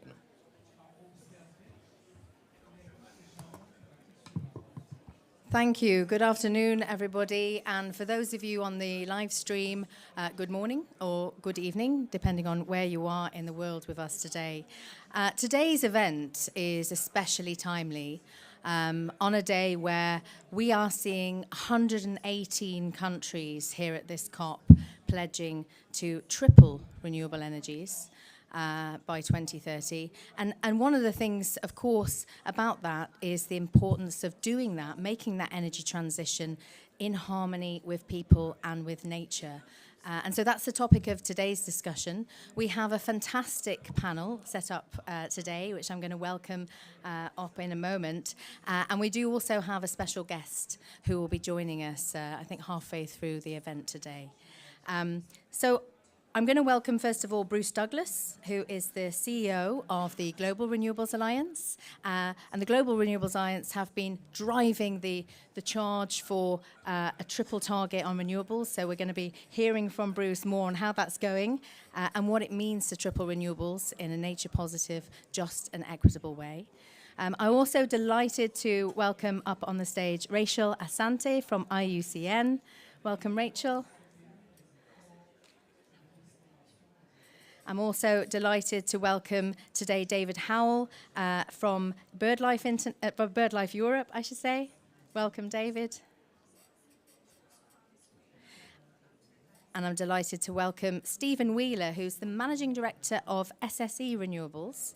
And he's also here today with another hat on, which is he is a leader at Eurelectric, the organisation that represents Europe's power sector. So welcome, Stephen. And last but not least, I'm welcoming our very own Bruce Douglas, who's TNC's Director for Renewable Energies and has devoted the best part of his career to the topic that we're going to be discussing today. So we have a great panel, and I'd like to start today by asking you, Bruce. It's a good question. We've got two Bruces on the panel. Bruce Douglas, to tell us a little bit about why the GRA has been driving this charge for triple renewables and what it means in the context of not only the Paris Agreement, but also the global biodiversity framework. How do we bring together those goals as we triple renewable energies? Thank you so much, Noor, and thank you to TNC. So it's GRA, but with partners, I have to say. And the logic behind the target is it comes from IRENA's modeling in their World Energy Transition Outlook from this year, where they showed that the path to 1.5 degrees is essential to triple renewable energy and to double energy efficiency. And that's the most cost-effective and efficient way to decarbonize the power sector in this decade. So the science is behind it, the modeling is behind it, and people ask, well, why have a goal? But if you want to get somewhere, have some direction, the goal is essential. But that's all it is. And we talk about ambition, action, and accountability. And the ambition is the pledge. As you say, 118 countries so far have endorsed the pledge. But now we move on to the action. And the action is the critical piece. We have 5 enablers that we believe are important in order to triple renewable energy. First of all, finance, and especially in emerging markets and developing economies. The cost of capital is critical. The cost of capital in some of those markets is 2, 3, or even 5 times more than it is in developed economies. The second is permitting. And permitting is important to accelerate the development of renewable energy. Thousands of megawatts of renewables are stuck in permitting, and we've actually come out with a 9-point plan to accelerate permitting. So that's digitalization, standardization, one-stop shops, and so on. The third is on grids. So when they're built, we can actually connect the renewables. And again, it's 2,500 megawatts are waiting for connection just in Europe and North America.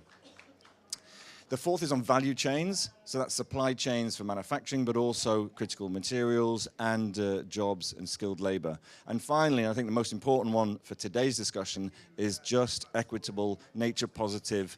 And so when we scale renewables to that extent, we make sure that we engage communities early, we take into account the nature positivity, and we're delighted to be working with TNC on that, hopefully for the next few years.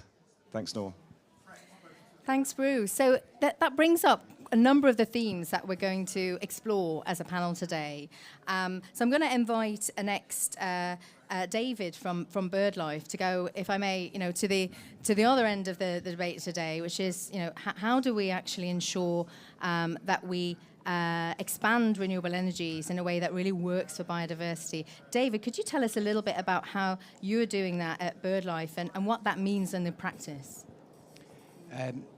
Just to add my thanks to the organisers for the invitation to join the panel today. I think that the first thing that we need to be very clear about is that from a conservation community right across the world, BirdLife has been fighting biodiversity loss very, very hard on very many fronts for very many years before industrial scale wind and solar appeared on the landscape. So it's in everybody's interests to ensure that this new sector that we desperately need to reduce emissions doesn't add to that threat, and we know there are ways of doing that. To do that, we need governments to really take internal action.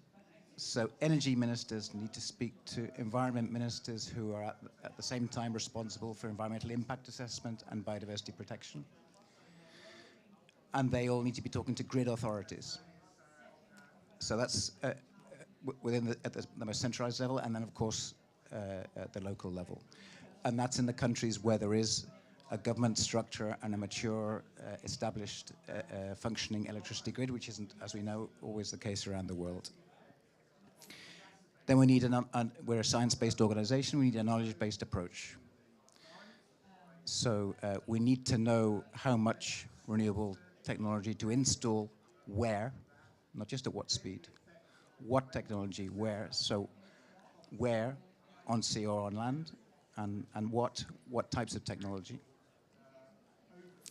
So we need good energy scenarios, which we don't always have. Again, governments have to do their jobs seriously. They have to invest resources in public spending for officials and regulators to be able to do their job properly.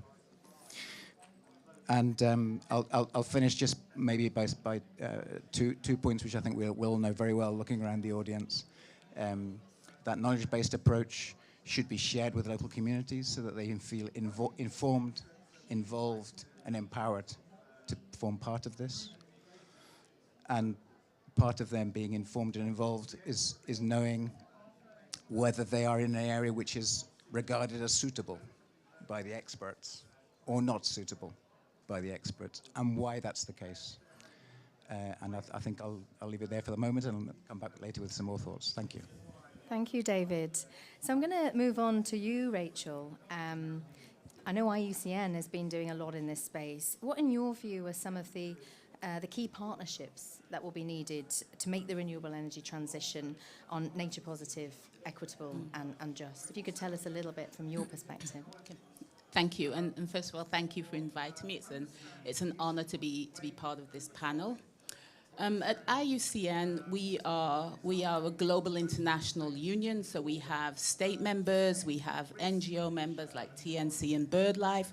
We also have indigenous peoples members, and it's important that we speak as a union and that we also listen as a union, because it's not for us to dictate solutions. So we've spent a lot of time talking to our state members, to our IP members and our local community members about what a just transition means and about what nature positive around renewables mean.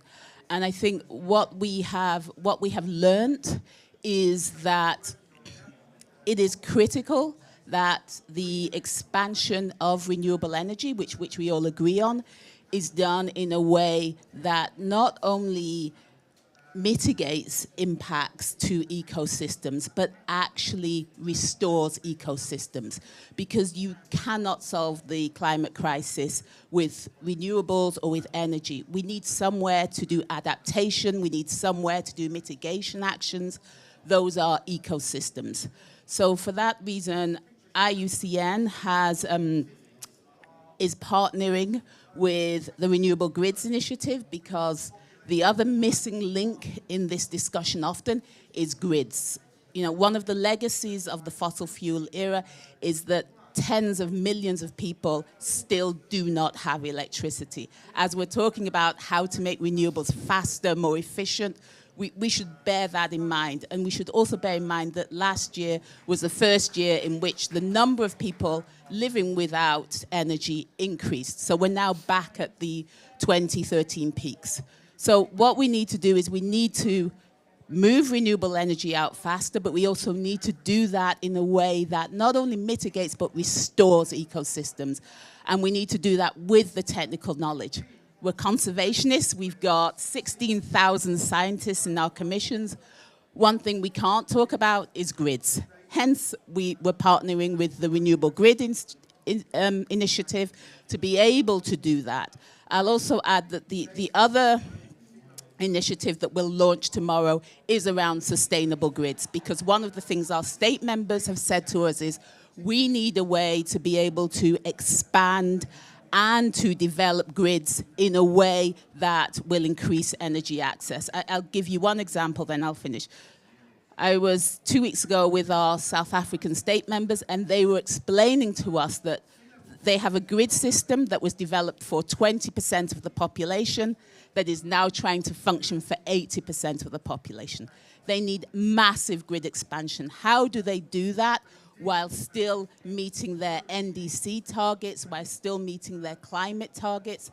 That's what the scientists at IUCN, RGI, that's what we're hoping to try and help them with the Grid Academy as well. Thank you. Thank you, Rachel, and thank you for bringing, again, grids into it. Of course, there is no energy transition without transmission. We've heard that before, and we'll come back to that theme.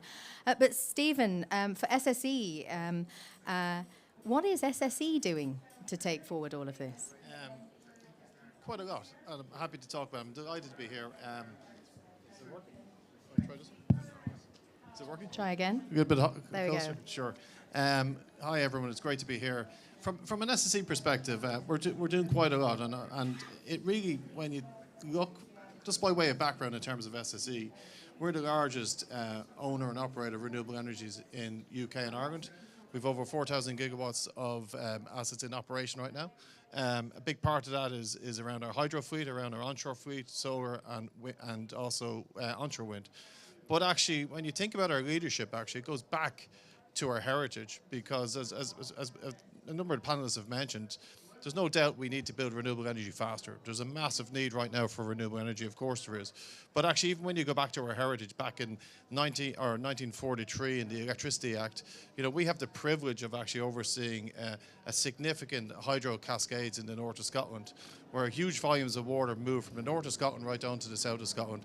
And a big part of that, which really sets, you know, even back then, you know, for the first time, the rights of fish were actually built into that act. So very clearly, you know, even back in 1946, you know, biodiversity, you know, planet positive or nature positive was really important. So how do we bring that forward now to our overall strategy? As I say, our focus is clear. It's about building renewable energy faster, but more importantly, it's about the way in which we do it. And a key part of our overall strategy is our sustainability pillar. And the sustainability pillar is based on 3 key areas. First is people, second is climate, and the third is nature. So a big part of actually our overall strategy is around nature and how actually we can deliver net gain. So as a company, you know, we've been doing some fantastic things over the last number of years, but we made a big commitment now this year to actually be net gain by 2025 for all of our onshore activities. From an offshore point of view, it's going to take a little bit longer, but again, the commitment and the real drive to do that is there. And maybe just to finish with one simple example, and I'll bring it back to the hydro schemes. As I said, we've been operating the hydro schemes since you know, for over 80 years. We celebrated 80-year anniversary earlier this year. A big part of actually when you're managing water cascades of such volumes is actually your impact on salmon, and in particular your impact on smolt. And we've spent a lot of time working with partners, collaborating, as you mentioned, Rachel, working with partners. How can we improve how we count the level of actually salmon, the number of salmon, number of smolt in the rivers all the way up and down Scotland? And we've been working with Microsoft Avanade to actually look at species recognition. And in a very short period of time, the improvements we've made are huge, absolutely huge, making a real impact at such a low level within the biodiversity system of the rivers, as I say, the length and breadth of Scotland. So from our perspective, it's very much about, yes, we have to deliver on this big target, but more importantly, it's about how we do it, and Nature Positive is absolutely central to that. Thank you, Stephen. And we commend you for the net gain by 2025 target. I'm sure there'll be people in the room that are intrigued by that and want to know more about how you'll meet it. We'll come back to you also with your industry hat on in a moment. But first, to turn to the other Bruce, our very own TNC Bruce. Bruce, isn't it madness that still in some parts of the world today, it can take longer to get a permit for a renewable installation than a fossil fuel installation? And with that in mind, what is your advice on how we can really speed up the permitting cycle? Yeah, thanks, Lauren. I am delighted to be here with this panel. I also want to congratulate Bruce on the 118 countries committing to tripling up and doubling down. I think that's just an amazing part of COP. And also on the accomplishment of making me the other Bruce at TNC. I think it's the first time I've been on a panel with 2 Bruces. Anyway, you know, at the Nature Conservancy, our goal is to accelerate renewable energy for a clean, green, and equitable energy future. And we see big challenges out there in deploying the massive amount of renewable energy that's needed to achieve 2030 goals, achieve 2050 goals. And that's going to be a land use challenge, that's going to be a community challenge, and those are the things that when we talk about nature positive and just transition that we've got to get right. This is not an add-on, this is an essential part of achieving our climate goals. What's holding things up? Why is permitting taking so long? There's a host of reasons from country to country, but there are ways that have been working to speed that up. And one of the opportunities out there is around renewable energy zoning or renewable acceleration areas, which we're very pleased by Europe's leadership in requiring 27 member states to designate renewable acceleration areas. What are these places? They're places where it's much lower risk for nature in terms of siting renewable energy, and it can be higher benefits for communities. So think of places like former mine lands or brownfields or other degraded lands. We can make them productive again, we can bring back tax bases and jobs in those places, and we're not clearing forests for the projects. In those places, the permitting should go in half the time. That's the idea, right? TNC is trying to help this through a range of spatial planning tools we've developed in the US and India and now in Europe, and we think that that's going to be one important way forward. One other thing I'll mention is just integrating the environmental and social values into procurement processes, into auctions, is another way to bring the environment and the social and cultural issues up front. So these are not something that we're wrestling with in an ESIA process, project by project by project, but we're getting in front of it and we're going faster. Thank you, Bruce. So other Bruce, I did say we were going to come back to grids, and because that was a topic that Rachel brought in, and looking at the sheer volume of investment that's going to be needed around the world to build out grid infrastructure in order to triple renewables. Could you tell us a little bit about how the GRA sees that, and what are the opportunities as well as the challenges as you think about grid expansion? Yeah, thanks. So grids, I mean, there's two challenges with grids. One is the new grids, so the building the infrastructure, and the other is the connection to the grid and the energy system optimization, we call it. I won't go into details, but there's a lot of benefits can be brought to renewables and the energy system by digitizing, having smart systems in place for the management of energy. And in fact, what that means is you actually don't need to build as many grids. So the first view should be, do we need a new grid? Can we adapt the existing system so that we can reduce that need? On the investment side, I mean, it is significant. And I think this is always underestimated by policymakers. So our call is to triple renewable energy, which is something like $10 trillion cumulative by 2030. On the grid side, it's $5 trillion cumulatively. But that's not in the target. So it's just a tripling of renewables, but it requires that grid investment as well, which is often more complicated in terms of the return on investment, the business models for the investors. Not only that, of course, that's large infrastructure projects, high voltage lines, often offshore or interconnectors, but also, and it was raised by a couple of the panelists, about either off-grid. So there's still hundreds of millions of people around the planet who do not have access to energy at all. And so that can be done either with mini grids, rural communities, but also off-grid systems. And so we would strongly say to policymakers to look at the systems and the finance models that they can put in place to accelerate the development of grids. Now, of course, at the same time, it touches on the other enablers, which we talked about, which is permitting. So you think permitting a wind farm is difficult, try to permit a high voltage transmission line in a crowded country, financing, and of course value chain. So the supply chain for grids as well is seeing some serious constraints. Obviously during COVID, but also post-COVID, we've seen many of the transformers that need to be put in place are taking sometimes a year or even 18 months for delivery. And so that needs to be put in place as well. And what we advocate there is strong long-term signals, so market signals, so that the industry can then invest. And I'll finish by saying, it's just so great to be invited to this room. For so long, a guy in a tie talking about business and profit and building industry was not so welcome, both in the NGO community and the CSOs, but also in the nature community.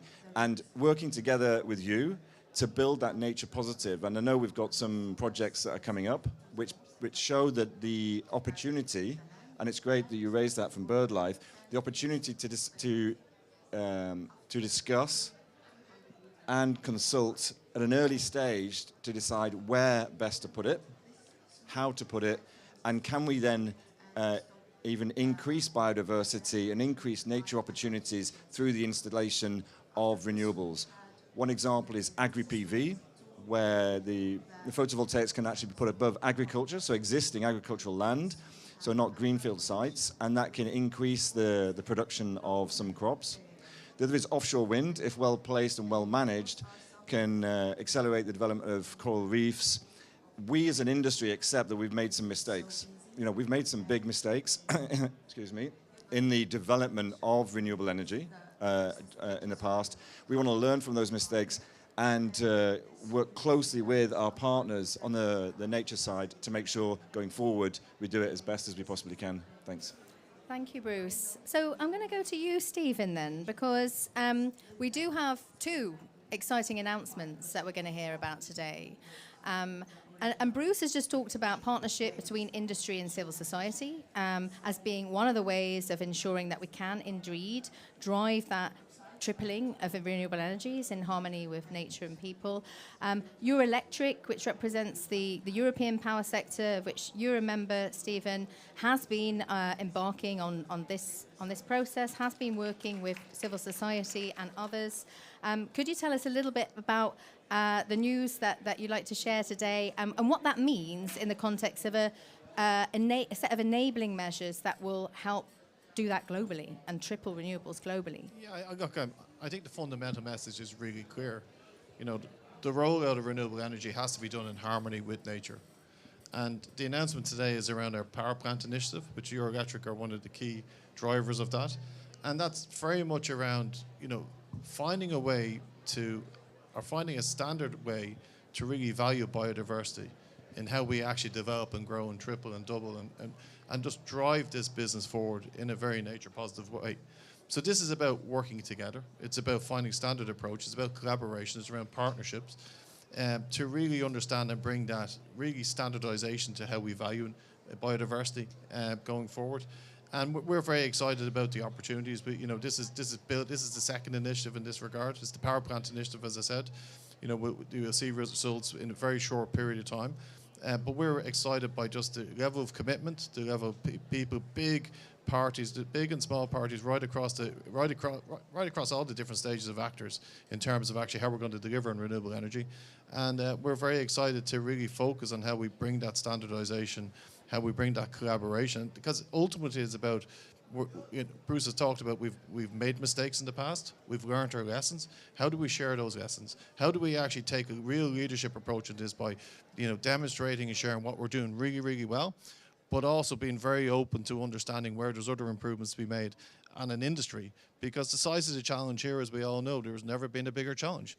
And the only way we're going to deliver on this challenge in a nature positive way, which again, it's not about the what, it's about the how, is actually by really focusing on how we can standardize this approach to biodiversity gain and doing it in a very collaborative and partnership way. So we're very excited to be seeing that launch today, and I have great hopes, and I expect you have great expectations for what we'll see over the next 12, 24 months in that regard.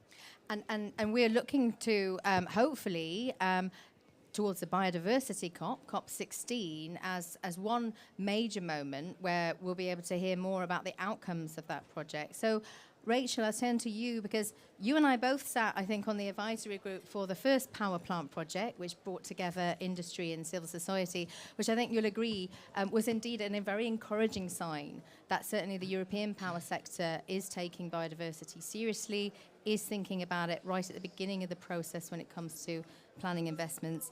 As we look towards next year's CBD COP, what do you see as the opportunities for ensuring that we do bring these two agendas together and that we can actually build on projects like Power Plant 2 to help mobilise this goal, renewable energy being tripled in harmony with nature and people? So I would say one of the first things is, there's two panelists who've mentioned mistakes. Communicate those mistakes. Let's know what happened. If we are going to have a sustainable renewable energy rollout that helps us meet 1.5, it is not going to be a rollout that stays in Europe and North America. There are going to be countries all over the world that are going to have to start using renewable energy. And what we're doing in IUCN, what our members here are doing, is we're trying to deliver not just guidance, but case studies so that we can help our state members contextualize what they need to do, what mistakes have happened in the past, and what that means for the actions that they will take in the future. I think sometimes we need to take a step back, and we need to, it's not to pat ourselves on the back because we've got a long way to go, but we need to recognize that within the European, North American context, renewable energy, offshore energy actually has been going quite well. There's a lot of lessons there, good lessons and bad lessons, that we need to bring out. And I think that's going to be key as we go to COP. We're also going to need metrics.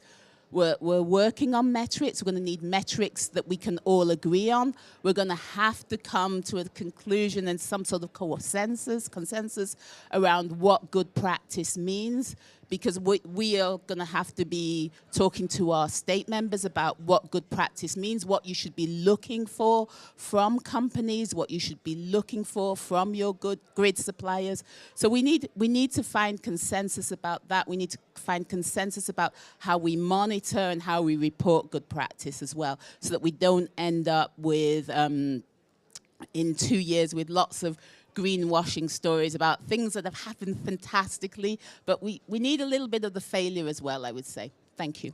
Keeping it real, Rachel. I love that.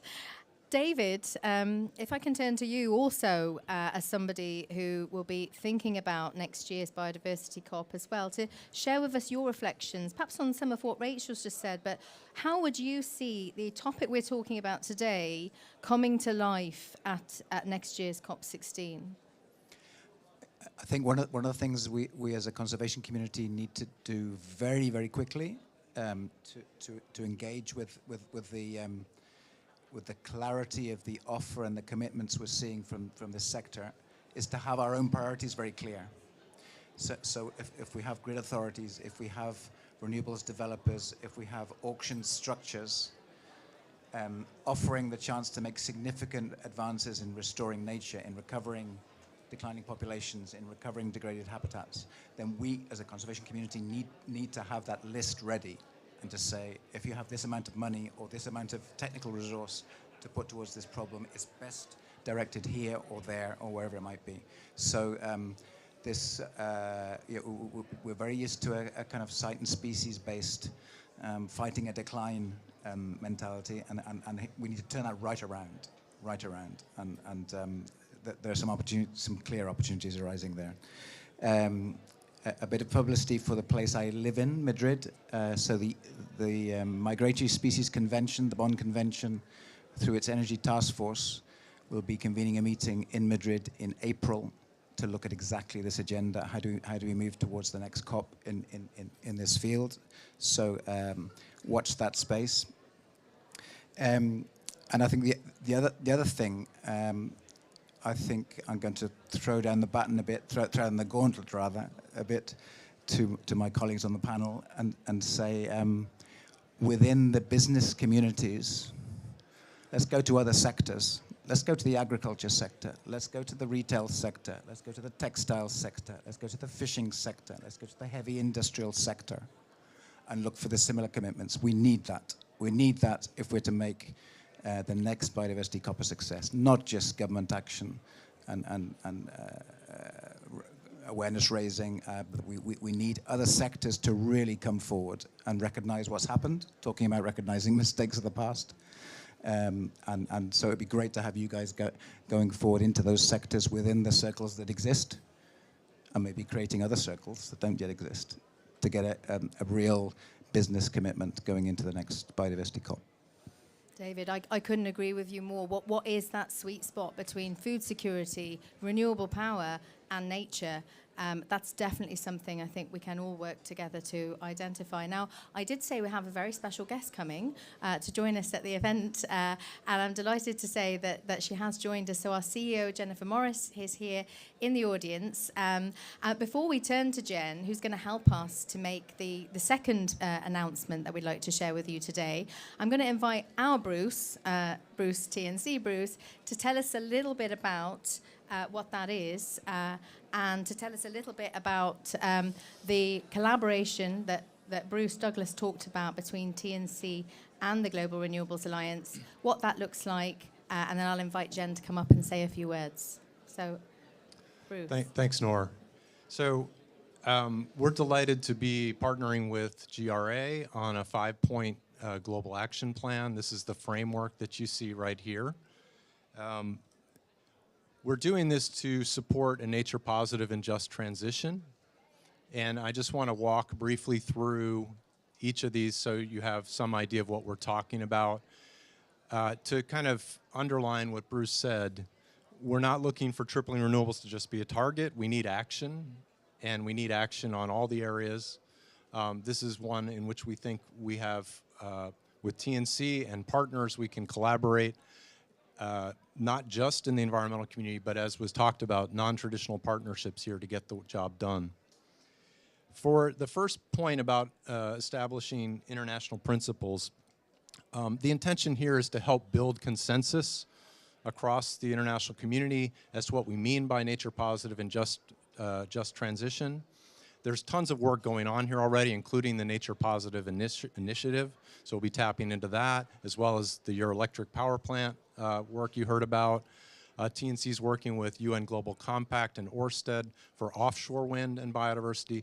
So there's going to be a range of areas we can draw on to try to establish kind of a North Star so everybody knows what we're talking about in terms of driving this transition for renewables and the tripling goal. Secondly is promoting renewable acceleration areas in spatial planning. I already talked about some of this. There's a huge amount of opportunity to define these areas around the world where we can go faster and nature positive and just in the way we operate. You know, one of the things that's going to be important here as well, that coming to the third one on support policies and market solutions, is helping understand what does a good renewable energy project look like. There was a time where everybody would generally say, oh, it's renewable, so it's good, and that's true in many ways.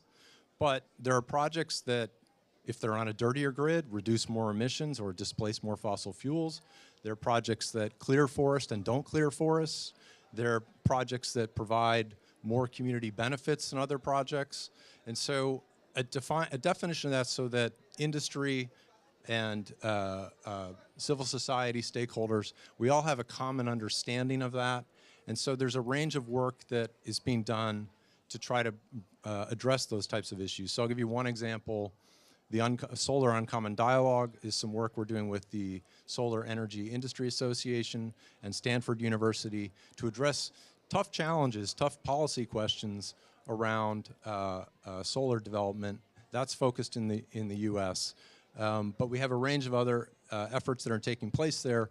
What we're looking to do here is, this is not just about TNC and GRA, this is about bringing efforts together, and that takes us to the fourth point here about knowledge sharing, that we need a resource hub where people, as Rachel said, can identify good case studies, can find information on best practice guidance and things like that, that's going to move this transition forward. And then lastly, we need to track what we're doing. Are we making progress or not? There has to be some accountability here. One of the cool things that TNC is doing with Microsoft and Planet is called Global Renewables Watch. That's going to allow us to see every solar and wind project on the planet and the footprint of those projects and the land use types that those projects are landing in and the patterns of development. Things like that and other initiatives are going to help contribute to an understanding of how are we doing on the transition, where is it going, and is it supporting nature positive and just transition. So we're thrilled to be working with GRA on this and are going to be inviting as many partners as want to come together to drive this agenda. So thank you, Nora. Thank you, Bruce. So now I'd like to invite Jen to come up and join us on the panel. Thanks, Jen.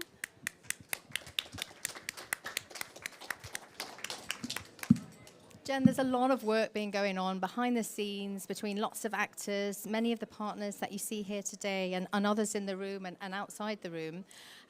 Could you tell us, why do you see collaboration like this as important? And why is it crucial that we do really think about nature and people at the heart of renewables expansion? Great. Thanks so much, Nor, and apologies for being late and missing what I know was a very stimulating discussion. I'm, of course, back-to-back today, so really, really happy to be able to make time for this. So let me first start by telling a story. So my husband is from Ohio. For those of you that don't live in the United States, Ohio is a pretty conservative state, and it's a big farming state. And when I was there just last week over Thanksgiving, there were signs everywhere saying no solar on farmland, everywhere. And I talked to my family about this, and because they're all farmers, my husband's family, and they said, we just don't want to look at it. It's ugly. We want our corn. We like our corn. And I said, well, how much are you getting paid for the solar? How much would you get paid if you agreed? They said, oh, we get paid triple per acre what we'd make from corn or soy. And I said, and you would not do this? And they said, nope, we just don't want solar. So this for me was obviously a very personal and direct aha moment of if you don't engage communities in the right way from the beginning, we are never going to be able to triple our renewables. We're never going to be able to put solar, wind on land that is available. And of course, as I'm sure Bruce has mentioned, one of the things we're trying to do is make sure that large-scale utility can go on former mine lands and places that people can't really see. And I know this will change. This is the beginning, but we have to be working at the community level. And so that's one of the C's that I just wanted to mention. The other one, of course, is conservation. I think that was discussed quite a bit. But one of the things I found out recently, my team has heard this many times, is that the #1 cause of deforestation in the state of Virginia in the US is not logging, it's solar. That is not acceptable. We shouldn't have trade-offs between renewable energy and nature. And we know there's plenty of degraded land where we can put solar and wind, more than enough in the US and in other countries. So that's why I'm thrilled about this partnership with the Global Renewable Alliance and how we're able to really focus on making sure we have the right rules of the road, the right community engagement, the right focus on conservation, so that we can not just save nature, not undermine nature, and work with communities in a more effective way, but so we can go faster. For us to get this was 11,000 gigawatts of additional power. We gotta go really fast, but we have to be smart about doing that. So that's why the community, conservation, and climate, of course, are the 3 C's that we look at. And I wanted to also make an announcement, right? One is that, and this is really, really critical that we have the rules of the road. So there's a new European multi-stakeholder collaboration to develop the first of a kind charter of guiding principles and best practices for biodiversity integrated renewables in the EU, which is, I think, a great thing that's going forward to, again, make sure we have the right frameworks in place before we rush in with new renewable installations. So thank you all for being here and doing what you do. And remember, we gotta go smart to go fast. Thanks. Thank you, Jen. Thank you. And in the spirit of partnership, because I know you might have to go, may I invite Bruce and Stephen and Jen, first of all, to stand together for a quick, I think, photo moment to help underline the importance of the partnerships that we've announced today. So, quick photo moment, because, of course, these are the Power Plant 2 project that Jen just mentioned, that Stephen told us a little bit about, and also this 5-point plan. Other Bruce as well. Where's other Bruce? There we go.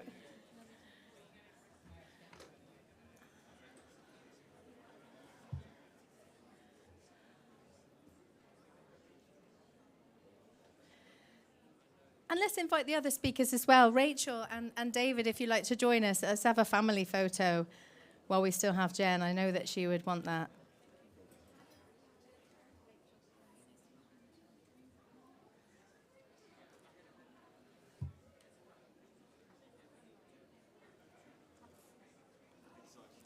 Fantastic, thank you.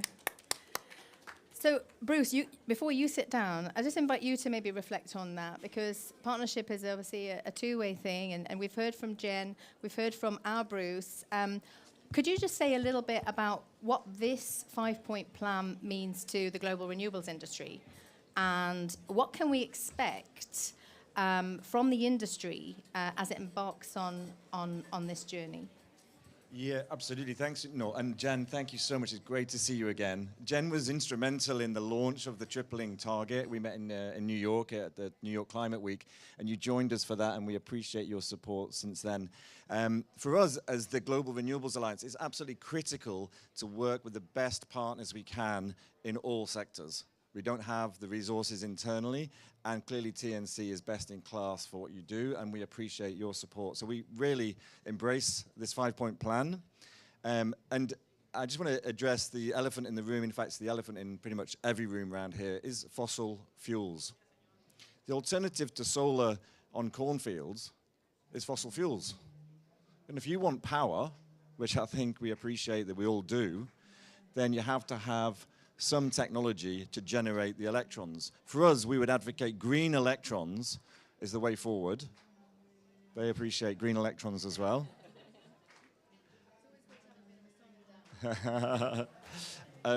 And to give you one stat, the G20 have doubled subsidies for fossil fuels year on year for the last 2 years.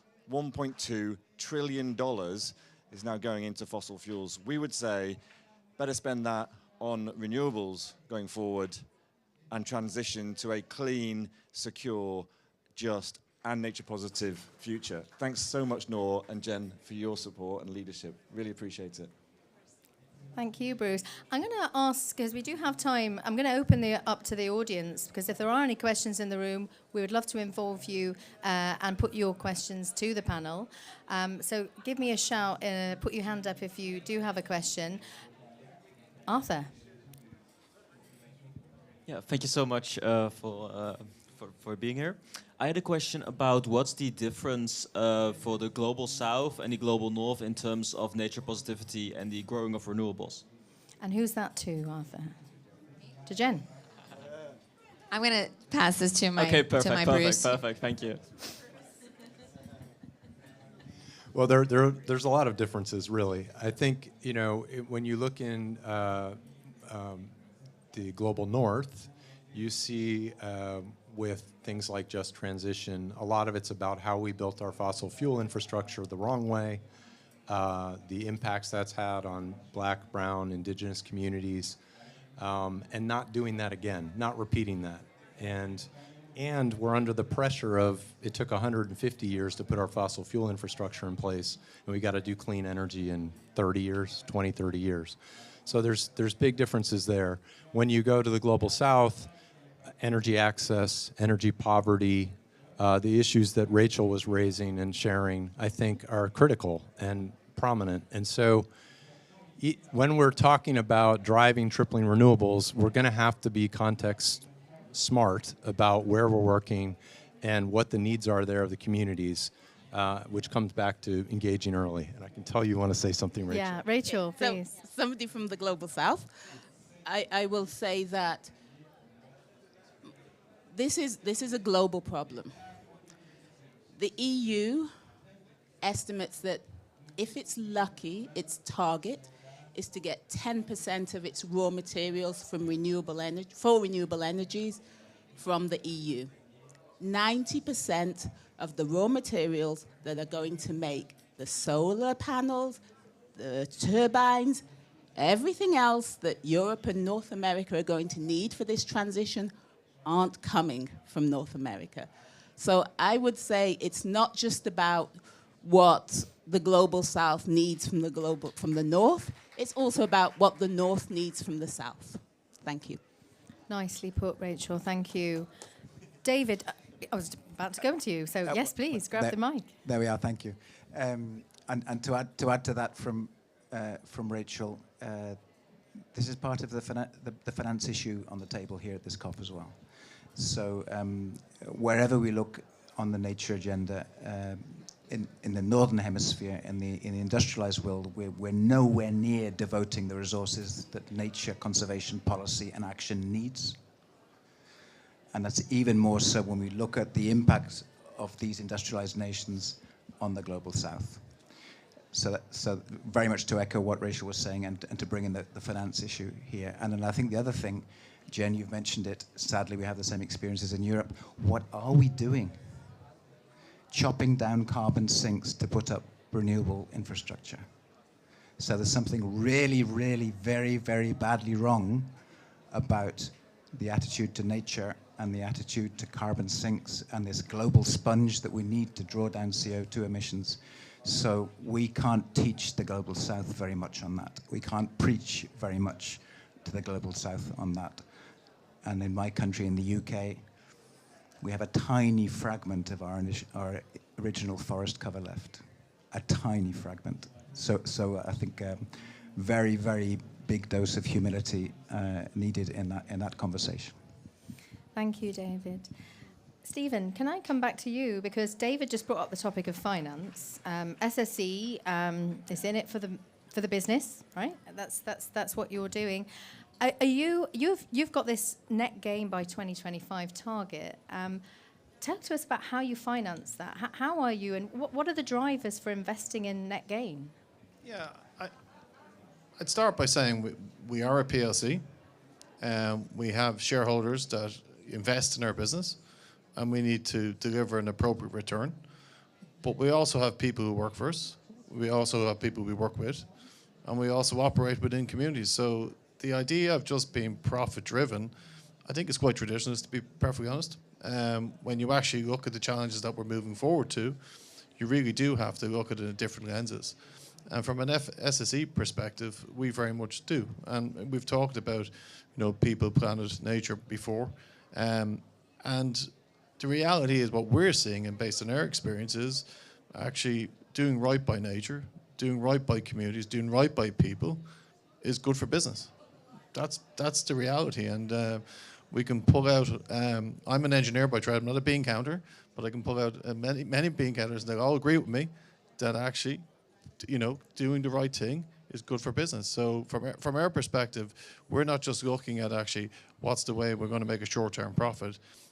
We've been around for the last 80 years. We've been part of communities, employing people, investing in communities up and down across Scotland, England, Wales, Ireland.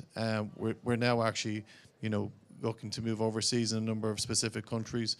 And, we have become a very much a purpose-led company. So, yes, we do have a responsibility to our shareholders, but we have a bigger responsibility to society, and we have a bigger responsibility to the planet. And that's something right through our leadership, right down to every member of SSE. That is something we're all very motivated, very committed, and day in and day out trying to make a difference towards that. Thank you. I know that we're running out of time, so I'm going to just check and see whether there's anyone else in the audience who would like to ask a question. There we go. And if you could take the mic and just say who you are and where you're from, that would be great. Nikki Mitchell from the University of WA and Oceans Institute. I'd just like to throw a really difficult spanner in the works and ask if anyone's considered assisted colonisation as part of this framework as well, which is facilitating range shifts of species poleward as part of this initiative to do renewables, nature and range shift of species to basically facilitate climate adaptation. So it's pretty hard, but it's an opportunity where there's going to be a lot of potential to I'm looking at novel arbourists. ecosystems. Yeah. Or David? I work on assisted colonisation in Australia, so that's part of what I'm asking. And indeed, I'm sure if they haven't got time to answer that, I would think you would appreciate quite complex question in the few minutes we've got left, then certainly can follow up on that. Curious to know if it's come up in conversation.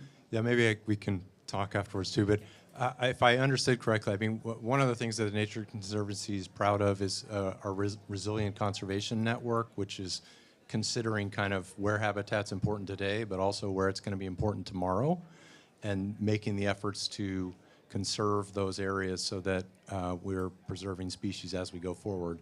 Those are then areas that you would be concerned about development footprints that might affect the ability for those areas to be habitat in the future. So I'm not sure if I totally got it, but afterwards I can get more. Yeah, sure, talk after. And from our perspective in BirdLife, I guess the main thing we would try to focus on is the flyways approach for the migratory species, these massive movements of birds all the way around the planet, these colossal motorways of bird movement.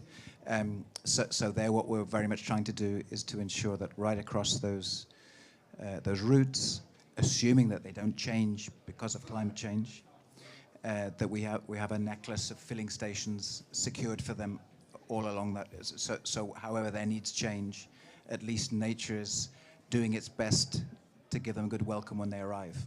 So that means reducing, as far as possible, the higher impacted activities all along those major migratory routes. Thanks. Thank you. And Rachel, I think you want to take the mic, and I'm just going to give a heads up to the panel. We've got 5 minutes left, so I'm going to invite you all to have a quick think about your top opportunity from today, and any challenge you want to also leave us with for food for thought. Rachel, starting. So I would just say on that, I think the crucial point is to be able to develop scenarios as to what's going to happen. so that you know where you want to move species to. And for that, I think the IUCN Red List of Ecosystems is perhaps the only tool that will allow you to do that globally. So we'll ask the panel for final words in the few minutes we've got left. If we start from you, Bruce Douglas, and work our way around, take the mic. Thank you. Thank you. Well, thank you so much for inviting me to be here. Just to put it in context, I mean, the challenge is huge. So the tripling to 11,000 gigawatts requires us to install and connect approximately 3 gigawatts per day, every day between now and 2030. That's 3,000 megawatts of renewables. If you know what 3,000 megawatts looks like, to say an average turbine is 3, it's 1,000 turbines per day, every day between now and 2030. It's an enormous challenge. It's also, an enormous question as to where, how, and so on. So we take this extremely seriously, because if we don't, we'll definitely not reach it, because nature will block us, people will block us from doing this. So we have to do it properly. We have to take into account local communities. We have to engage early and do consultations and make sure we do place them where it's appropriate and where possible to increase biodiversity and be nature positive. Thanks. And if you could pass the mic to David, because I'm going to invite Jen to have the last word, if that's okay. I'm going to go with the phrase, follow the money. So I'm going to look at all my panel members and say our main objectives should be finance ministers, financial markets, institutional investors, banks and insurers. They sadly, or maybe it could be happily, basically determine the way the world moves. Money moves what we're in and what we're trying to solve. It would be great to think it's people in local communities, but if that were the case, we wouldn't be in this mess. So I'm going to invite us all collectively to target those communities, to make sure that the money is far more going in the direction we need, nature positive renewables, than the direction we don't need, planet destroying fossil fuels. Thank you, David. Well done, David. Stephen. I'll keep it really simple. I think there's massive opportunity, both from a community, from a society, from an economics point of view, for everybody, did we really get this right? And a big part of that, I believe, is offshore wind. So the big opportunity to me is really mass scale of offshore wind. The big challenge, though, is the corollary, or the opposite side to that, is actually really understanding what lies underneath our waters, and really understanding the impact that is having. And at SSE, we're doing a huge amount of work with a number of partners to really, truly understand how we can actually get to, I mentioned earlier, onshore net gain, how we can really get to offshore net gain, which I think is the next big challenge, but is well within our reach. So offshore wind, I think, presents both the opportunity and also the challenge. Offshore net gain may be a topic for a next event. Bruce. So we're in a sprint and a marathon at the same time. And the thing I worry about is that we have so much attention to the really success in terms of the falling of prices for solar and wind, the technological advances, and that we're forgetting social license sometimes in all this. And if we're going to go to 2030 and we're going to go to 2050, we're going to move at the speed of public trust and public support for this industry to deploy. And how are we going to get there? It's all the things we've been talking about today, but that's what I feel like we've got to get the world to focus a little more on social license. And Rachel. Thanks. I think this is a global problem. It'll have a global solution. I think there are lots of challenges, but I think when I look at offshore, some of the practices that are happening now in Northern Europe are actually pretty impressive. So let's share those globally. Let's share the mistakes, and also some of the practices that are happening in the global south around mapping biodiversity are also pretty impressive as well. So I think it's going to be mutual learning, and let's not be afraid of sharing the failure. Thanks. Thanks, Rachel. And Jen, final word. Thanks, Nor. So I might pick up on something that David said, which is the big money, as we know, 1.2 trillion, I think in the last year, couple years, has gone to fossil fuels. 1 year, yeah, it's gone to fossil fuels. Imagine if those subsidies went to the renewable sector. Imagine what we can do. and why this is so, even half of that, we could do a lot more than we're doing now. And I would just say that, one of the things we hear from Ørsted and others is that interest rates are killing their business.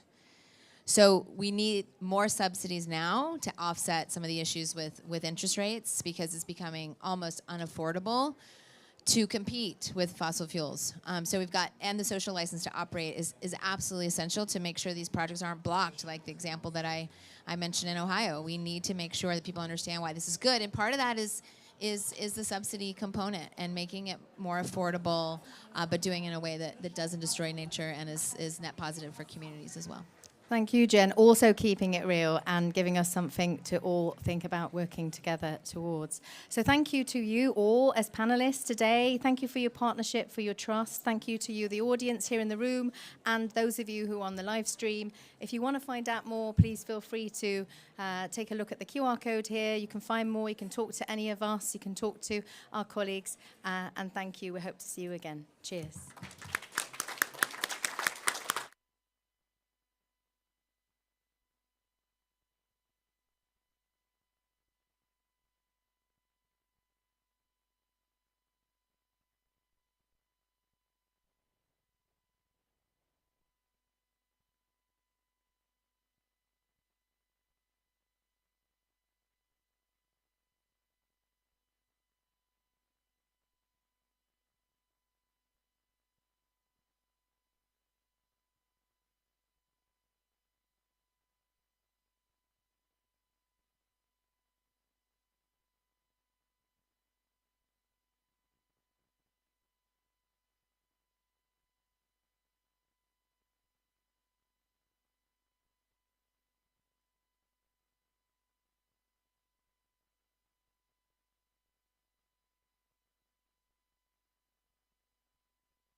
Okay, we're going to get started. Everyone, vamos começar agora. I would suggest that you get you get a headset if you need interpretation. Se você precisa, tem o headset para tradução. And welcome.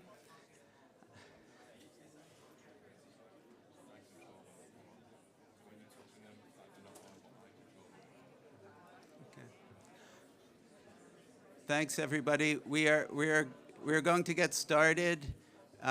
We have one panelist who's a bit late, but we'll fit her in when she gets here. I'm going to turn to Monica Medina, the President and CEO of the Wildlife Conservation Society, to welcome you and introduce our panelists. Thank you, Dan. It is great to see everyone here this evening. It is, I hope, going to be a fun and very interesting panel. I am pleased to be here on behalf of our organization. And for our organization, it's a wonderful thing to get to bring you all together. I love it. There's pictures being taken.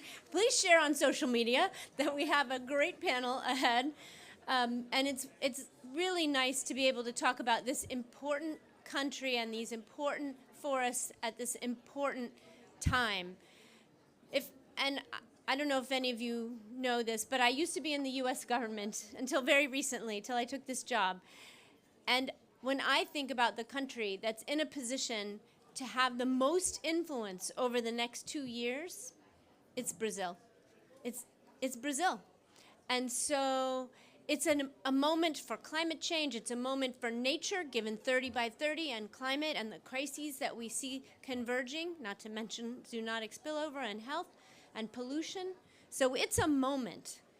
And so for Brazil to be in a position to have this much influence at this moment with the leadership they have, and I'm actually really excited, it's Women's Day, so to think about an environment ministry with the potential to have this much influence led by a woman in this moment is really a tremendous opportunity and a tremendous, I think, it speaks tremendously well of the wonderful country that is Brazil.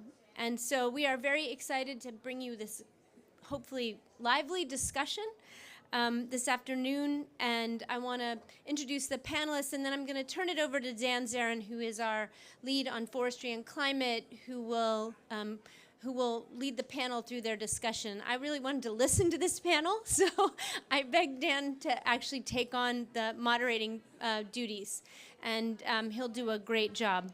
So let me bring up the panelists. First, we have, my glasses on, João Paulo Capobianco, who's the Executive Secretary of the Ministry of Environment and Climate Change. João, please. Next, Hoenia Wapishana, President of the National Foundation of Indigenous Peoples. Is she not here? She's coming. She's coming. A little bit late, but okay. She will be here shortly. She will be here. She's much in demand. We have Solange Ribeiro, member of the Board of Directors of the Brazilian Business Council for Sustainable Development and the VP, the Vice President of Nohengia. And please, sorry, my bad. Did I get it even close? Nohengia, sorry.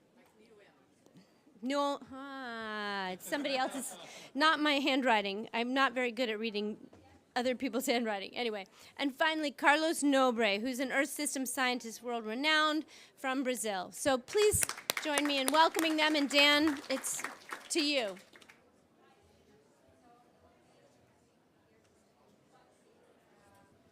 Okay. Thank you, Monica. Muito obrigado. Nós vamos mudar por português para esse painel, porque nossos panelistas são todos brasileiros, né?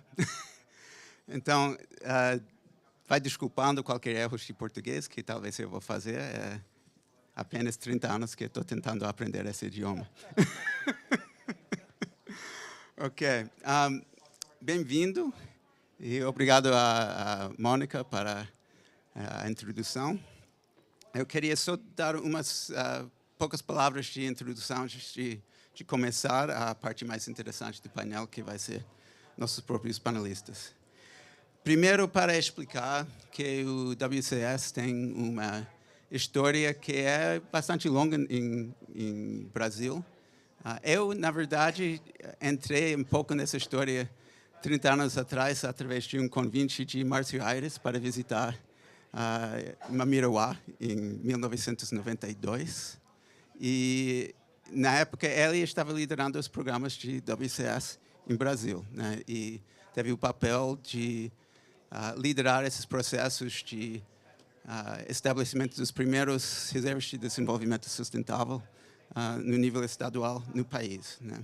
Ao longo do tempo, a gente formalizou mais o programa, concretizamos, trabalhou várias atividades de conservação e pesquisa ambiental em Amazônia, Pantanal e Caatinga, nos biomas, e agora mais concentrado no próprio estado de Amazonas, que estamos trabalhando com muito esforço até hoje em questões de conservação de biodiversidade e agora com alguns esforços para trabalhar em colaboração com o Estado sobre a questão de designação de terras devolutas no Estado e também numa nova iniciativa sobre como criar incentivos para a manutenção de florestas de alta integridade, as menos degradadas florestas, que a Amazonas é o lugar no mundo que tem a maior área das melhores florestas em termos de qualidade florestal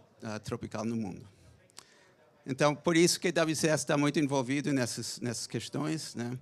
E estamos aqui, né, justamente porque a questão da Amazônia no Brasil é no momento que a gente está colocando um pouco de um framing de dizer que a pergunta é tipping point ou turning point, né?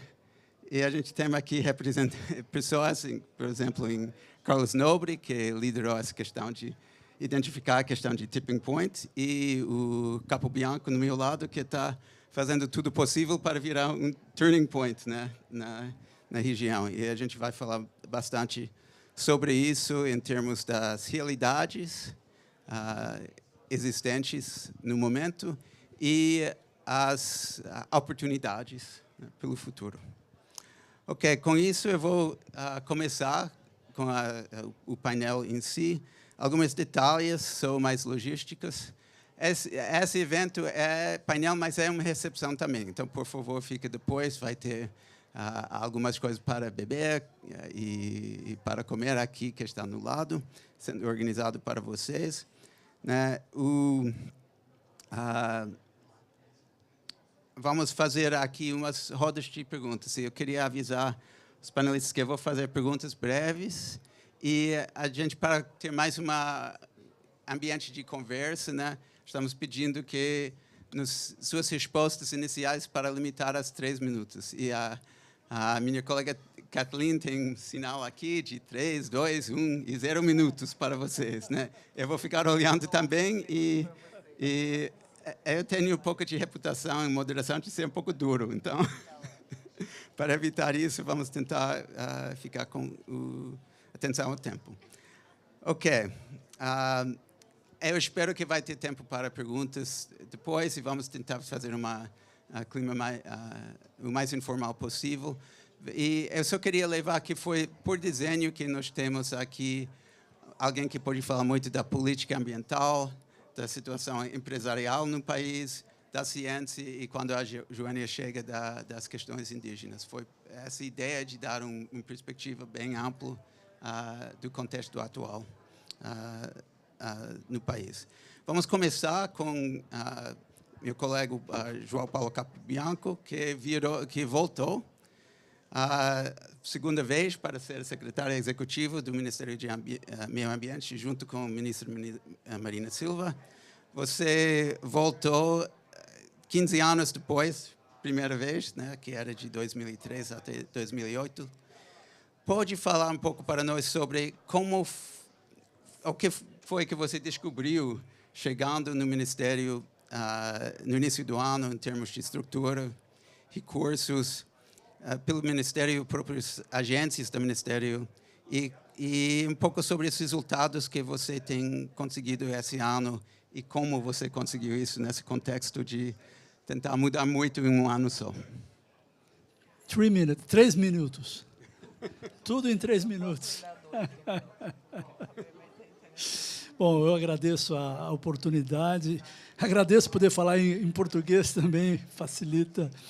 E quando nós tivemos a introdução de que o Brasil tem uma grande oportunidade, eu fiquei pensando, it's a great responsibility, né? A grande responsabilidade de ter uma oportunidade de fazer, de influenciar positivamente os processos da Convenção de Mudança do Clima, especialmente por termos no Brasil, daqui a 2 anos, a COP30. Então, todo esse processo daqui até lá vai exigir e vai criar oportunidades, mas vai exigir um intenso trabalho e muita responsabilidade nessa operação. Mas, de qualquer forma, basicamente, eu diria, para ser muito sintético, para não detalhar, nós encontramos um ministério e todas as suas vinculadas, está aqui o Rodrigo Agostinho, presidente do IBAMA, que sente isso na pele e pode dizer isso muito fortemente, uma estrutura completamente abafada,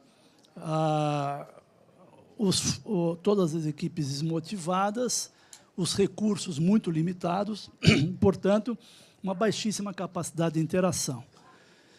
Isso tem a ver, quando você pergunta por que a gente obteve resultados em tão pouco tempo, digamos, porque o nosso esforço inicial foi de recuperar, remotivar as equipes, foi de buscar recursos, conseguimos, na transição de governo, um aumento significativo no orçamento do Ministério, uma coisa realmente muito significativa, e um trabalho intenso para realmente recolocar as equipes em campo. Nós tínhamos tido uma experiência muito bem-sucedida do Plano de Prevenção e Controle do Desmatamento da Amazônia, realizada inicialmente no período de 2003 até 2008, e depois que continuou, gerando resultados até 2012, quando tivemos o menor desmatamento da história, do período de monitoramento do INPE. Mas esse foi o segredo, digamos assim, um governo absolutamente claro, numa mensagem clara, partindo do presidente da República ao conjunto de governo, de que haveria, de fato, controle e punição. As equipes foram para campo muito debilitadas. Para você ter uma ideia, quando nós saímos, o IBAMA tinha 1.700 funcionários. O Rodrigo, quando assumiu o IBAMA, tinha 700 funcionários, muitos deles sem possibilidade de ir a campo por questões de idade, já próximos a se aposentar. Mas, mesmo com essa mensagem clara e uma ação muito... e já concluindo aqui, para não ser chamado a atenção, mas uma ação muito cirúrgica, eu diria, né? De fato, nós articulando IBAMA e CENIBio numa ação cirúrgica para questões emergenciais, e isso tudo gerou um movimento positivo, uma percepção na sociedade de que, de fato, haveria controle, e isso gera um efeito positivo que, para manter, não é fácil. Então, o nosso desafio agora, para frente, não é só manter essa ação fiscalizadora, que foi muito importante, mas, principalmente, começar a abrir as oportunidades para uma transição econômica na região, que é o nosso maior desafio. 3 minutos. Foi ótimo. Eu queria até tirar uma pausa para dar os parabéns para o Capo Bianco e o time e tal, enquanto a nossa estimada Joênia está chegando aqui para juntar com esse painel. Bem-vindo, Joênia. Bem-vindo. E estamos no processo desse painel. Atualmente, eu acho que a próxima pergunta eu vou passar diretamente para a senhora, sendo chegada. Né? Pode respirar fundo um pouco, pode. Ou se você quer pausa, pode, está acostumada. Ok.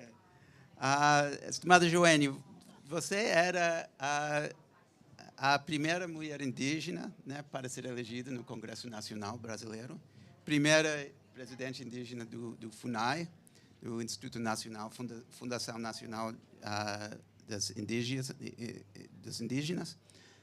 Né? E nesse contexto, seria ótimo falar para esse grupo sobre a situação que você está tentando liderar o contexto dos povos indígenas brasileiros desde o início do seu tempo no FUNAI e as ações importantes que estão começando a fazer nesse papel.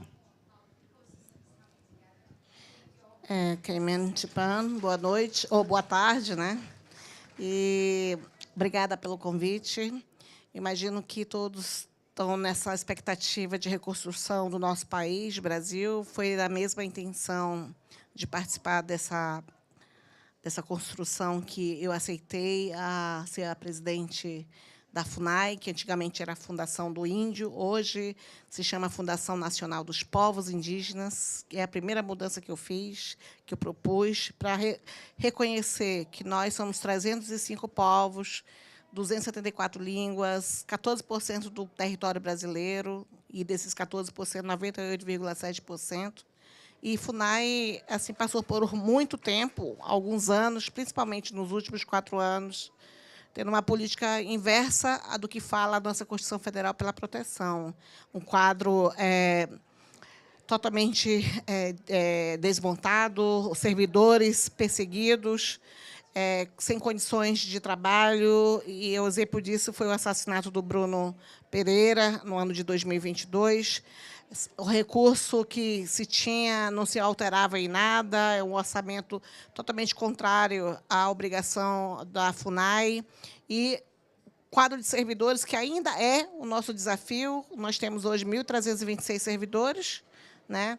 Isso, 1.200 cargos vagos, que é parecido com a situação do IBAMA também, mas é uma obrigação muito grande, porque aos povos indígenas, com seu estado de violações muito grave. Então, fazer com que a FUNAI funcione, a gente, primeiro, elegeu prioridades, né, que a prioridade é justamente fazer com que os processos de demarcação de terras indígenas andasse. Segundo, buscar o fortalecimento institucional da FUNAI e também fazer com que houvesse a gestão territorial dos povos indígenas. Aí, na próxima pergunta, eu posso detalhar mais essas respostas. Obrigada.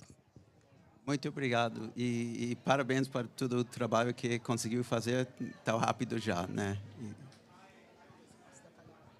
Vou passar agora para Solange, que gostaria se poderia falar um pouco para esse grupo o papel do empresarial da liderança sobre empresas trabalhando para o desenvolvimento sustentável no Brasil e no contexto de acelerar essa transformação, né, empresarial e para enfrentar essa crise climática, de biodiversidade e as questões sociais no país. Vocês do Conselho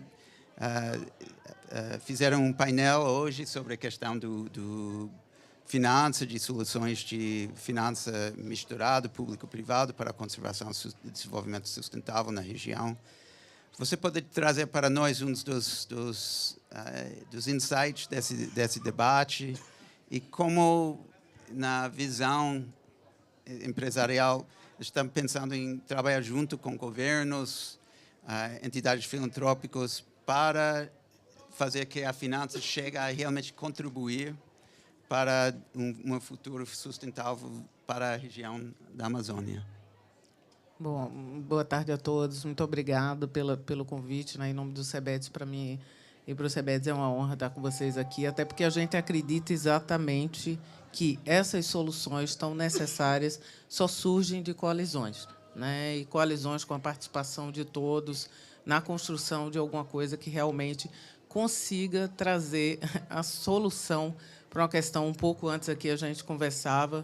Todo mundo diz que a Amazônia é a solução do mundo, mas como é que a gente, de fato, constrói essa solução? Eu acho que esse é um ponto bastante importante. O CEBEDS é o Conselho Brasileiro de Desenvolvimento Sustentável, formado por empresas, e é multissetorial. Esse é um primeiro ponto importante. A gente tem várias empresas de várias regiões que acreditam, de fato, que a gente tem que construir soluções, né? Se o Brasil tem essa riqueza na energia renovável, como tem na biodiversidade, algo tem que colocar o Brasil, de fato, como líder nisso e tirar o principal valor adicionado desse benefício que o Brasil tem. Assim como na defesa da biodiversidade, como o produto brasileiro feito com energia renovável, de fato, tem que estar nessa liderança. Hoje o CEBEDES lançou, em conjunto com o Instituto Igarapé e com o Fundo JGP, uma estratégia de financiamento, né? Como é que a gente pode... Porque a gente tem que ser criativo. De fato, tem que ser criativo e não aceitar as dificuldades que tem no caminho para poder sair. Às vezes, você vai fazer um financiamento para uma terra que não tem um título de propriedade. E daí, como é que a gente overcome isso aí, né? Então, a ideia é exatamente tentar estruturar essas ações de forma que a gente, de forma inovativa, consiga, digamos assim, superar esses detalhes. Eu acho que tem hoje uma visão muito importante que as empresas se sentem parte dessa questão de construir uma solução social. Então, eu acho que, com isso, a gente, efetivamente, espera poder estar contribuindo. Então, temos participado de diversas questões, de diversas discussões com o governo, que sejam de construir, de fato, soluções que tragam diferencial para o Brasil. Já vi um 0 aqui na minha frente, estou parando por aqui.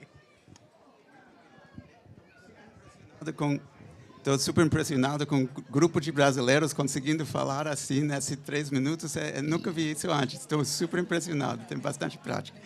Agora, isso eu estou falando para Carlos, que vem no final, e isso aqui é difícil para ele. Né? Mas a gente se conhece muito bem. O Carlos Nobre, como todo mundo sabe, era o primeiro cientista para falar sobre essa questão de tipping point, savanização possível do floresta tropical na Amazônia. E, hoje em dia, Carlos, como você sabe melhor do que todos nós, a região está passando para o que poderia ser o pior seca na história recordado que a gente está vendo na área. Da perspectiva científica, como você pensa sobre as decisões e ações mais urgentes, né, que são precisadas para o ano agora, que estamos agora, o próximo ano, para que realmente esse momento vira um turning point e não um tipping point mesmo pela região? Boa tarde a todos e a todas. Sem dúvida, infelizmente, todo o sul da Amazônia, sudeste, do Atlântico até a Bolívia, 2,3 milhões de quilômetros quadrados, a floresta já dá toda a amostra que ela está na beira do ponto de não retorno. O que é isso? É principalmente o fato de que a estação seca está 4 a 5 semanas mais longa em 40 anos, 1 semana por década. Isso é das piores mudanças climáticas que existe no mundo. Então, se a estação seca atingir 6 meses, é o clima da savana, do cerrado. Mas não o cerrado como nós temos, vai ser um cerrado super degradado. Então, nós precisamos realmente buscar soluções. E por que a estação seca está ficando mais longa? Não é só por causa do aquecimento global. Secas muito pronunciadas, 2005, 2010, 2015, 2016, esse recorde de secas agora 2023, que chega até 2024. Mas é porque, quando a gente substitui a floresta por pastagem, a pastagem recicla só 1/3, 1/4 da água do solo durante a estação seca. É esse mecanismo de evolução de milhões de anos da floresta amazônica que faz com que a estação seca seja muito curta, que chova muito na Amazônia. Eles me dão muito poucos minutos aqui, não dá para eu explicar tudo.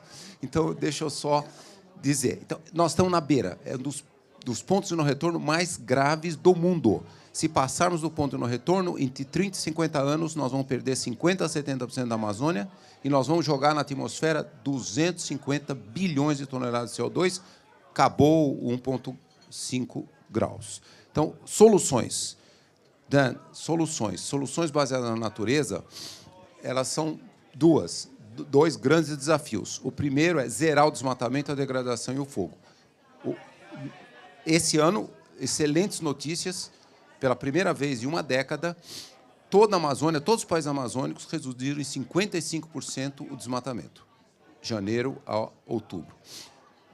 melhor número que nós temos em uma década. E, então, nós temos que, Brasil e outros países comprometeram a reduzir para zero o desmatamento, também tem que reduzir a degradação e o fogo, enorme desafio. Mas também, ainda, nós temos que criar uma grande restauração florestal. Acho que vários de vocês viram, há 2 dias atrás, o governo do Brasil, através do BNDES, lançou o projeto Arco da Restauração Florestal. E um investimento que o BNDES vai colocar para restaurar 24 milhões de hectares até 2050. E o que é importante? Muita gente fora da Amazônia e fora do Brasil, às vezes, acha que restauração florestal é para remover gás carbônico da atmosfera e combater a emergência climática. Sem dúvida, isso também. Mas na Amazônia, mais do que isso, é impedir o ponto de não retorno, fazendo a floresta substituir a pastagem, e aí você volta a reciclar a água, baixa 3 graus a temperatura e diminui o risco, estamos aqui com a Ana Alencar, o risco dos incêndios, e você a estação seca não vai aumentar mais. Então, é isso. O Brasil acabou de lançar. A gente gostaria que um dia a Amazônia fosse o maior projeto de restauração florestal do planeta. Hoje é China, segundo lugar, Estados Unidos. Vamos tornar a Amazônia bilhões, dezenas de bilhões de dólares, sim, mas esse é um desafio que nós temos que vencer. Muito obrigado, Carlos. E eu gostaria agora de fazer umas perguntas mais olhando pela frente, né? Cada uma das áreas que vocês tocaram. A questão, eu vou ter uma questão específica para cada um de nossos panelistas, mas a questão em geral é como ia aparecer um sucesso, o que é que seria sucesso no caminho desse COP, passando pelo G20, né, no ano que vem, e chegando à COP30, 2025, na liderança do Brasil, né? E como é esse sucesso para vocês e como nós estamos no COP internacional, como a comunidade internacional fora do Brasil, em governo, sociedade civil, ciência e mundo empresarial, poderia apoiar esse sucesso que realmente precisa no Brasil e precisa no mundo. Então, vou misturar um pouco a ordem, assim, às vezes vou começar com Solange agora. A questão é para você, durante esses próximos 2 anos, né, para a liderança do empresarial no Brasil, nesses assuntos que estamos discutindo agora, quem vai liderar, né? Quem vai ficar por atrás? Que papel tem os vários setores, agribusiness, energia, serviços financeiros, né? E, de novo, tem papel para a comunidade internacional para apoiar o que precisa no setor empresarial em Brasil? Como é que você está vendo esse processo dos próximos 2 anos? Eu acho que a gente tem um momento, de fato, disruptivo agora, relativo a essas questões, e o Brasil, de novo, tem uma grande oportunidade, em todos os 3 setores, né? E passa muito pela questão do financiamento também, né? Como é que a gente consegue construir? Quando a gente vai, por exemplo, para o meu setor de energia, a liderança da gente em termos de energia renovável é absurda, é enorme. Como é que a gente faz isso agregar valor ao produto brasileiro? Como é que essa roupa produzida no Brasil deve valer mais por isso? Como é que a gente vai... O Brasil ainda, por exemplo, quando eu olho para fertilizantes, o Brasil, fertilizantes é energia. Como é que a gente traz esse fertilizante, usa o hidrogênio verde para isso e agrega, de fato, a agricultura, né, a essas questões? Então, eu acho que são anos, assim, a gente vê o governo fazer passos muito importantes relativos a isso, com a questão do mercado de carbono, a questão da taxonomia. São coisas concretas que estão acontecendo para isso, que eu acho que pode, sim, digamos, potencializar mais ainda a questão do Brasil em relação a agregar valores nos seus produtos. E aí, de novo, falando, por exemplo, da agricultura, que pode se beneficiar isso através da energia. Para as soluções baseadas na natureza, eu acho que a grande questão, e a gente tem visto isso, a iniciativa privada, é que o professor Carlos Nobre falou, a questão do reflorestamento.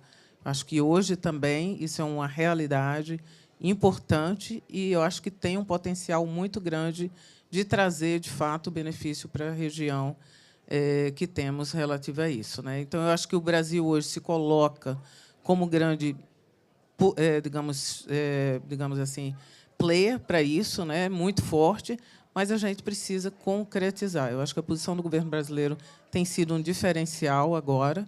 Como é que a gente traz isso com financiamento e, de fato, viabiliza a questão social de regiões que precisam para isso.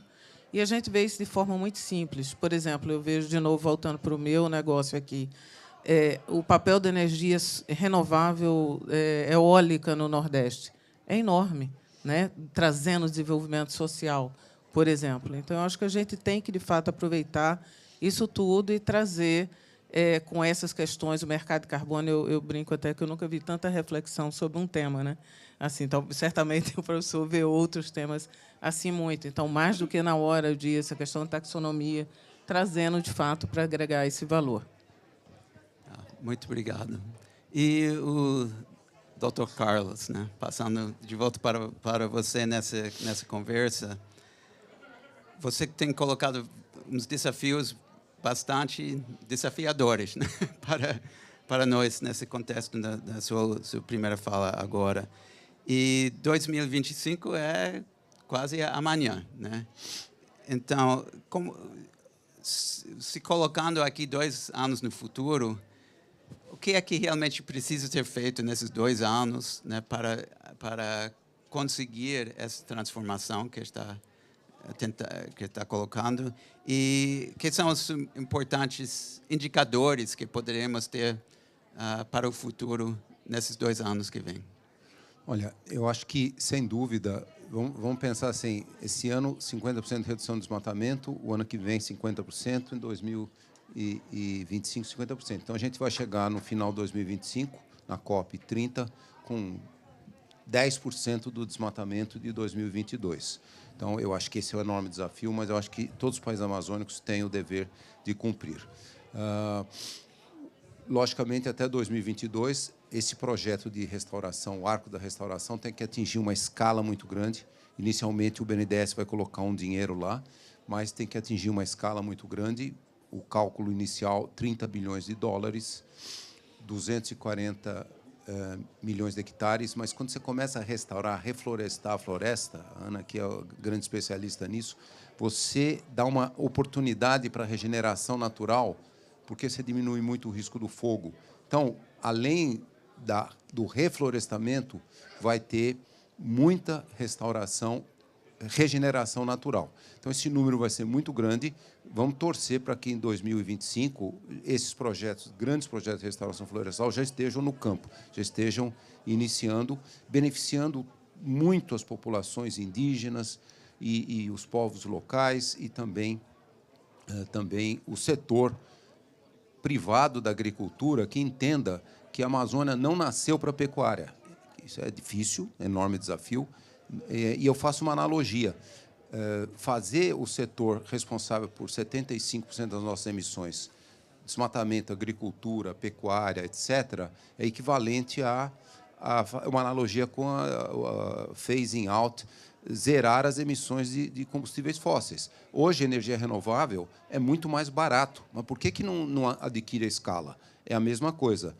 Uma bioeconomia com os produtos da floresta amazônica é muito mais poderosa economicamente do que a pecuária na Amazônia. Mas a escala é muito pequena. Então, esse, eu diria que é um desafio. Vamos torcer para que, em 2025, nós já tenhamos criado, com vários planos do governo atual, incentivos para desenvolver essa nova bioeconomia. A gente chama uma sociobioeconomia de floresta em pé e rios fluindo.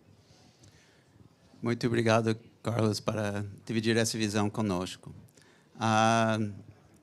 Doutora Joênia, eu vou passar para você. E eu acho que estava refletindo, ouvindo todos nós aqui ao longo desses últimos dias. Estamos aqui no Dubai, né, no ar-condicionado desse prédio, mesmo sendo no deserto. Cada planta que a gente veja é uma planta cultivado, irrigado, muito artificialmente, podemos dizer, né? Estamos nesse ambiente, no nível assim, tipo de alta conversa, né? Mas os povos indígenas estão no chão, né, vivendo o dia a dia, a realidade dos desafios que o Dr. Carlos estava falando, também os desafios conflituosos, violentos às vezes. E nessa reflexão para, senhora, assim, olhando pelo futuro, ao longo desses próximos 2 anos, COP28 até o COP30, que vai estar no Brasil, na Amazônia, né? Que visão pode colocar para nós de como seria para você marcas de sucesso, tanto na realidade no chão como na política indígena no Brasil? Você tem toda a razão. A gente precisa implementar alguns compromissos já firmados há muito tempo. Os povos indígenas vieram aqui, têm vindo aqui na COP, nessa esperança de consolidação de compromissos, que tem colocado soluções para toda essa crise climática, e não é de hoje, né? A demarcação de terras indígenas é estratégia de combate ao aquecimento global. Isso são dados já científicos, que os lugares mais protegidos são as terras indígenas. Então, prioritariamente, tem que fazer a regularização fundiária rápido. Por isso que a gente está buscando o fortalecimento da FUNAI, porque a FUNAI é o órgão que faz a demarcação, a FUNAI que tem essa obrigação constitucional de fazer a proteção, a desintrusão até, e a gente precisa recuperar essas áreas que foram sacrificadas durante esses anos. Então, precisa ter alternativas econômicas na Amazônia para todos, para não dar nenhuma possibilidade de arrendamento, entrada de garimpo ilegal, fazer com que cesse os danos que estão prejudicando quem protege quem protege as terras indígenas, que são os povos indígenas. Hoje, os povos indígenas, você vê, não somente conflito, mas estão sendo vulneráveis por conta da pressão de madeireiros, grileiros, garimpeiros, como é no meu estado, ali a gente viu a crise Yanomami, aí, que ainda está em crise, porque estão sendo sujeitos à contaminação de mercúrios, a questões de fronteiriças que estão vulneráveis. Então, é preciso ter programa de fortalecimento, e é justamente isso que a gente está fazendo agora no governo, buscando fortalecer os órgãos que são executores da política indigenista e de proteção ao meio ambiente. É preciso que, lá na COP, a gente apresente esses resultados, como a gente já está avançando, aos poucos, as condições que nós temos, que é justamente fazer com que a regularização das terras seja uma realidade. Só hoje o presidente Lula já homologou 8 terras indígenas. Só eu, na presidência da FUNAI, esse ano, assinei 3 delimitações que estão sendo contestadas aí, mas tudo bem, nós respondemos todas as contestações, e vários projetos firmados. Sozinhos, nós, povos indígenas e governo, não fazemos nada. Então, precisa de apoio da sociedade civil, os órgãos que são do governo, que têm uma relação interministerial para essa proteção. Os povos indígenas, seus direitos, estão como áreas transversais, em todos, porque depende muito dessa proteção. Já contribuíram bastante para a questão da floresta em pé. Agora está na hora de a gente receber essa contribuição, seja para a regularização das terras indígenas, seja para manter suas boas práticas, manejos sustentáveis, alternativas econômicas para os povos indígenas, sim, né, para que seja a digamos assim, a bioprodução tecnológica tenha o potencial indígena, e que a gente possa também contribuir com essa visão sustentável que o mundo precisa, e também avançar na política dos povos indígenas, começando pelo Brasil. E eu acho que a COP30 nós vamos apresentar bons resultados nesse avanço. Muito obrigado. Gostamos muito dessa visão, e de novo, quero parabenizar o trabalho sendo feito lá, mesmo com os recursos limitados que tem. Acho que é uma coisa muito excelente que está sendo feito.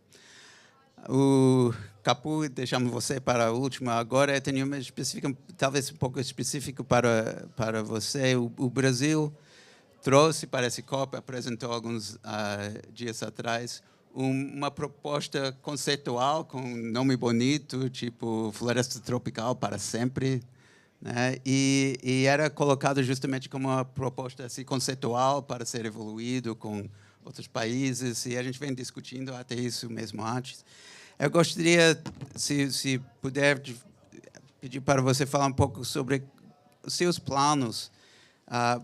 Primeiro, falar um pouco sobre a proposta, mas seus planos para fazer o conceito virar uma realidade daqui até COP30. Bom, não sei se todos têm conhecimento da proposta, mas tem a ver justamente com aquilo que já foi dito por todos aqui, de garantir, primeiro, uma percepção das florestas pelo seu valor intrínseco, ou seja, independente do seu estoque de carbono, independente do seu papel fixador de carbono quando regenerada, mas dos serviços ambientais, da manutenção dos ciclos biogeoquímicos que são fundamentais para o equilíbrio climático e para garantir a qualidade de vida não só dos povos indígenas, mas também de um conjunto enorme de populações tradicionais que convivem na floresta juntamente com os povos indígenas. Então, essa visão de que é necessário haver um esforço internacional para proteger as florestas tropicais pela sua contribuição internacional, global, em termos de equilíbrio planetário, é que levou a essa proposta de um fundo que seja um fundo permanente, por isso a ideia de um fundo fiduciário permanente de longo prazo, que apoie os países detentores de florestas tropicais a manterem as suas florestas, né? Então, é um fundo que está concebido para remunerar pela floresta preservada por hectare, não é por quantidade de carbono, não é baseado em cálculos de redução de emissão, de aumento, de corte, não tem nenhuma relação com isso, tem relação com hectares. Quantos hectares eu tenho de florestas conservadas e quantos hectares eu tenho de florestas conservadas sem degradação, porque esse é um problema seríssimo que nós temos lá, o Carlos mencionou rapidamente. Você tem áreas de grandes massas florestais que estão sendo degradadas e, por suas funções ecológicas e sociais estão sendo minadas, mesmo com a floresta aparecendo nas imagens de satélite. Então, a garantia do que vocês chamam de florestas, como vocês chamam lá, de alta integridade, exatamente, que nós chamamos de florestas conservadas não degradadas. E um forte desincentivo à degradação ou ao desmatamento, com a penalidade sobre esse potencial de remuneração de 1 para 100, ou seja, 1 hectare vale X, se eu desmato, eu perco 100 hectares proporcionalmente àquilo que eu teria, em tese, direito de receber. Então, forte incentivo ao desmatamento e também à degradação.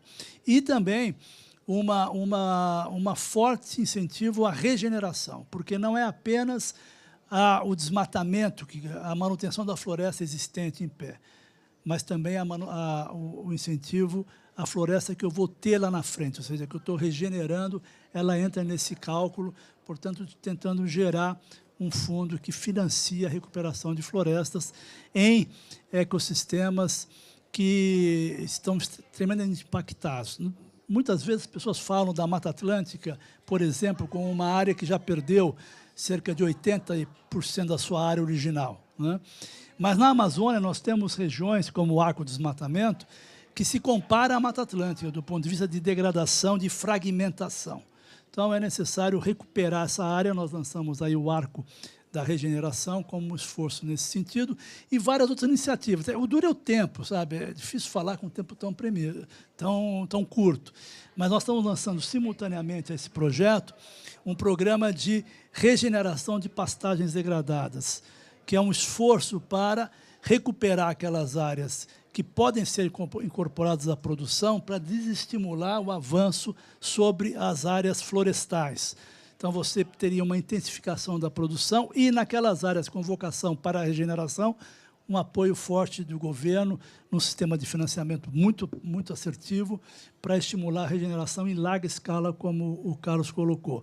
E também mudamos o nosso Plano Safra, que é o grande financiamento da agricultura no Brasil. Hoje, o produtor rural ele passa a ter vantagens importantes nos juros que ele paga na taxa do recurso que ele recebe para plantar ou para criar gado. Ele tem um abatimento se ele incorporar práticas de regeneração, de recuperação de áreas degradadas, de agricultura de baixo carbono. Então, existe um conjunto grande de iniciativas que se somam a essa. Nós estamos pensando num conjunto grande, tanto de ações para o Brasil avançar, mas também ações para a conferência avançar. E aí, se me permite o tempo, mas o Brasil, ao sediar a COP30, ele tem uma responsabilidade que extrapola nós. Nós estamos falando aqui de Brasil, mas nós extrapolamos a responsabilidade com o país. né, de fazer as ações no Brasil. Então, um dos pontos que nós consideramos absolutamente fundamentais e que servirão de medida para o sucesso ou fracasso da COP30 são as NDCs. Ou seja, os países terão que apresentar, com base no Global Stocktake que está sendo feito, aprovado aqui, quais são as suas novas metas, os novos compromissos. Mas nós queremos, encerrando mesmo, criar uma certa metodologia, não apenas para que os países voluntariamente apresentem o quanto eles vão ampliar a sua ambição e os seus compromissos, mas criar um orçamento de emissão para garantir 1,5 graus. Esse que é um desafio enorme, porque hoje, na realidade, os países fazem às cegas, cada um faz o seu esforço. Mas qual é, de fato, o nosso orçamento? Quanto nós podemos emitir e quanto cada país pode contribuir para um orçamento para garantir 1,3? Então, são esforços que nós estamos construindo para que a COP30, repito, seja mais do que avanços no Brasil. Não basta o Brasil mostrar avanços na COP30, todo mundo bater palmo para o Brasil, se o processo de emissão evoluir aceleradamente, como está evoluindo, e o esforço que o Brasil fizer, certo, Carlos, vai ser em vão. Porque, na realidade, se o processo de aquecimento ultrapassar 1,5 grau, 2 graus, a Amazônia, por mais que a gente regenere ela, recupere extensas áreas, por mais que a gente conserve ela vai se degradar por uma questão de mudança climática global. Então, é um esforço em duas mãos, interno no país e no plano internacional. Desculpa o tempo, mas você provocou. Muito obrigado. Eu entendo que estou fazendo questões difíceis para responder rapidamente. Mas, antes de fechar, eu vou fazer só mais uma pergunta para cada um de vocês. É até um pouco mais fácil, talvez, mas se poderia responder só 1 minuto e daí eu vou fazer um fechamento. Eu queria só voltar à coisa que a Mônica falou no início, que é a questão do liderança do Brasil, né, e a necessidade para o mundo do liderança do Brasil nessa área. Mas, nesse contexto, em cada uma das áreas que vocês falavam, Carlos, de ciência, Solange, das questões empresariais, povos indígenas, a Joênia e a política, a Capo Bianco, né? O que é que precisa mesmo da comunidade internacional? Tem umas coisas que estão na sua cabeça que isso que é a necessidade que o Brasil tem da comunidade internacional para avançar nessa área. Se poderia fazer uma resposta bem enxuta sobre isso, daí a gente vai fechar, convidar vocês à recepção e de continuar falando com os nossos panelistas. Carlos, começando com você.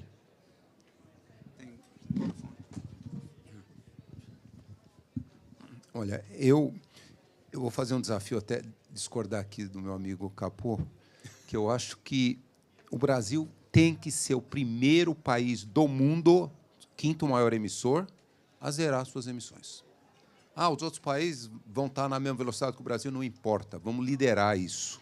Vamos liderar. Porque fazer a restauração florestal na Amazônia, na Mata Atlântica, no Cerrado, isso vai melhorar demais a qualidade, até mesmo para a agricultura, para a saúde humana. Então, esse é um benefício que nós temos que ter e vai melhorar muito a produtividade até da agricultura.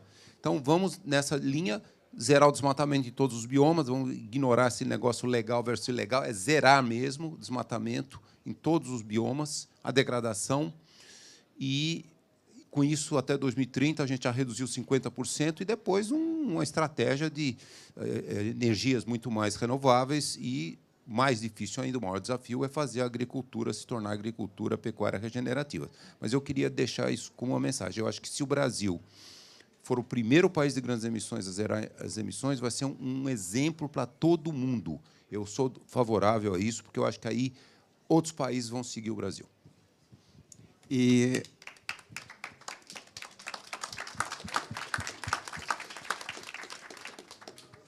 tá bom. Carlos, realmente não respondeu na minha pergunta, vamos tentar Solange, mas eu gostei da sua resposta de qualquer maneira. O papel de comunidade internacional nas questões que, Solange, você colocou para nós. Tem um papel, umas coisas que seria melhor se a comunidade internacional poderia fazer, porque poderia apoiar esses esforços brasileiros. Eu acho que a questão words into action, estou olhando ali para a sua questão, né? De fato, a questão do financiamento. Eu acho que esse é o ponto mais importante, né, de tudo aqui que foi dito, não por mim, mas por eles. De fato, como é que você aceita e entende esse valor que tem a floresta em pé e como é que, de fato, você transfere. Eu acho que essa é a posição que o governo brasileiro está colocando muito claramente, como é que isso é traduzido no financiamento para que você tenha esse desenvolvimento social da Amazônia compatível para a contribuição que ele está dando para o mundo. Eu acho que a questão do financiamento é chave para isso aí. Obrigado.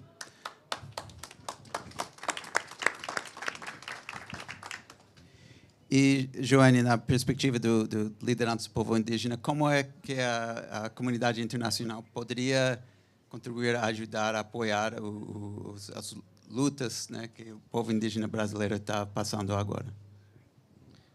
Tem outra palavrinha ali na parede. Implementação. Eu creio que ser coerência, a coerência política, a coerência relacionada ao que já foi aprovado aqui nas COPs anteriores, respeito aos povos indígenas, seus territórios, fazer com que haja a regulamentação das terras indígenas, retirada e recuperação também das áreas que foram destruídas.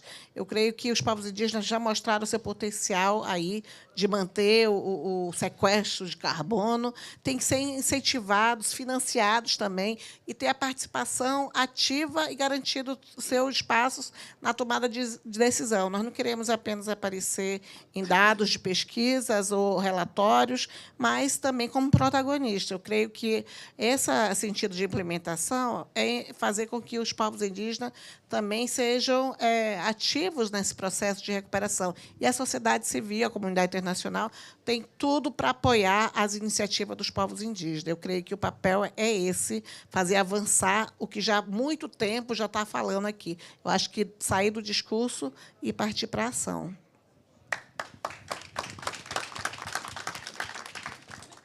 E, Capo, a mesma pergunta para você. Que é o papel da comunidade internacional nesses planos que estão colocando para nós? Olha, que a comunidade internacional pare de blá, blá, blá e implemente. Eu acho que o Brasil, liderar pelo exemplo, eu não sei porque o Carlos disse que discorda de mim, porque nós concordamos plenamente. O Brasil já está, é obrigação, o Brasil já assumiu o desmatamento zero, legal ou ilegal. Não sei por que ele colocou isso, nós já assumimos diretamente. O Brasil está fazendo, está trabalhando para liderar pelo exemplo. Agora, não adianta nada o Brasil fazer sua parte se a comunidade internacional não fizer dela. Isso que é o desafio. Quer dizer, nós estamos aqui na Conferência de Clima, que é uma conferência internacional. E nós temos que dizer que as emissões estão aumentando, que os países não estão cumprindo, que os países que se comprometeram com 100 bilhões de dólares não estão colocando dinheiro, que os países estão dificultando aprovar o Fundo de Perdas e Danos, que os países estão dificultando aprovar a transferência de recursos internacionais, os países estão dificultando a transferência de informações, tecnologias e apoio, ou seja, essa que é a realidade. A convenção, ela depende, e o clima depende da ação conjunta. Então, o Brasil está comprometido a fazer e está demonstrando que pode fazer, mas o que nós esperamos da comunidade internacional é que, de fato, implemente aquilo que foi acordado. É isso que está faltando. Há uma lacuna enorme entre o que se diz e o que se faz. Eu acho que o Brasil deve, ao buscar liderar pelo exemplo, cobrar dos demais países que façam sua parte. Muito obrigado, Capu. Eu vou fechar agora, eu vou ser rápido. Eu sei que é muito difícil fechar, que tem muita coisa, conversa para fazer, e essa conversa poderia continuar. E quero convidar vocês a ficar, conversar com nossos panelistas aqui, mas eu vou fechar. Eu ia fechar, antes que você fale, Capu, enfatizando essa importância de fazer liderança, fazendo o exemplo, né? Sendo o exemplo para liderar. Mas daí você colocou também, não é só fazer o exemplo, mas também tem que cobrar os outros, né? Fazer o parte deles, né? Eu acho que isso é fundamental, e também que emergiu dessa conversa é a importância de colaboração, né? Entre esses setores, mas também a colaboração com outros países, com outras entidades, né? Eu estou cada vez mais consciente de que eu estou agora 2 anos nesse papel numa entidade internacional de conservação, que a gente trabalha em 60 países diferentes, né? E tentando colaborar com governos como o seu, e também tentando trazer lições de um país para outro, né? E nós, como esse aqui, tem muitos parceiros do governo brasileiro aqui, nós também estamos dispostos a colaborar com vocês, fazer o que é o nosso parte de apoiar a liderança de vocês, que é essencial no mundo, por agora, pelo futuro, no Brasil e pelo mundo todo, porque precisamos esse exemplo e também precisa essa cobrança que você está falando pelo resto do mundo. Então, com isso, eu vou fechar. Poderia trazer suas perguntas para o painel depois, para os membros aqui, mas a gente precisa fechar agora, senão a gente vai ter uma conversa sem fim assim, e quero ser consciente do tempo de nossos painelistas. Então, muito obrigado a todos e convido vocês à recepção e quero agradecer a Mônica para ter feito as introduções. Aqui, o meu colega Carlos Hittel, que lidera nosso programa de política pública dentro do programa de influência de mudança climática no WCS, para ajudar na organização aqui, e a Kathleen, que fez tudo isso acontecer, convidar todo mundo, preparar tudo isso para vocês. Muito obrigado, nossos panelistas, a minha equipe, e a vocês para a sua participação.